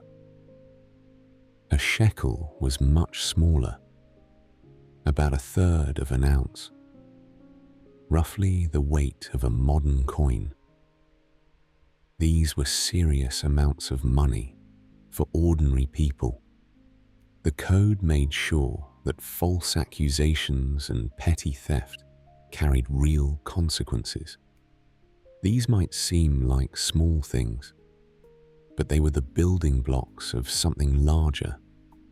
They were the idea that society could run on rules instead of force, that the weak could have the same justice as the strong. You could know ahead of time what happened if you broke your word. The code dealt with marriage and divorce. If a man divorced his wife, he had to pay her 1 mina of silver. If she divorced him, she paid half a mina. This was unusual for its time. In most ancient societies, women had no right to divorce at all. But the Sumerian code recognized that sometimes marriages failed. It tried to protect both parties when that happened. The code protected widows and orphans. It set punishments for adultery and theft and violence. It tried to balance the scales, to make sure that justice was not just the privilege of the powerful. If a man seduced another man's virgin daughter, he had to pay her father 5 shekels and marry her.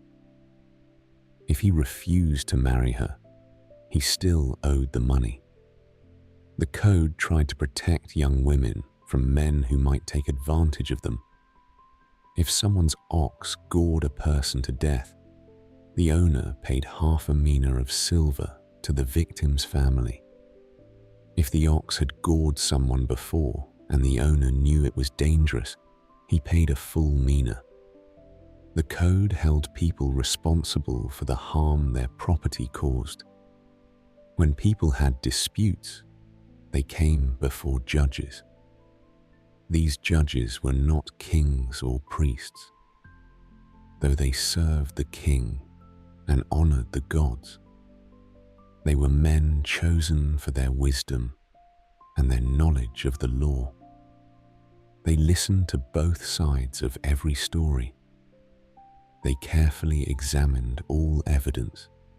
They consulted the written code. The judges sat in halls attached to temples or government buildings. The floors were paved with fired brick.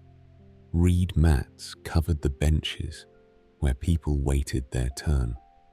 The smell of burning oil from the lamps mixed with the dust that drifted in from the streets outside. Imagine standing in one of those early courtrooms. The judge sits on a raised platform made of mud brick covered with plaster. His robes are dyed blue or red, marking his official status. Clay tablets with the laws are stacked nearby for reference. Oil lamps flicker in the corners, casting dancing shadows on the walls. Two people stand before the judge, each telling their version of what happened. One says the other owes him money for grain delivered. The other says the grain was moldy and worthless. How do you decide who is telling the truth? The Sumerians developed ways to handle this. They called forth reliable witnesses. They looked for written contracts on clay tablets. Every important agreement was written down. When someone bought a house or a field, the sale was recorded on clay. When merchants made deals for large shipments of goods, scribes wrote down the terms. These tablets could be brought to court as evidence. Sometimes they required oaths sworn before the gods. In difficult cases, they used trial by ordeal to reveal the truth. The river ordeal was common. The accused person was thrown into the sacred river. If they floated, the gods had declared them innocent. If they sank, they were guilty. It sounds harsh to us now, but to the Sumerians, it was a way of letting the gods decide when human wisdom was not enough. It was certainly not perfect, but it was a system. It was better than letting the strongest person win every time. The most notable thing about Ur-Nammu's code was its mercy. In many ancient societies, punishment was swift and brutal. Steal a sheep, lose a hand, strike a nobleman, be struck down. But the code of Ur-Nammu often allowed people to pay fines instead of suffering physical punishment. It recognized that sometimes money could heal wounds better than more violence. If you injured someone, you typically paid them silver based on how badly they were hurt. A broken bone might cost you 10 shekels. A deep cut might cost 5. The code was trying to make things right, not just to inflict pain on wrongdoers. If you stole something, you paid back several times its value. Steal a sheep worth 1 shekel. Pay back 5 shekels. The victim got more than they lost. The thief learned that crime did not pay. The community saw that justice had been done. It was trying to restore balance to the community. The code also dealt with more serious crimes. Murder still carried the death penalty. But even then, the family of the victim could sometimes choose to accept payment instead of demanding execution. The code gave people choices. It recognized that different situations might call for different solutions. Some crimes could not be forgiven with money. If someone practiced witchcraft against another person, they faced death. If they committed adultery with a married woman, both the man and woman could be executed. The code reflected the values of its time. Certain acts were seen as threats to society's foundation. The laws were carved into tall stone pillars called stellae. They stood in public places for everyone to see. The work was done by skilled craftsmen in workshops attached to the temples. The careful carving took months. Each cuneiform symbol had to be cut precisely into the hard stone. The scribes worked with copper and bronze tools, tapping carefully to avoid cracking the stone. Stone dust covered their hands and clothes. The sound of metal on stone rang through the workshops from dawn until dusk. But the laws were also copied onto clay tablets and kept in temples and government buildings. Scribes made sure the laws were preserved and passed down. They taught them to students in the schools attached to the temples. Young men who wanted to become scribes or government officials had to memorize large portions of the code. They practiced writing the laws on clay tablets until they could copy them perfectly. This was something new in the world. The idea that laws should be public, that people should be able to know what the rules were. In many places, laws were secrets known only to the rulers. But the Sumerians believed that justice required openness. After all, people could not follow laws they had never heard of, and they could not trust a system that hid its rules from them. The stone pillars stood in temple courtyards and market squares. People gathered around them to hear the laws read aloud. Most people could not read the cuneiform symbols themselves, but they could listen as scribes or priests recited the laws. This became a regular part of city life.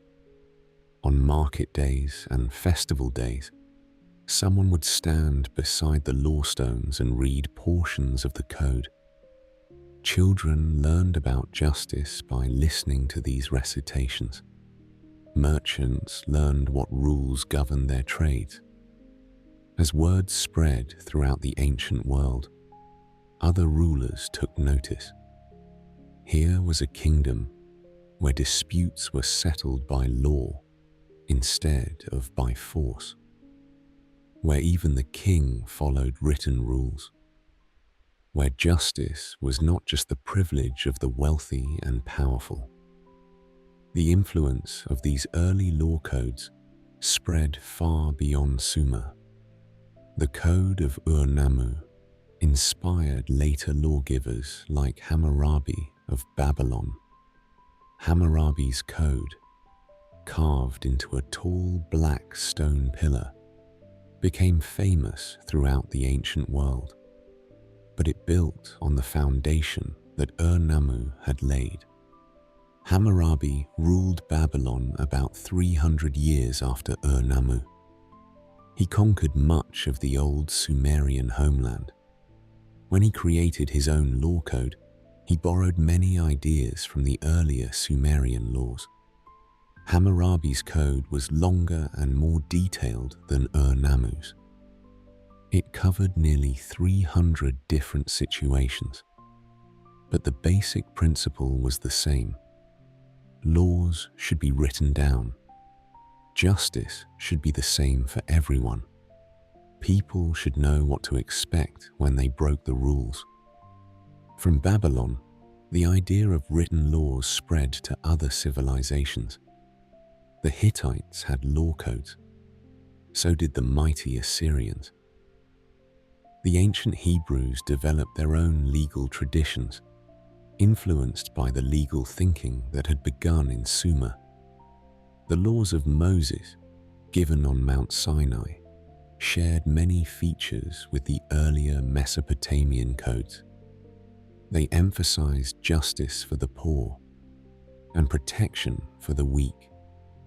Eventually, These ideas reached Greece and Rome, where they evolved into the legal systems that still influence our world today.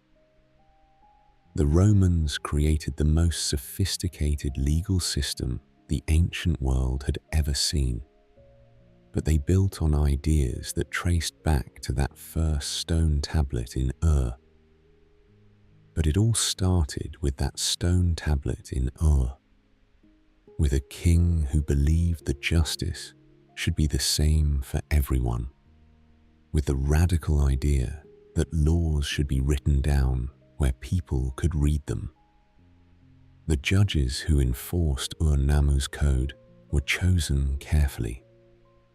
They had to know how to read and write. They had to understand the laws. Most importantly, they had to have a reputation for fairness and wisdom. Many judges were former scribes who had spent years copying and studying the laws. Others were successful merchants who understood contracts and business disputes. Some were priests who had training in resolving conflicts within their communities. They met regularly to discuss difficult cases. Sometimes the written code didn't clearly address a situation. Then they had to decide how to apply the law. These decisions became precedents that guided future cases. The judges kept careful records of their decisions on clay tablets. These records were stored in temple archives. Future judges could consult them when similar cases came before them. This created a growing body of legal knowledge that made the system more consistent and fair over time. The work was not easy. Judges had to listen to angry people tell conflicting stories. They had to sort through evidence that was sometimes unclear or contradictory. They had to make decisions that would affect people's lives and property. But they had something that judges in other places did not have. They had written laws to guide them. They did not have to rely on their personal opinions or the customs of their particular city. They could point to the stone tablets and show people exactly why they had made their decisions. This gave their judgments authority and respect. People might not always like the outcome of their cases, but they could see that the judges were following established rules, not just making things up as they went along. The system worked well enough that it lasted for centuries. Long after Ur-Nammu died, his laws continued to govern the city of Ur. Other Sumerian cities adopted similar codes. The idea of written law became part of Mesopotamian civilization. The code of Ur-Nammu was not perfect. It reflected the values of its time, when slavery was accepted and women had fewer rights than men. It could be harsh by our standards. The code treated people differently based on their social status. A crime against a nobleman carried a heavier penalty than the same crime against a common person. A slave who struck a free person faced severe punishment. A free person who struck a slave paid only a small fine. These distinctions seem unfair to us now, but they were progressive for their time. The code at least recognized that everyone deserved some protection under the law. Even slaves had certain rights. Even the poor could seek justice in the courts, but it was a beginning. It was the first comprehensive system of written laws for an entire society. Ur-Nammu's principles survived long after the city fell into ruin, they became part of the foundation of civilization itself. The great city of was eventually abandoned. The rivers that had made it prosperous changed their courses.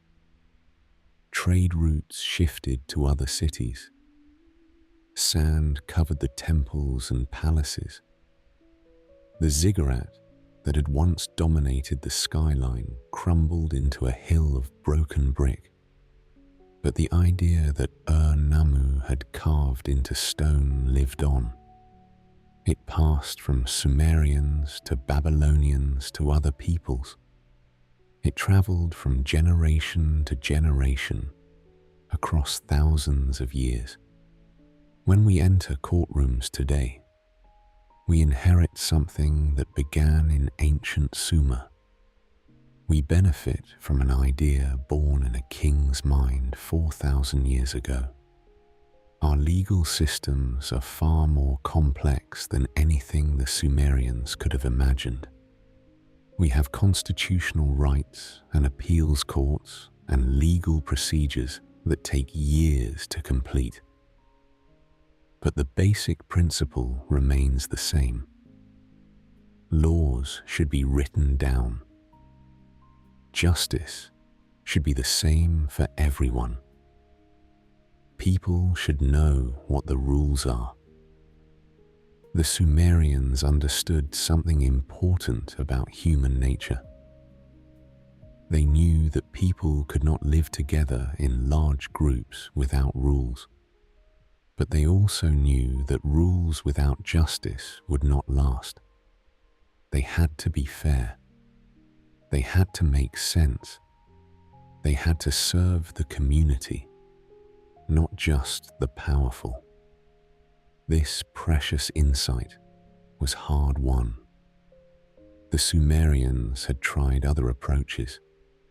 They had lived under kings who ruled by whim. They had seen what happened when the strong preyed on the weak without consequences.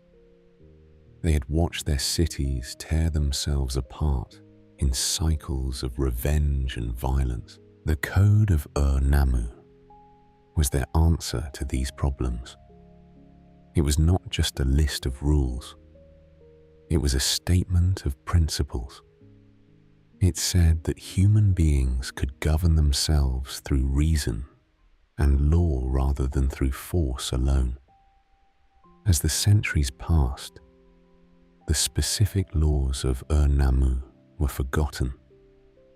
The language they were written in became a mystery that scholars would not solve until modern times.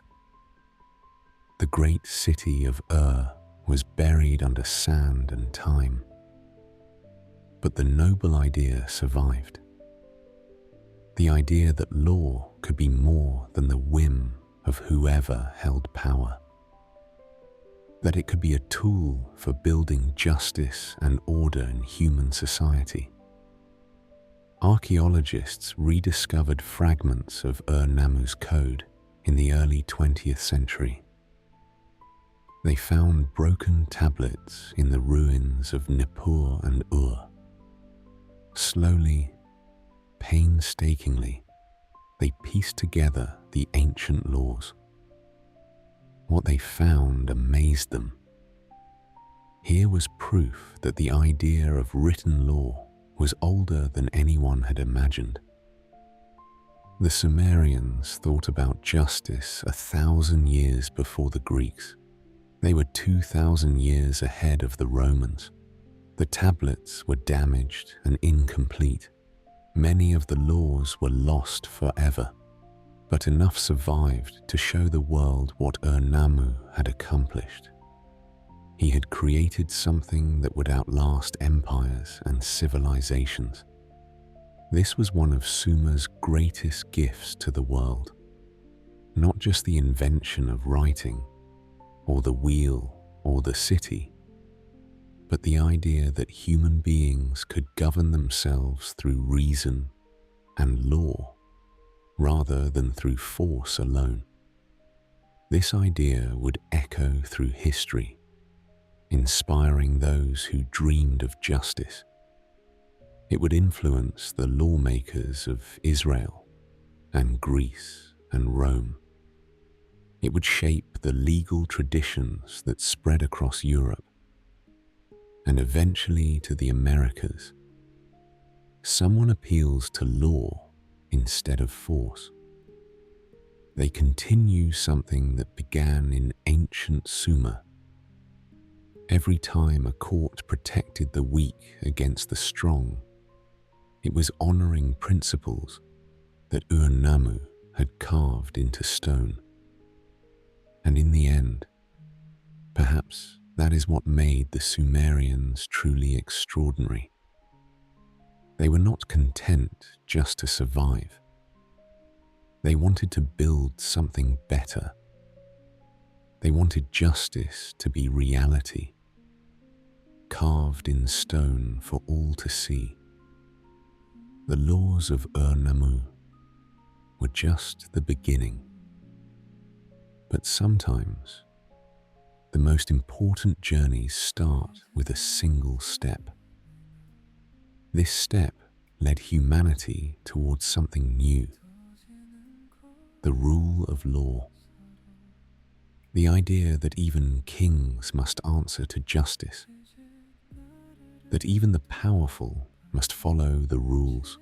It was an idea worth preserving, worth carefully carving into stone, worth remembering across centuries, even when those cities crumbled to dust. The stone tablets are gone now, cracked and weathered beyond repair. The judges who enforce those ancient laws are long dead. The courts where they heard cases have collapsed into rubble. But the timeless principle endures. In every courtroom seeking justice, Ur-Nammu's spirit lives on. In every protective law, in every system choosing reason over force. His code was not perfect, but it was a beginning. And sometimes a beginning.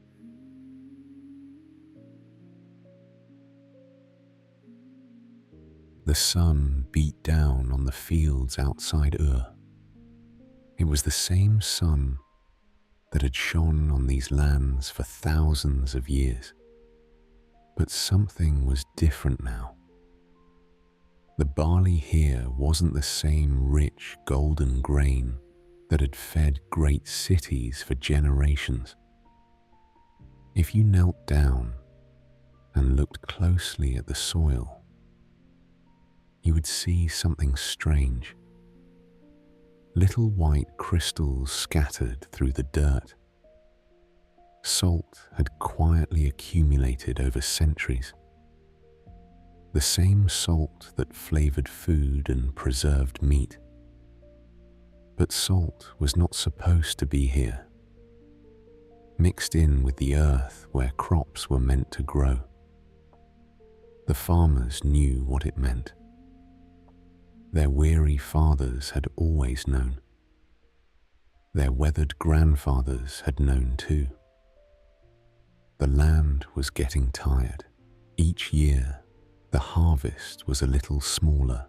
Each year, the grain was a little thinner. The great irrigation canals had turned this desert into the world's garden.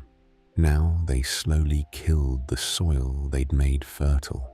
It had been happening for centuries now, so slowly that no single person could see it in their lifetime. But the records kept in the temples told the story.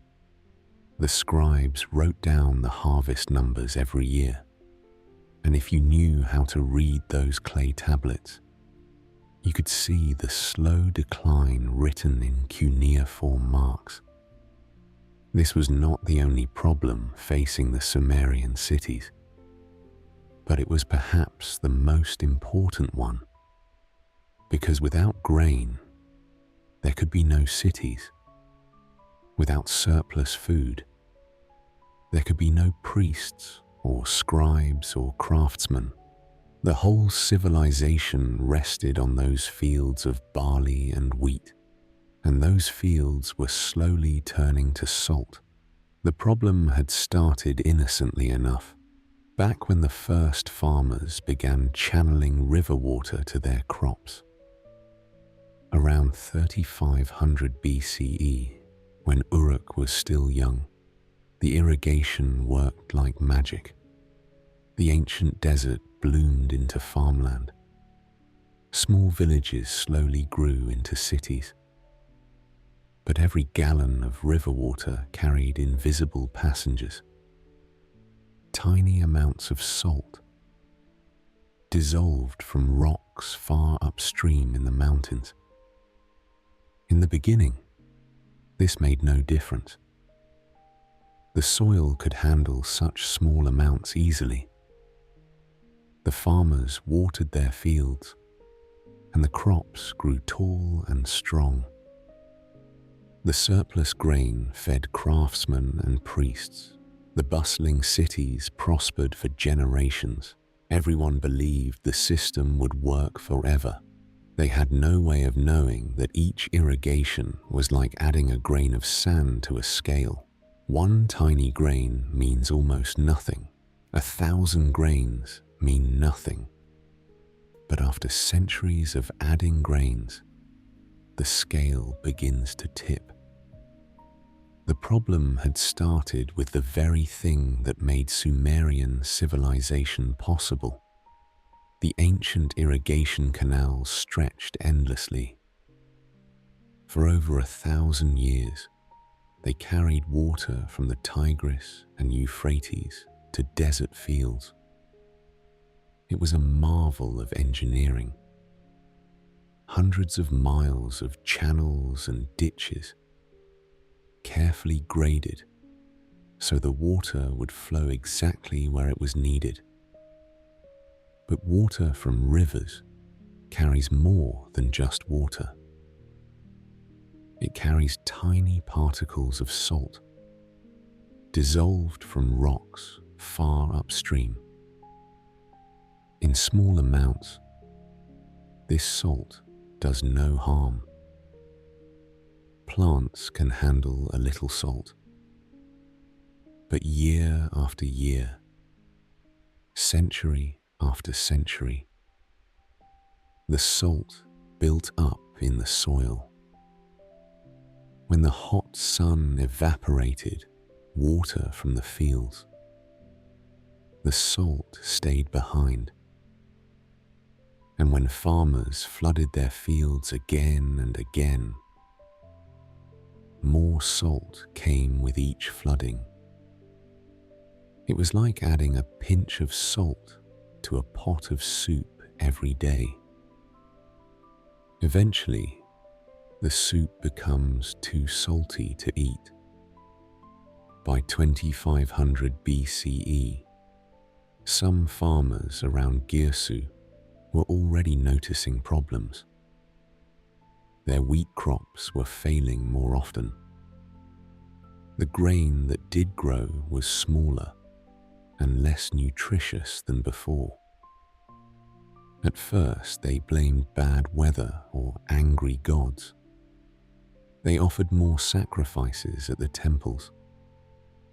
They tried planting at different times of year.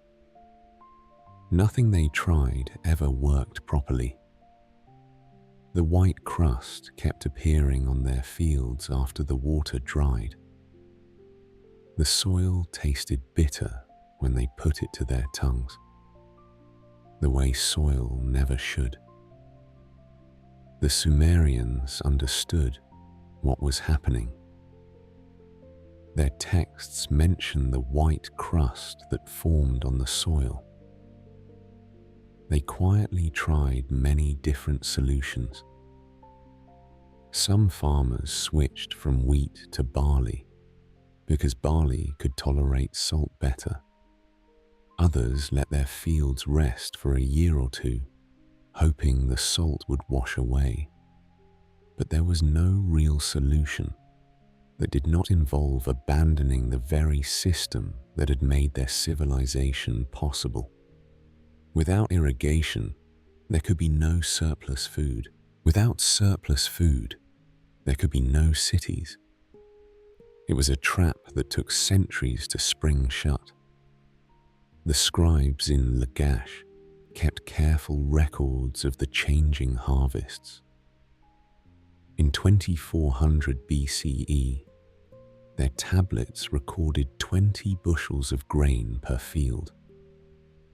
By 2200 BCE, the same fields produced only 15 bushels.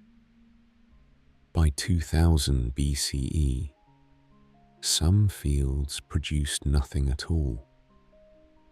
The White Death, as some farmers called it, was spreading.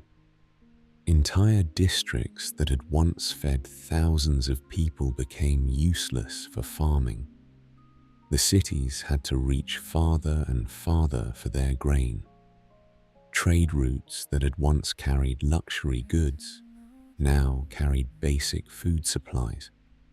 The surplus that had made art and literature and mathematics possible was shrinking year by year. While the farmers struggled with their salty fields, a different kind of problem was approaching from the north. New peoples were moving into Mesopotamia. They came not as traders or peaceful settlers, but as conquerors. The most important of these were the Akkadians. They spoke a different language than the Sumerians.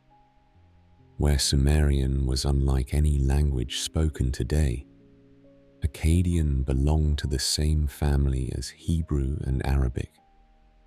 These were Semitic peoples, and they had been living on the edges of Sumerian territory for generations.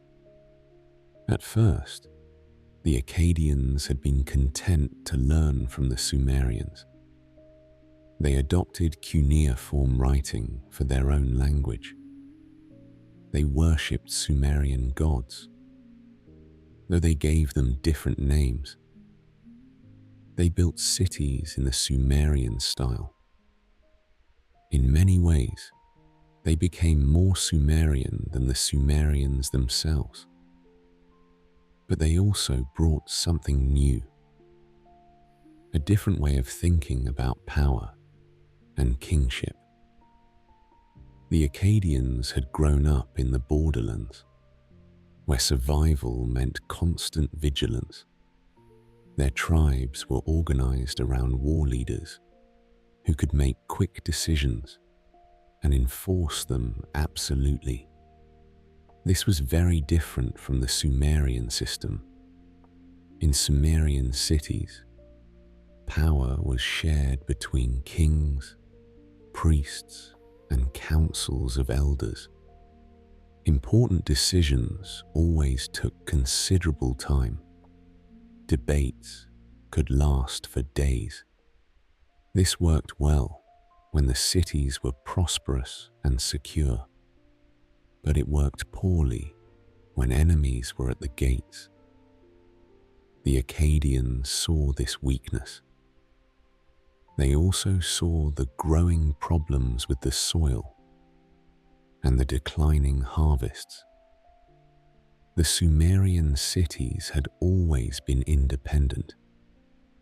Each city was ruled by its own king, with its own patron god. They fought each other, made alliances, broke them, and fought again. But none had ever tried to rule all of Mesopotamia. The Akkadians had a different vision. They believed that one king could unite all the cities under one rule, one empire stretching from the Persian Gulf to the Mediterranean Sea. It was an idea that would change the world. The man who would make this vision real was already alive by 2350 BCE, though he was still unknown.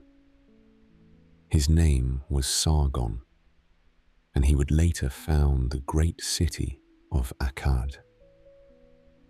He learned war and leadership, that would reshape the ancient world. The man who made this vision real was named Sargon. He rose to power around 2334 BCE and would later found the great city of Akkad. Legend said he was found as a baby floating in a river basket, like the story later told about Moses. Whether that was true or not, Sargon grew up to become one of history's first great conquerors. Sargon understood something that the Sumerian kings had missed. The old system of city-states was breaking down. The environmental problems were making cities weaker. The constant wars between cities were draining their strength. The time was right for someone bold enough to unite them all under one rule. He started with his own city of Akkad. Then he moved south, conquering one Sumerian city after another. Ur fell to his armies. So did Uruk, the ancient city of Gilgamesh. Lagash and Nippur, and all the others followed. Within a few decades, Sargon controlled almost all of Mesopotamia. The conquest of Ur took place around 2330 BCE. According to later tradition, Sargon's army arrived at dawn, when the morning mist still rose from the canals. The defenders had prepared for a siege, but Sargon was too clever for that. Some accounts say that instead of surrounding the city, he cut off its water supply. Within days, the wells inside Ur began to run dry. The king of Uruk, whose name was Lugal-Zaggisi, had no choice but to surrender. But here is the interesting thing. Sargon did not try to destroy Sumerian culture. He was too smart for that. Instead, he slowly absorbed it all. He kept the Sumerian writing system. He honored the Sumerian gods. He employed Sumerian scribes and craftsmen and priests. He even had his own daughter serve as high priestess in the Sumerian city of Ur. Her name was Enheduanna, and she became one of the first known poets in human history. She wrote hymns to the goddess Inanna, primarily in Sumerian. Her words have survived for over 4,000 years, carved in stone and pressed into clay tablets. In many ways, this was the beginning of the end for the Sumerians as a separate people, but it was also the beginning of their greatest triumph, because by conquering them, Sargon spread Sumerian ideas across a much larger area than the Sumerians themselves had ever controlled. Sargon's empire stretched from the Persian Gulf to the Mediterranean Sea. Everywhere his armies went, they carried Sumerian knowledge with them. The cuneiform writing system spread to new lands. Sumerian laws and customs took root in distant cities. The great epic poems were copied and translated. Even the Sumerian language itself became a mark of education and sophistication throughout the empire. To be truly learned, a person had to read Sumerian, just as educated Europeans once had to read Latin. The conquest by Sargon marked the end of Sumerian political independence. But it did not mark the end of Sumerian civilization. In fact, in some ways, Sumerian culture became more important after the conquest than it had been before. This might seem rather strange today. How can a people become more influential after they lose their independence? The answer lies in what the Sumerians had created over the centuries. Their elegant writing system endured centuries. Their beautiful literature told ancient stories. Their laws and their knowledge of mathematics and astronomy. These things were too valuable to throw away. The Akkadians needed administrators for their new empire. Who better to run the bureaucracy than the people who had invented bureaucracy in the first place? They needed scribes who could keep records and write contracts. The Sumerians had been doing that for over 1,000 years. Most importantly, they needed the legitimacy that came with age and tradition. The Sumerian cities were ancient and respected. Their ancient gods were widely feared. Their magnificent temples were remarkably wealthy. The Akkadian rulers presented themselves as inheritors of Sumerian civilization, not its destroyers. This made their rule seem natural and right. In the great temple schools of Babylon and Nineveh, young scribes spent years learning to read and write Sumerian. They memorized the old poems and stories. They studied the mathematical tables that Sumerian scholars had worked out centuries before. The training was rigorous and demanding.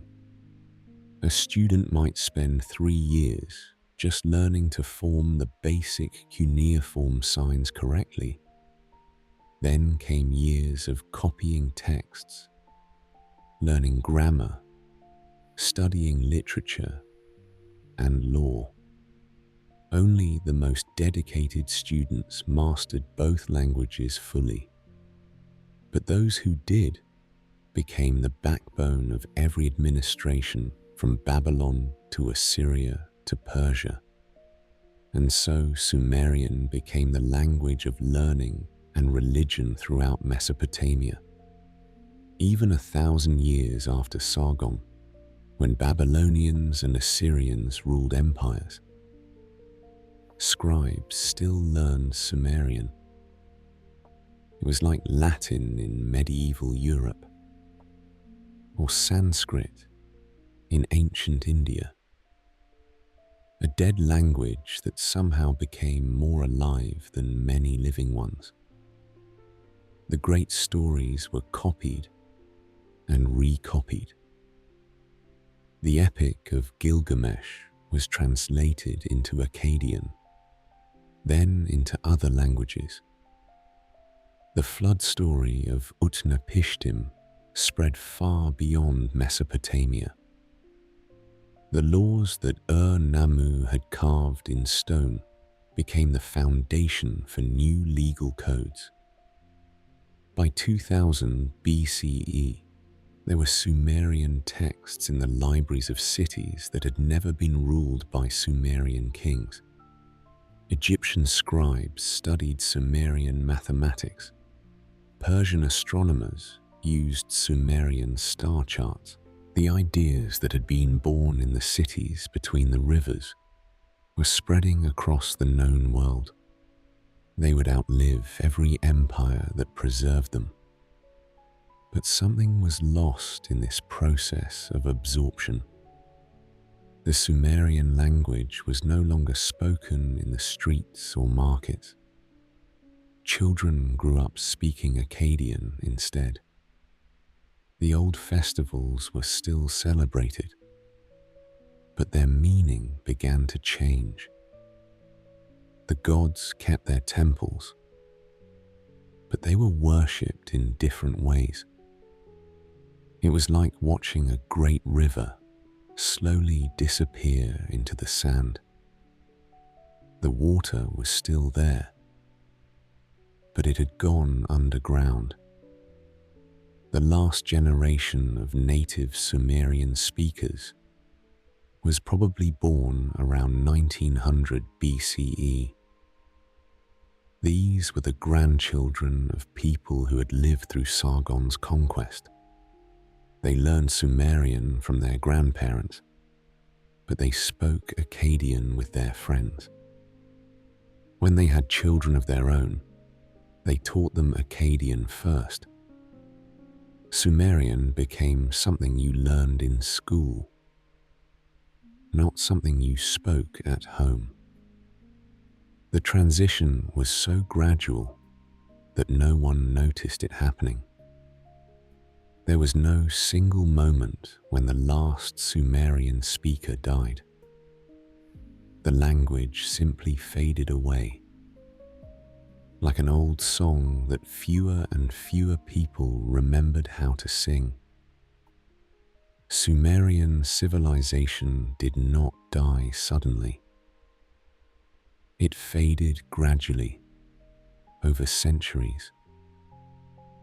As its people married into other groups, and its customs blended with foreign traditions, the old cities peacefully remained standing. Ur and Uruk and the others continued to be important places for hundreds more years. But they were no longer Sumerian cities in the way they had been before. They were part of something larger now. First, the Akkadian Empire, then the Babylonian Empire, then others. The ziggurat still rose toward the sky, but the priests who served in them spoke different languages and followed different rituals. The irrigation canals still carried water to the fields, but the farmers who tended those fields thought of themselves as Babylonians or Assyrians, not Sumerians. Even the land itself was changing. The salt in the soil continued to build up. Some fields had to be abandoned entirely. Others produced only enough grain to feed the farmers who worked them, with nothing left over for the cities. By 1800 BCE, vast areas around Ur and Uruk had become too salty to farm. The great irrigation systems that had sustained these cities for over 1,000 years were finally failing. The surplus that had made Sumerian civilization possible was slowly disappearing. The cities adapted as best they could. They imported grain from distant regions. They focused more on trade and crafts, less on farming. But the foundation of their power was cracking. The same environmental crisis that had weakened them politically was now threatening their very survival. By 1750 BCE, more than 500 years after Sargon's conquest, the transformation was complete. The Sumerian language was no longer spoken anywhere as a native tongue.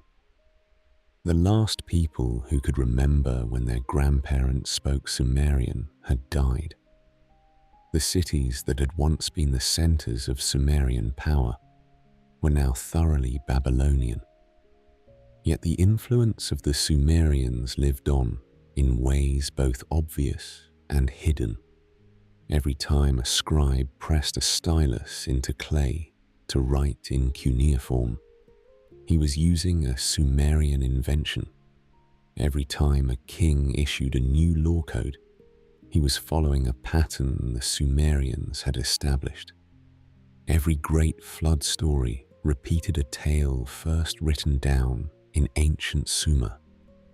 The wheel that carried goods along the roads, the bronze tools that craftsmen used in their workshops, the schools where children learned to read and write, the temples where priests studied the movements of the stars.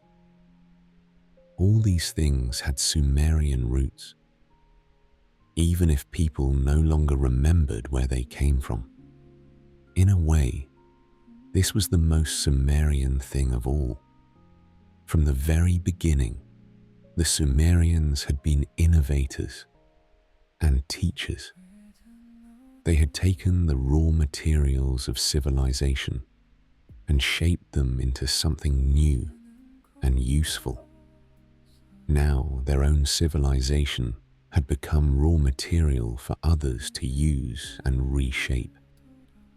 The Code of Hammurabi, carved around 1750 BCE, drew heavily on earlier Sumerian law codes.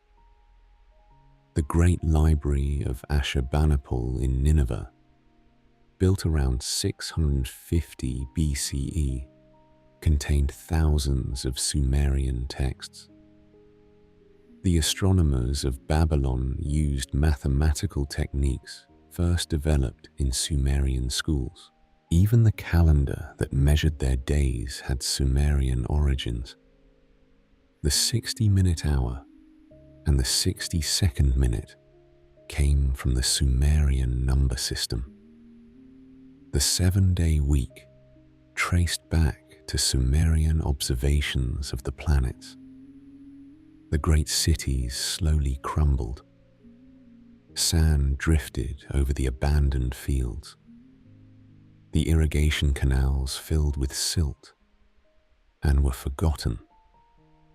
But the ideas that had been born in those cities spread across the world. They reached Egypt and India and China. They influenced the Greeks and Romans. They helped shape the civilizations that would come after. The Sumerian invention of writing reached Egypt around 3200 BCE, possibly inspiring the development of hieroglyphs. It certainly influenced the creation of alphabets throughout the ancient world. Their mathematical system spread even further. Babylonian astronomers used Sumerian calculations to predict eclipses. Greek mathematicians learned geometry from texts that trace back to Sumerian schools. Perhaps the most remarkable thing about the end of Sumerian civilization is how much of it survived. In most cases, when one people conquers another, the conquered culture disappears almost entirely. But the Sumerians had created something too valuable to lose. Their legal traditions lived on in the Code of Hammurabi and later law codes. Their mathematical system, based on the number 60, gave us our way of measuring time and angles. Their astronomical observations became the foundation for all later astronomy in the ancient world. Their precious literature survived too somehow. The Epic of Gilgamesh was copied for 2,000 years after the last Sumerian speaker died. The story of the Great Flood became part of Jewish tradition, and from there passed into Christianity and Islam.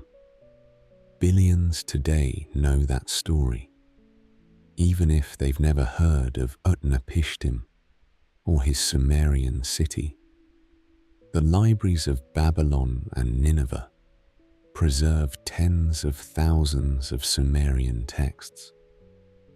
Scribes copied them faithfully, generation after generation.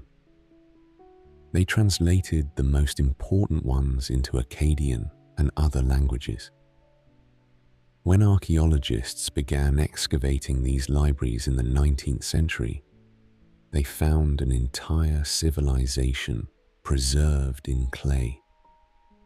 Love songs, and legal contracts, epic poems and grocery lists, mathematical tables and medical prescriptions, all written in the wedge-shaped script that Sumerian scribes had invented 4,000 years before.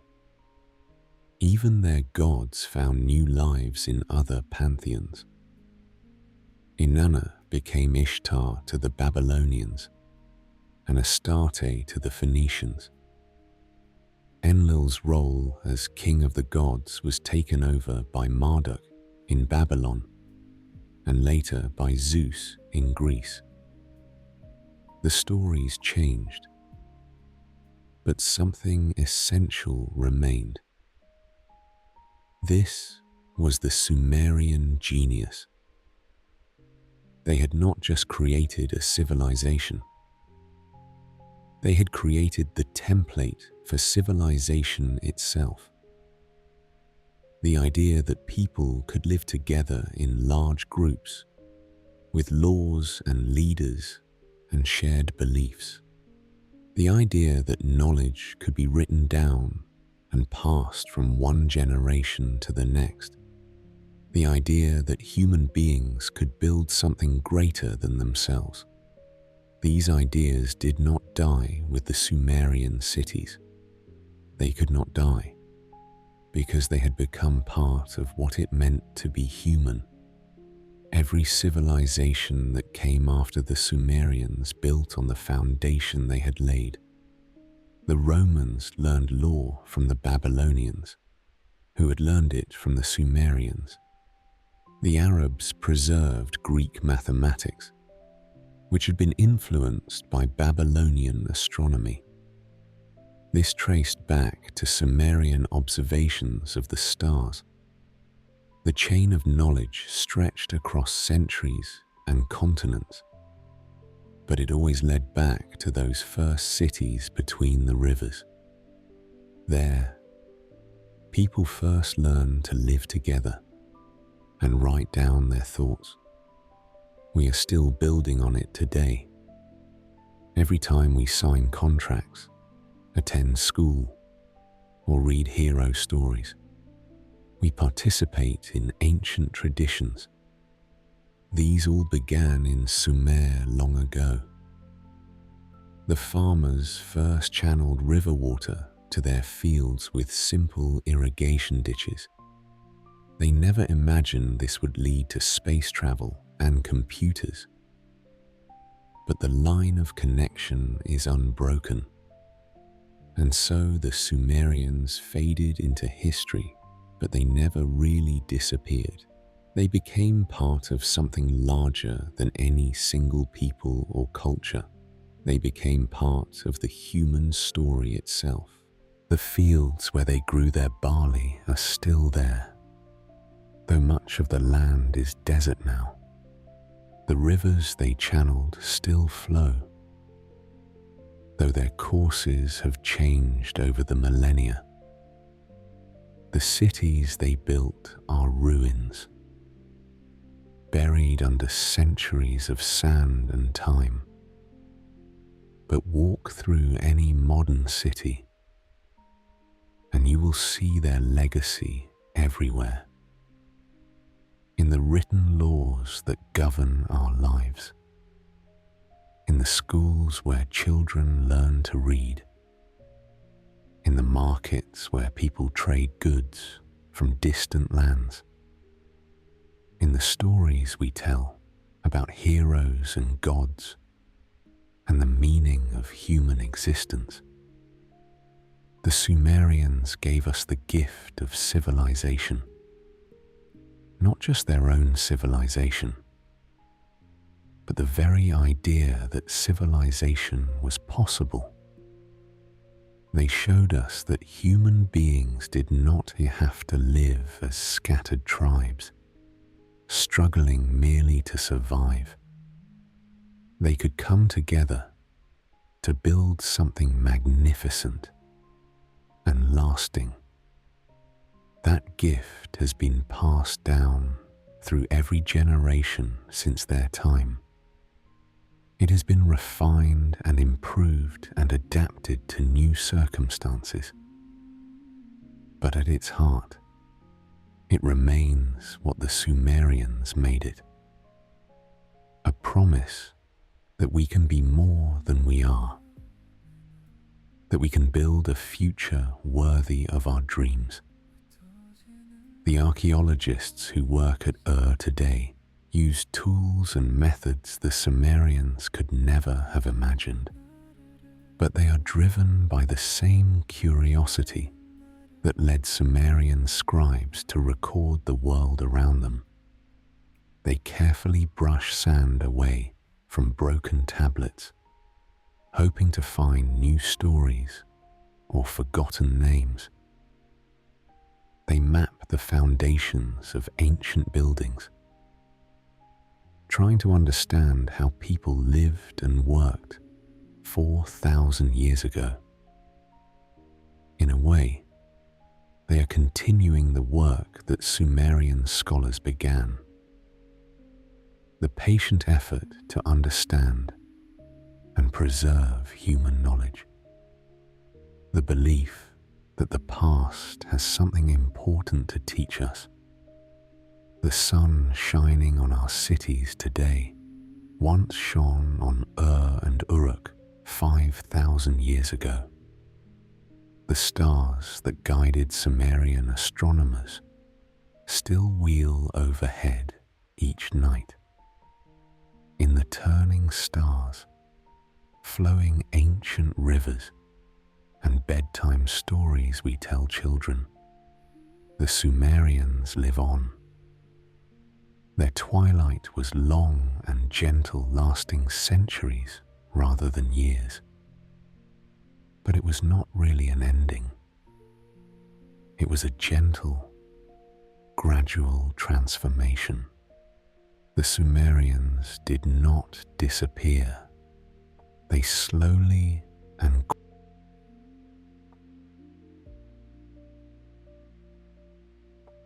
The sun rose over the Iraqi desert, casting long shadows across ancient secrets. In the distance, the weathered remains of an ancient ziggurat caught the morning light. Archaeologists worked with tiny brushes in the sand. They uncovered clay tablet fragments covered in wedge-shaped marks. Each tablet they found was a voice from the past. A gentle Sumerian voice whispers softly, speaking across 5,000 years of silence. The Sumerians vanished as a people long ago. Their ancient cities slowly crumbled away. Their beautiful language gradually died out. The rivers that gave them life changed course.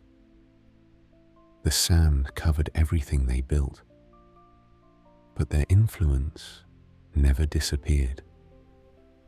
It spread outward like ripples in water, touching every civilization that came after. And those ripples were still reaching us today.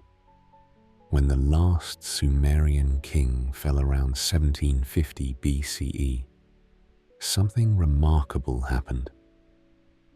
The final priests spoke old prayers in the ancient tongue. Then the scribes stopped writing in Sumerian. But the Sumerian way had become deeply rooted in civilization. It could not be pulled out. The Babylonians who conquered Sumer kept using cuneiform writing. They kept building ziggurats, those massive stepped temples that reached toward the sky. They kept telling the old stories, though they changed the names of the gods. When the Assyrians conquered Babylon centuries later, they did the same thing. The Persians who came after them adopted what worked and passed it on. It was like a great library. that could never burn down. Its books were copied and carried everywhere.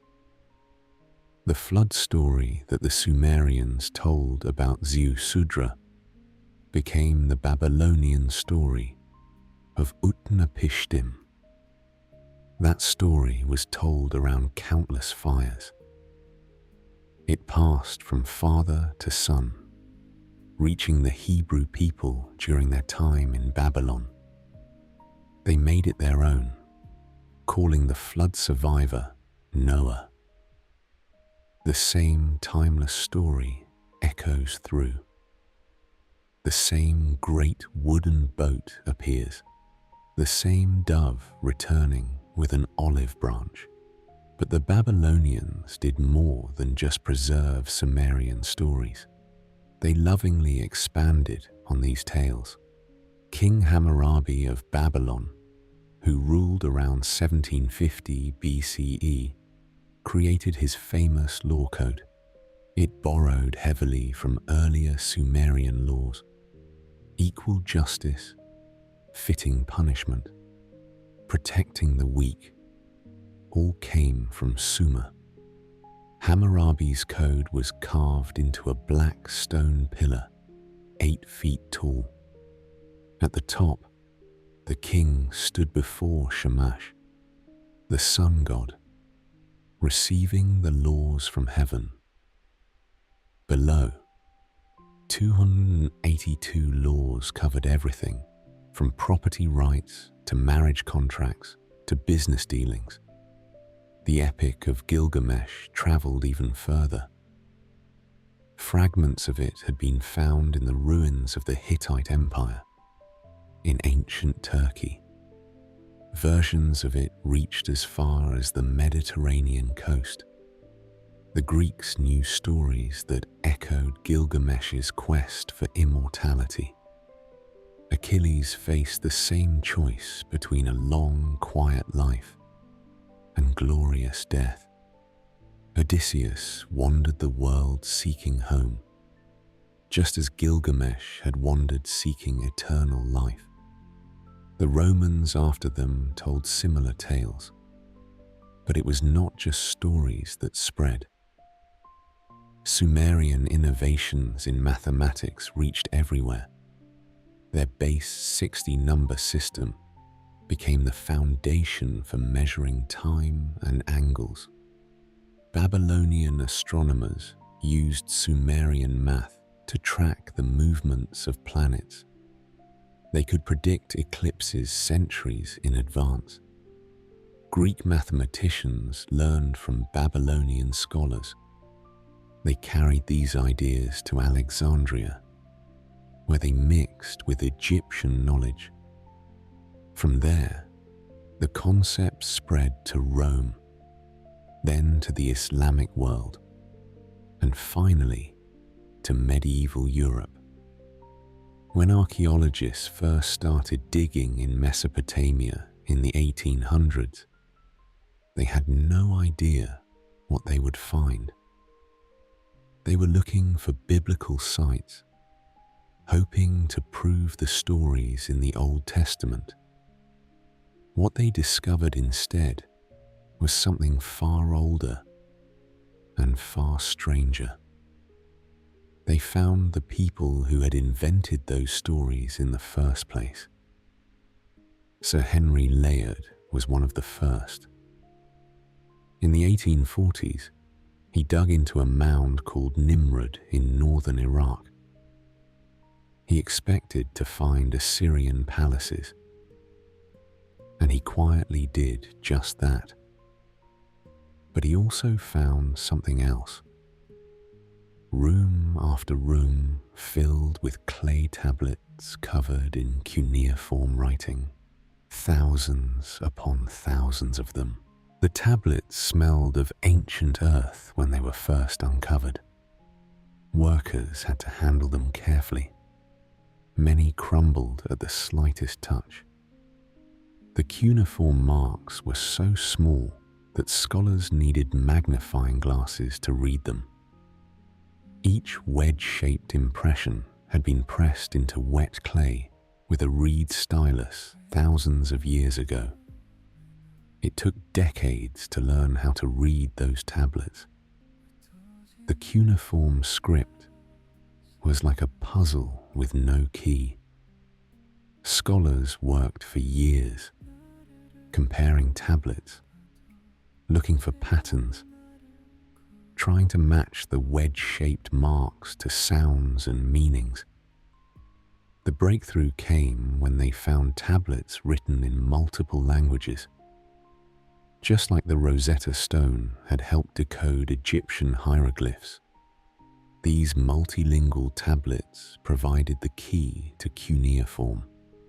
Akkadian, Old Persian, and other known languages appeared alongside the mysterious wedge marks. When they finally cracked the code, they discovered they were reading the world's first literature.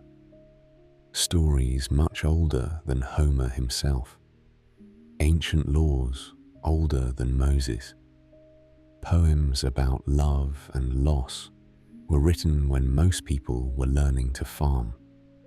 George Smith, a young assistant at the British Museum, made one of the most exciting discoveries.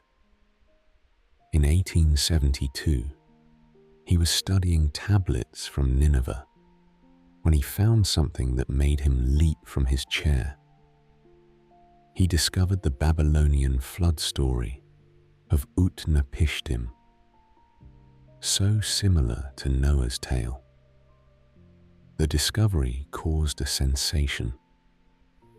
Newspapers around the world reported the find. Here was proof that the flood story was much older than anyone had imagined. It had been written down in cuneiform centuries before the Bible was compiled. And the discoveries kept coming. In 1922, British archaeologist Leonard Woolley began digging at Ur, the city where Abraham was supposed to have been born. What he found there changed everything we thought we knew about the ancient world.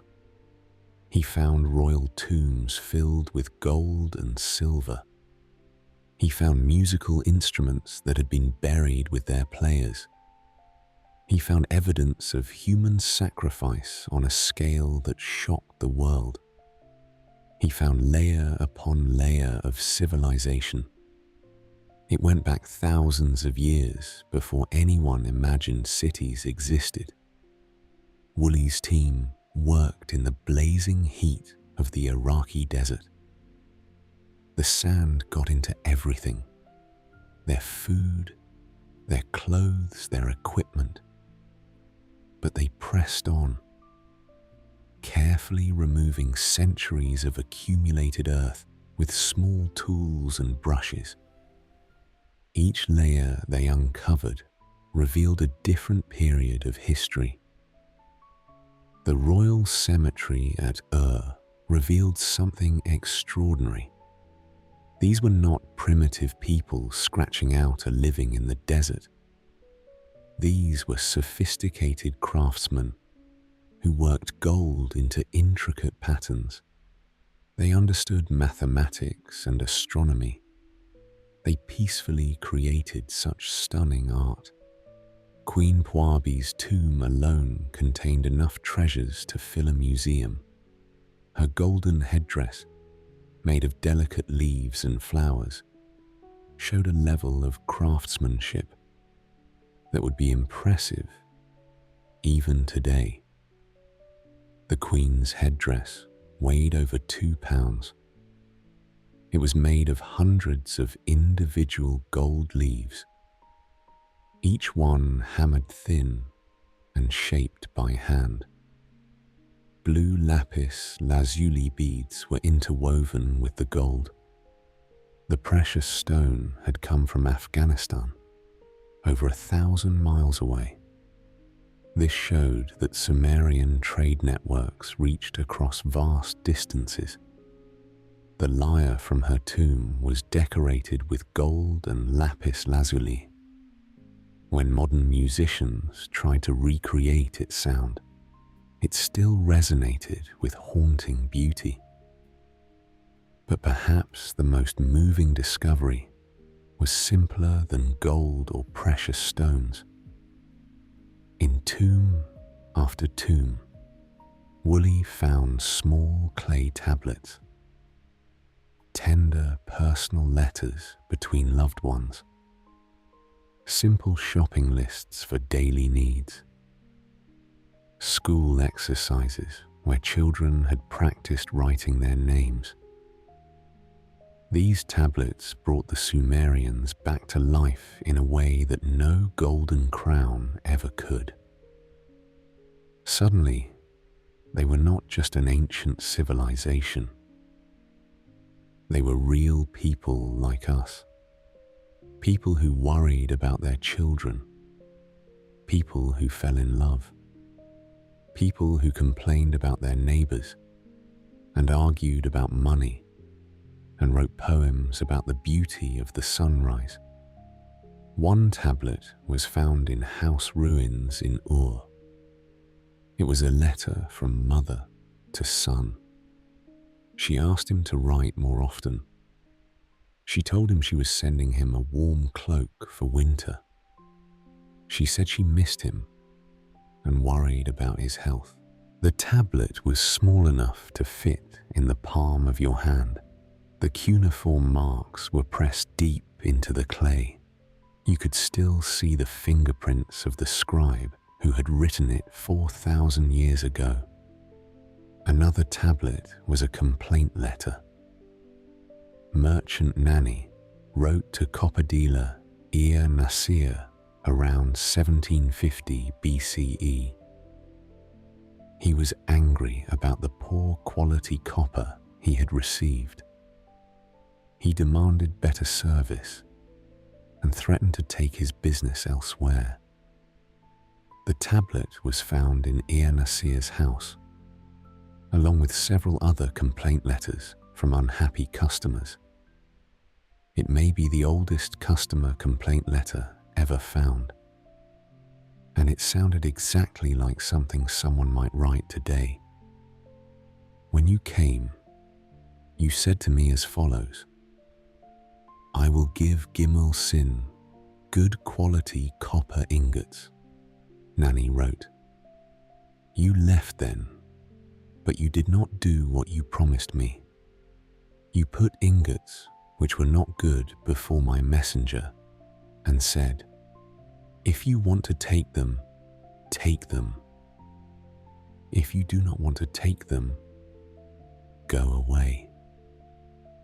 These human moments, preserved in clay, reminded us that the Sumerians were not so different from us.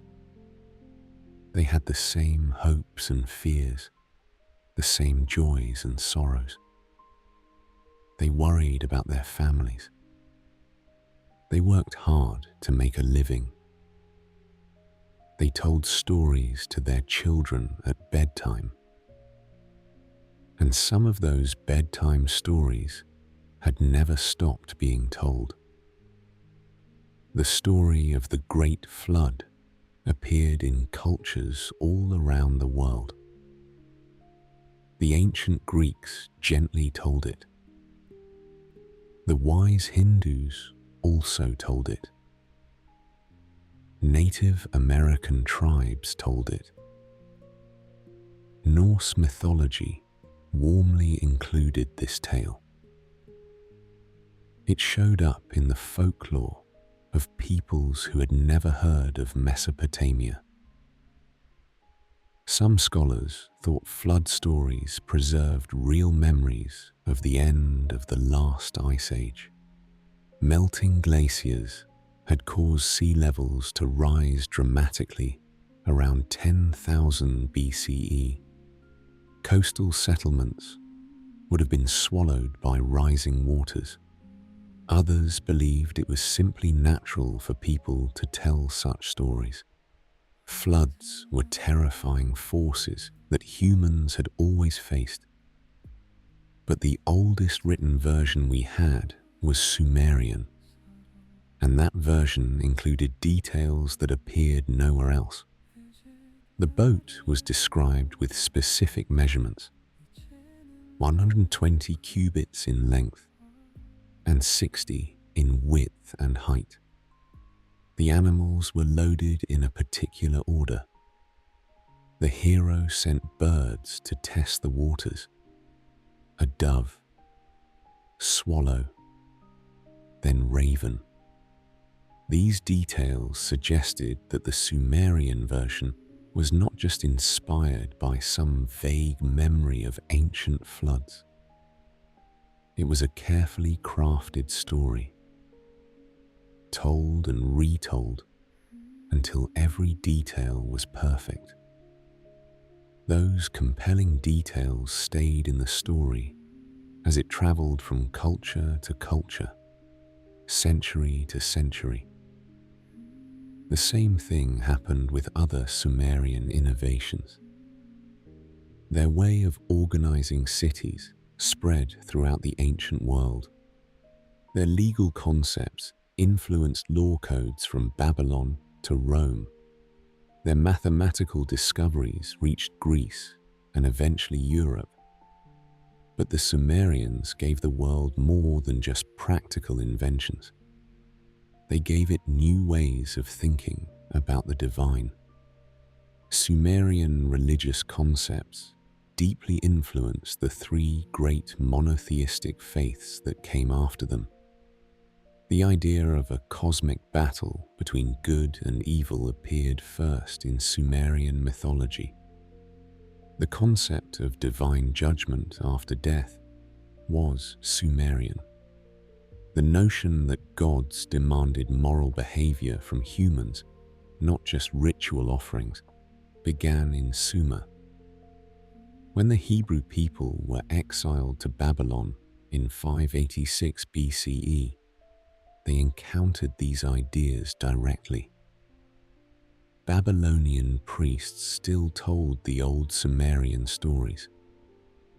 Hebrew scribes heard tales of creation, of paradise lost, of divine punishment for human pride.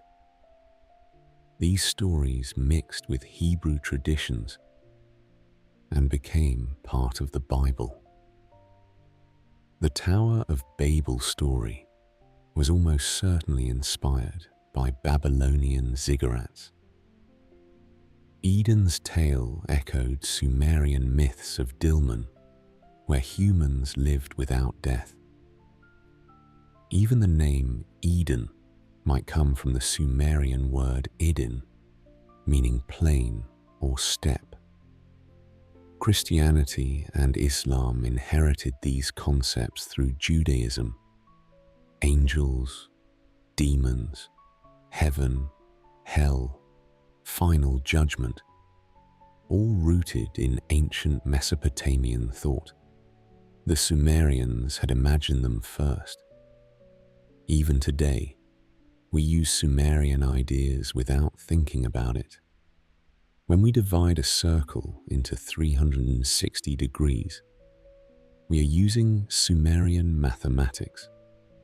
When we measure time in units of 60 seconds and 60 minutes, we are following a Sumerian system.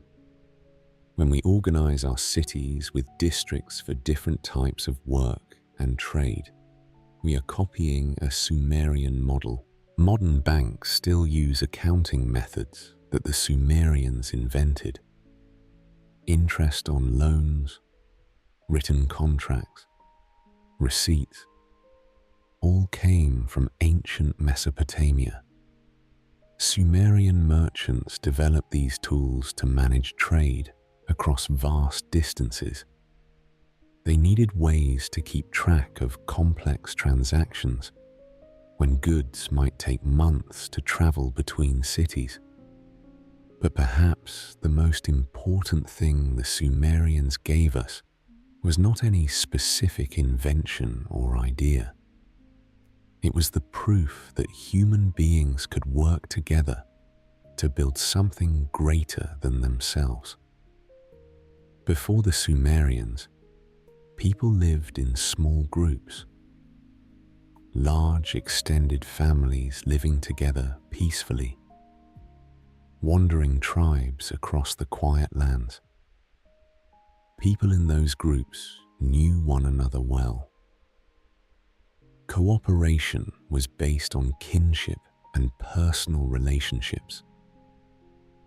The Sumerians showed that strangers could live together peacefully in large numbers, that people who had never met could trust each other enough to trade goods and services, that complex societies could function without constant warfare and chaos.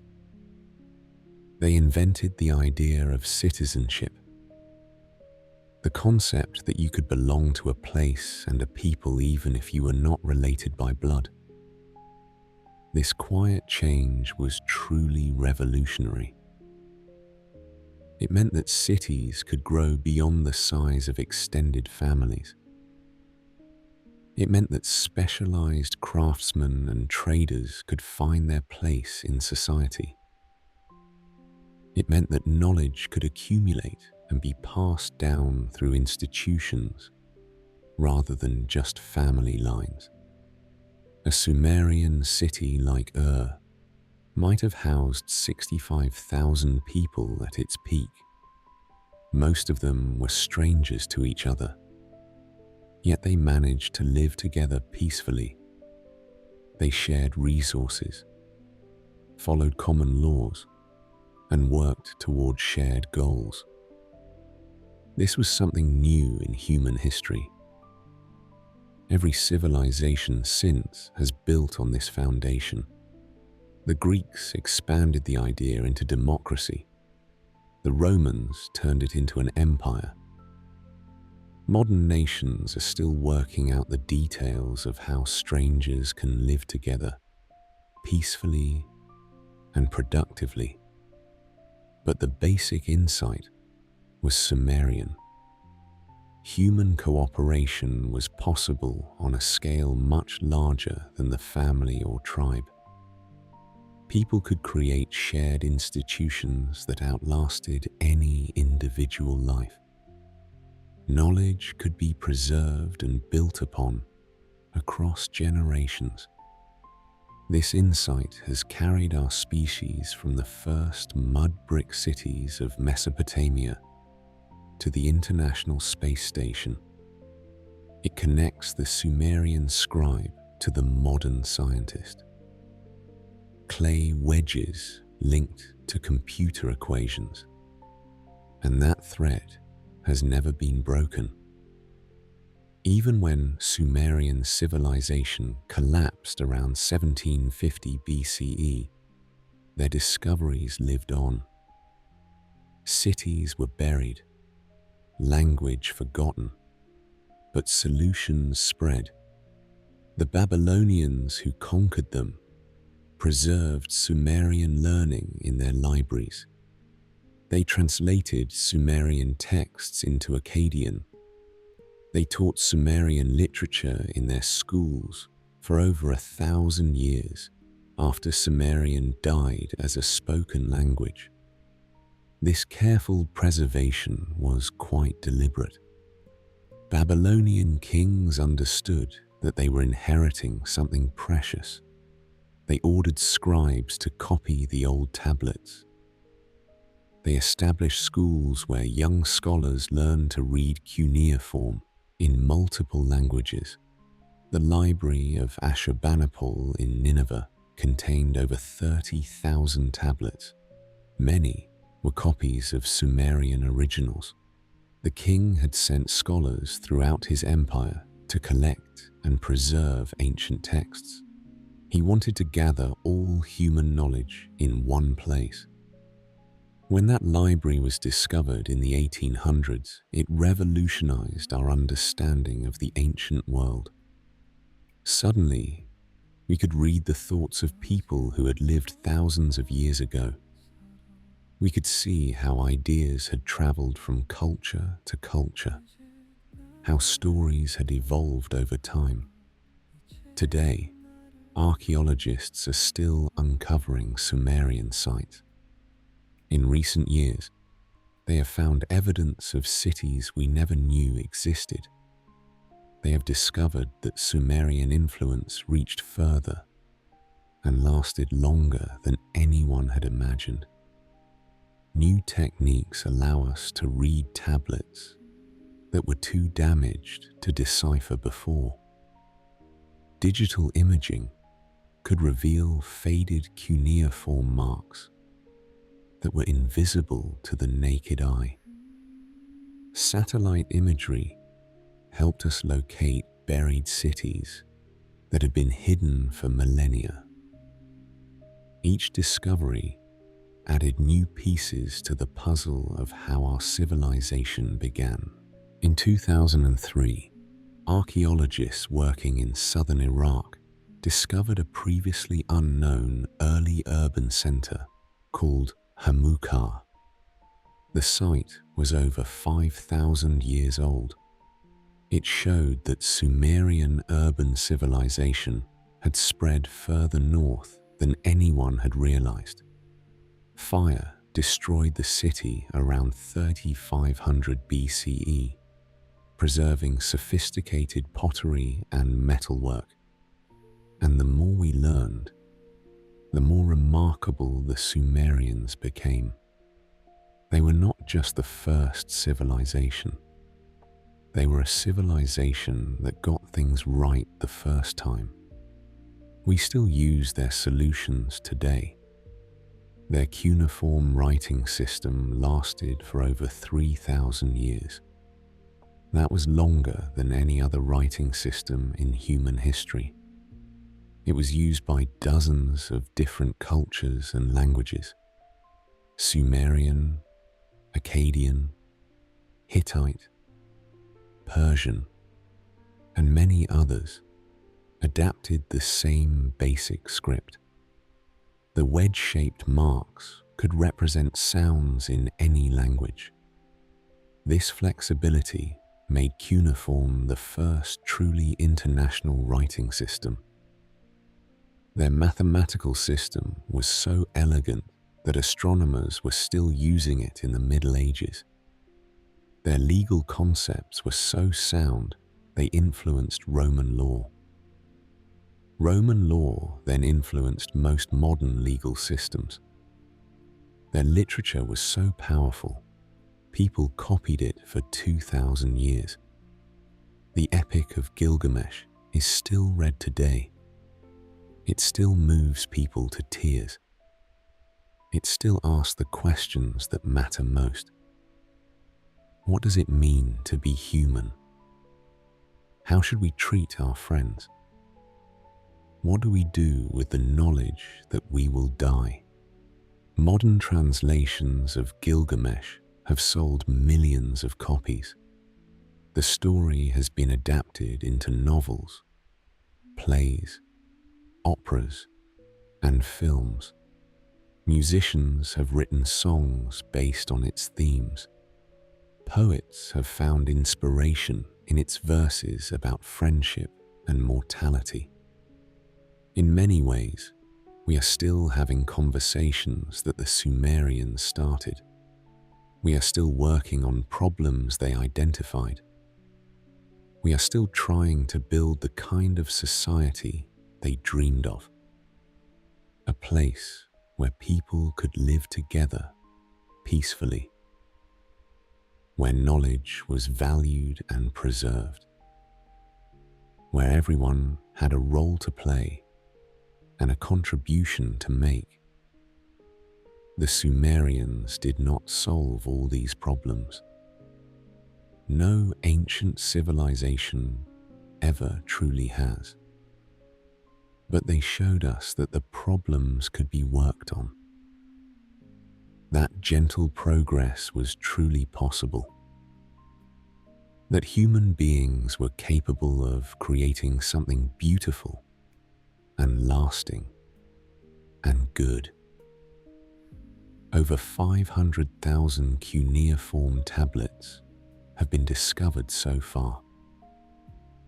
Thousands more are found each year as archaeological work continues in Iraq and Syria. Each tablet is a window into the past. Together, they form the largest collection of ancient texts ever found. Most of these tablets deal with everyday matters, simple business contracts between honest merchants, careful tax records kept by scribes, loving letters between distant family members, humble shopping lists for market days, patient school exercises for young students. But even these mundane documents tell us important things about how Sumerian society worked. We can see how they organized their economy, how they educated their children, how they peacefully resolved their disputes, how they joyfully celebrated seasonal festivals, how they mourned their dead. Their cities might be ruins now. Their language might be dead. Their gods might be forgotten. But their deepest insight lives on everywhere. Every school, library, law court, and peaceful street holds it. We are all, in some sense, Sumerians. We are all heirs to that first great experiment in human cooperation. We all benefit from their belief in possibility. Strangers could become neighbors. Knowledge could be shared across generations. And human beings could build something greater than themselves. Modern Iraq, where most Sumerian cities once stood, contains the ruins of dozens of sites still being excavated. Tel Es-Sawan, Tel Uqair, Jemdet Nasser, places where archaeologists uncover Sumerian achievements. Each dig reveals more about how these ancient people lived. Recently discovered tablets have shown that Sumerian women could own property and run businesses, that Sumerian doctors performed complex surgical procedures, that Sumerian astronomers tracked planetary movements with remarkable accuracy. And perhaps that was the most fitting monument to their memory. Not the ziggurats that crumbled in the desert, not the tablets that gathered dust in museums, but the living proof all around us that their vision was right. We could work together across the barriers of language and culture. We could preserve knowledge across generations. We could create beauty and meaning and hope. The Sumerians lit a flame 5,000 years ago.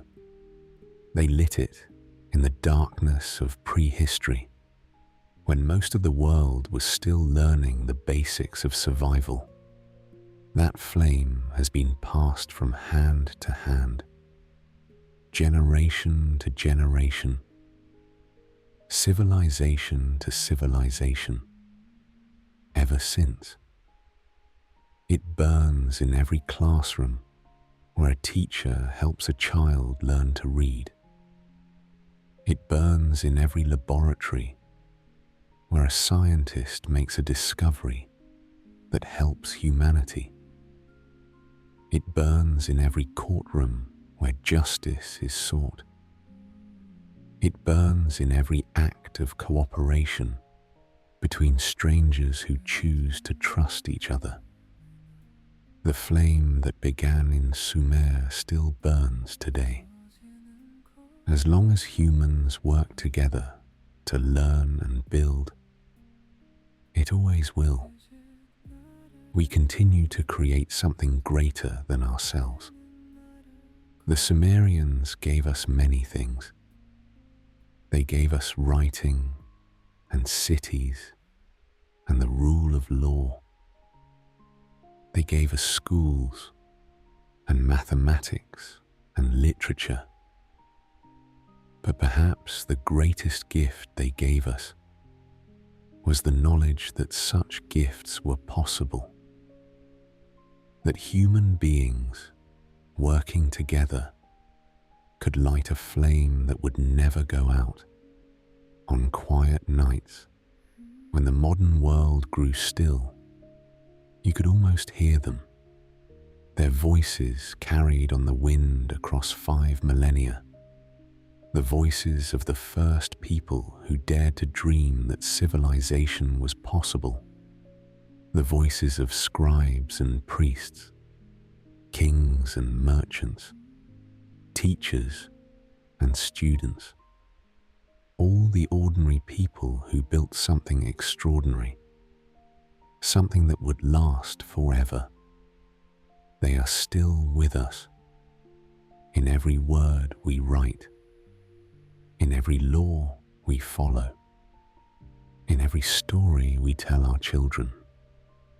The Sumerians might have vanished into history, but their echo would sound as long as human beings walk the earth.